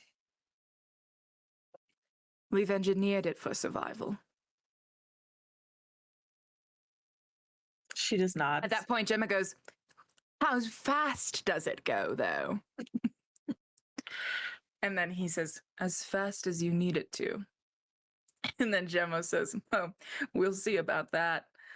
And that's sort of that moment. And then you see one of your crew member, actually at this point, I think that the crew comes downstairs. And so the three of them step on down. You see three crew members step forward. You'd see a dwarven woman, a half-orc man, and an elven woman. You see the three of them approach. I'm going to just put them here in on this part of the ship. Let me throw them down. Oops, that's not all of them. Whoops, I fucked up. Oops. You see them come and introduce themselves. The half-orc man goes first. You actually notice that this half-orc man who comes to introduce himself, you see that like there is a moment of recognition between Gemma and him, but they keep it to themselves right away. You can kind of see that there is that like moment of like, oh, and then like, right? And so this half-orc man approaches. He introduces himself. He says, "Nice meeting you all. I'm Luso Caviar. If you've heard of me, I'm sorry, but I'm going to be your first mate and your quartermaster." And that's how he introduces himself. And then the dwarven woman steps forward and she says, "Hello, everyone. I'm Galidri Tiramphis. I'm going to be your gunner and your cartographer." And then the elven, wait, oops, who did not make it onto this map? I'm being tested by God in this Chili's tonight. You're missing the gunner. You're missing the gunner? Okay, cool. That's Galidri! That's the most important one. She's also hot. Hold on. It's the one that Brian knows about. I'm gonna say, Yes. I decided that Gideon knows this one person. Now we have many of them. We do have many now. What a shame. Don't worry about it. I'm working very hard. Okay, so then Golitri introduces herself. This is her. She's a dwarven woman. She seems very capable. And then last, a little bit more quieter, a bit more scared, a bit more like very nervous for today. She steps forward. A few of you do recognize her. She is also a part of the Arcanon, very prolifically and around the time that you were. This is Mara Apone. And she says, "Hi, I'm Mara. I'm going to be your chef and your medic. It's nice to meet you." Edril waves. And she waves back and says, "Hi, Edri. I was hoping I would get you. I'm excited you're here. I'm going to cook you some really good food, I promise." I'm excited. which it should be. And she sort of nods nods down. And so Lorian says, yes, the three of us together will be your crew. We will be in charge of keeping the ship running even while you are on your mission, so to speak. Your crew, well, Adriel, your crew follows your instruction. This crew will follow both mine and Gemma's. He says that last bit with a bit of pause. Any questions? Adriel shakes her head. All right. Well, and then at this point, Mara says up. She says, "Oh, by the way, the royals are here. So, I think they were looking to say goodbye." Adriel will excuse herself and walk out. Can I get everyone to roll a perception check for me as we head on up? Yeah. I'm scared. Same. Don't be.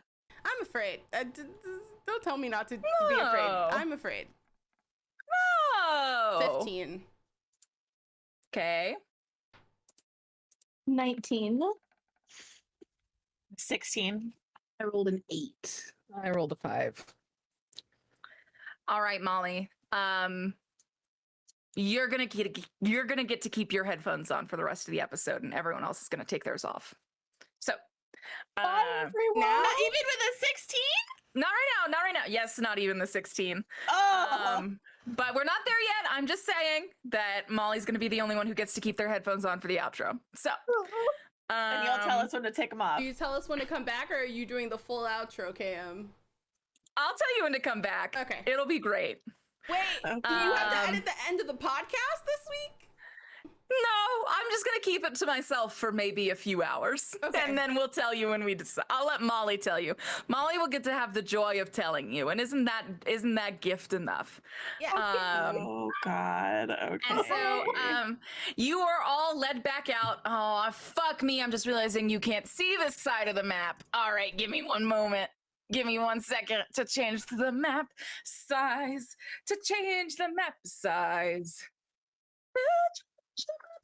What are you all doing as you're walking out to see the royals? Gideon is like still talking to Gemma a bit. It's like, yeah, I have a motorbike. It's like kind of cool. Brian Whatever. hangs back with Gemma and Gideon, and it's just like there. Thank you. Brian's seen it. Yeah, I have. It has a sidecar. It's nice.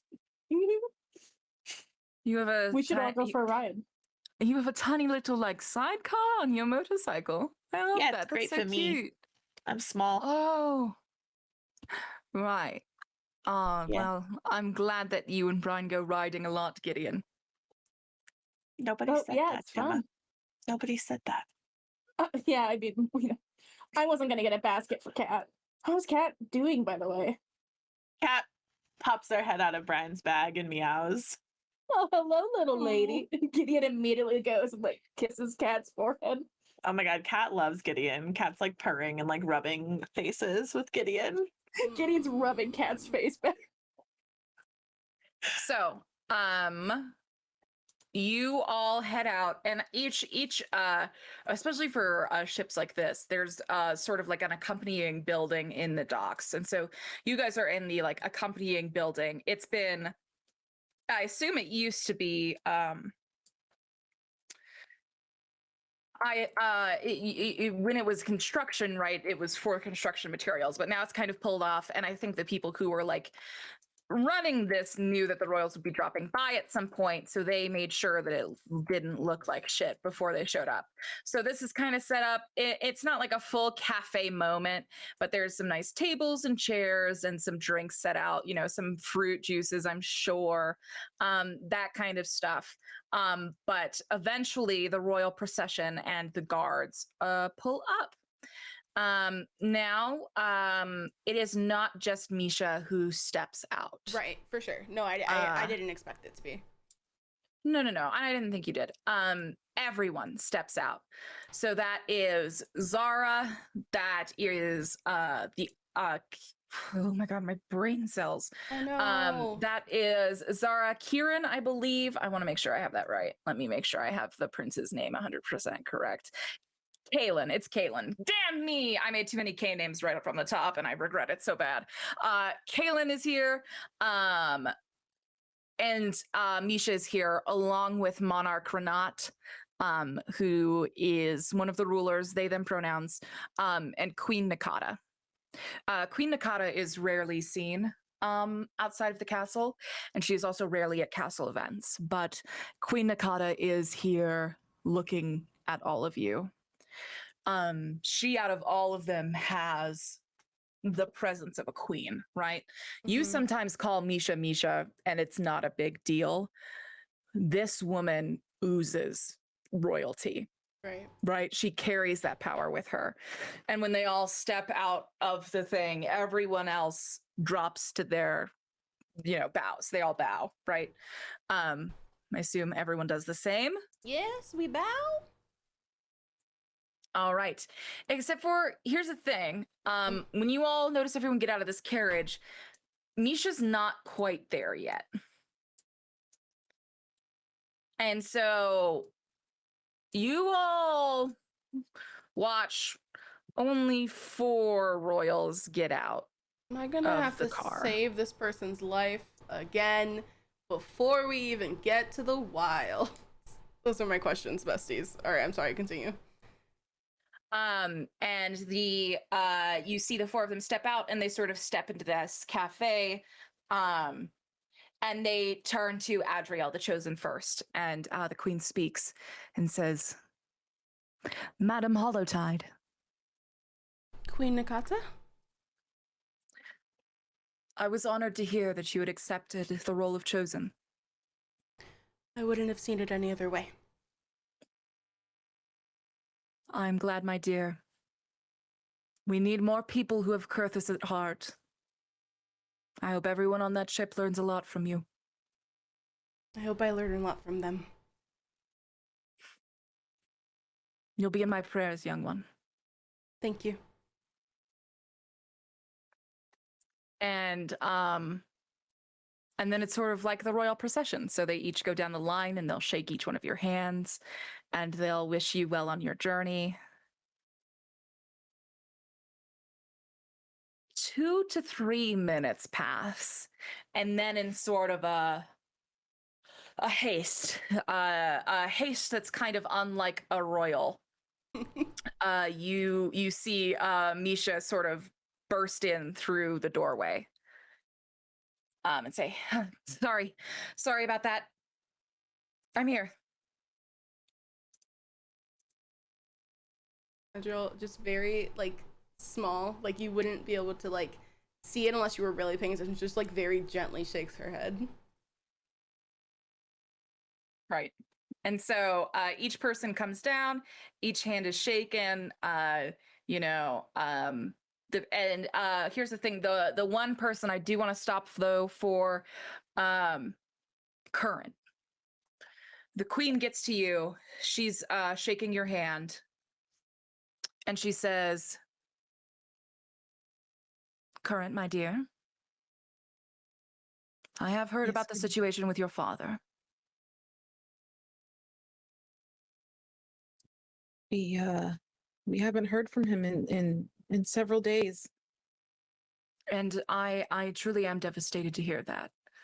Your father does amazing things for Kurthus, and I'm so sorry that you are leaving without saying goodbye to him. Queen, there was mention of a search. Some guards were sent out, possibly to look for my father. Yes, I heard that Misha had sent out that order this morning, and then when Misha came and told me this afternoon, I had the amount of guards doubled. And nothing at all? Not a trace? Not yet, my dear, but it may take some time.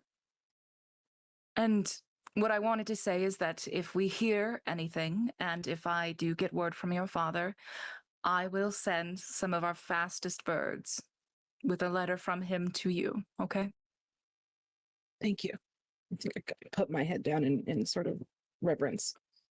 The queen reaches out and she places a powerful hand on your cheek and says, Current, you are our nation's best.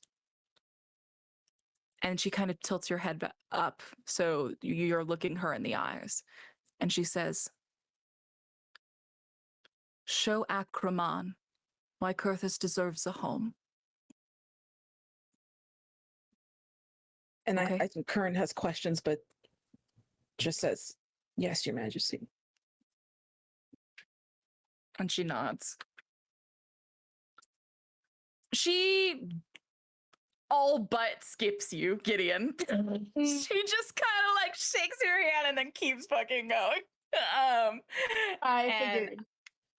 And Brian and Winona, how does it feel to be in the complete presence of royalty for the first time? Honestly, for Winona, she's really anxious. And not in a excited kind of way. Mm-hmm. She's kind of stiff. Isn't really making direct eye contact with any of them. Mm-hmm. And is kind of just like side-eyeing Brian for like how she's feeling. Okay. Yeah, absolutely. Brian has assassinated some people who are adjacent to the royal family. Yeah. So she's just like poker face.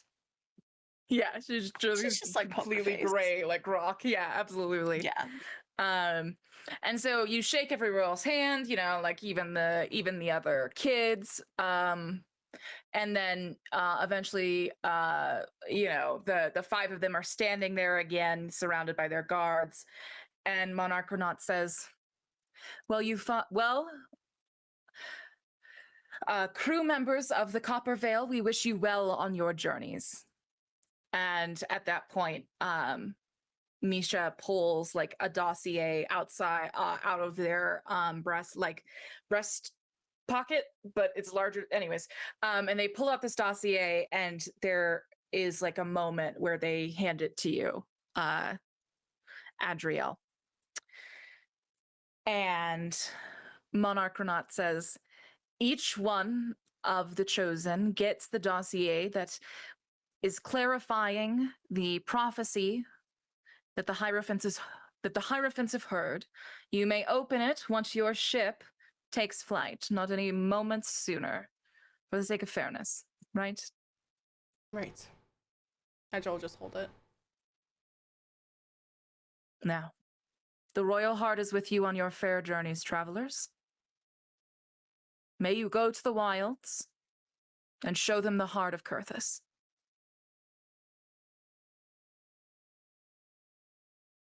May the divine be with you. And they all sort of nod their head at the same time. And then they move to go.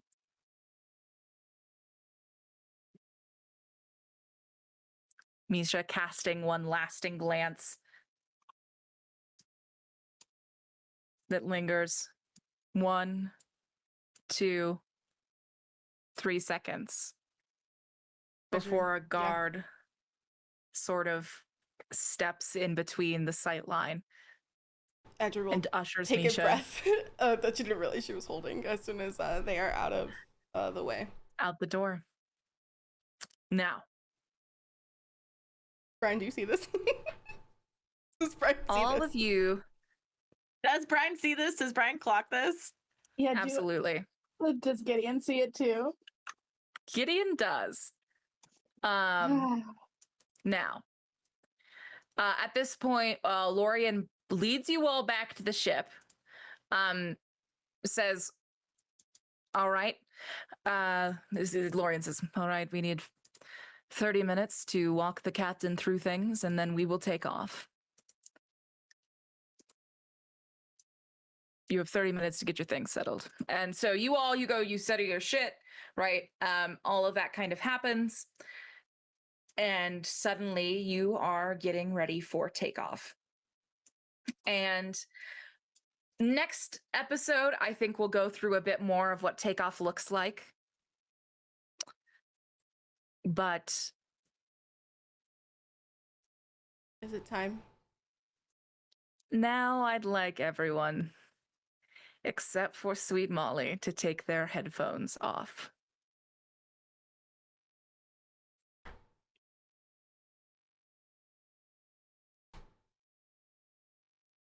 Molly. While you were meeting the royals, You're muted. I am. Why can't I hear you? Why can't you hear me? Oh no. Wait, My headphones literally died at this your second. headphones died? Hold on, put your new headphones in. I'll be nice. I'll be kind. They can just stare in pain. This is hilarious. Yeah, absolutely. I'm so tempted to turn my captions off just to fuck with them, but I won't, just this once. Okay.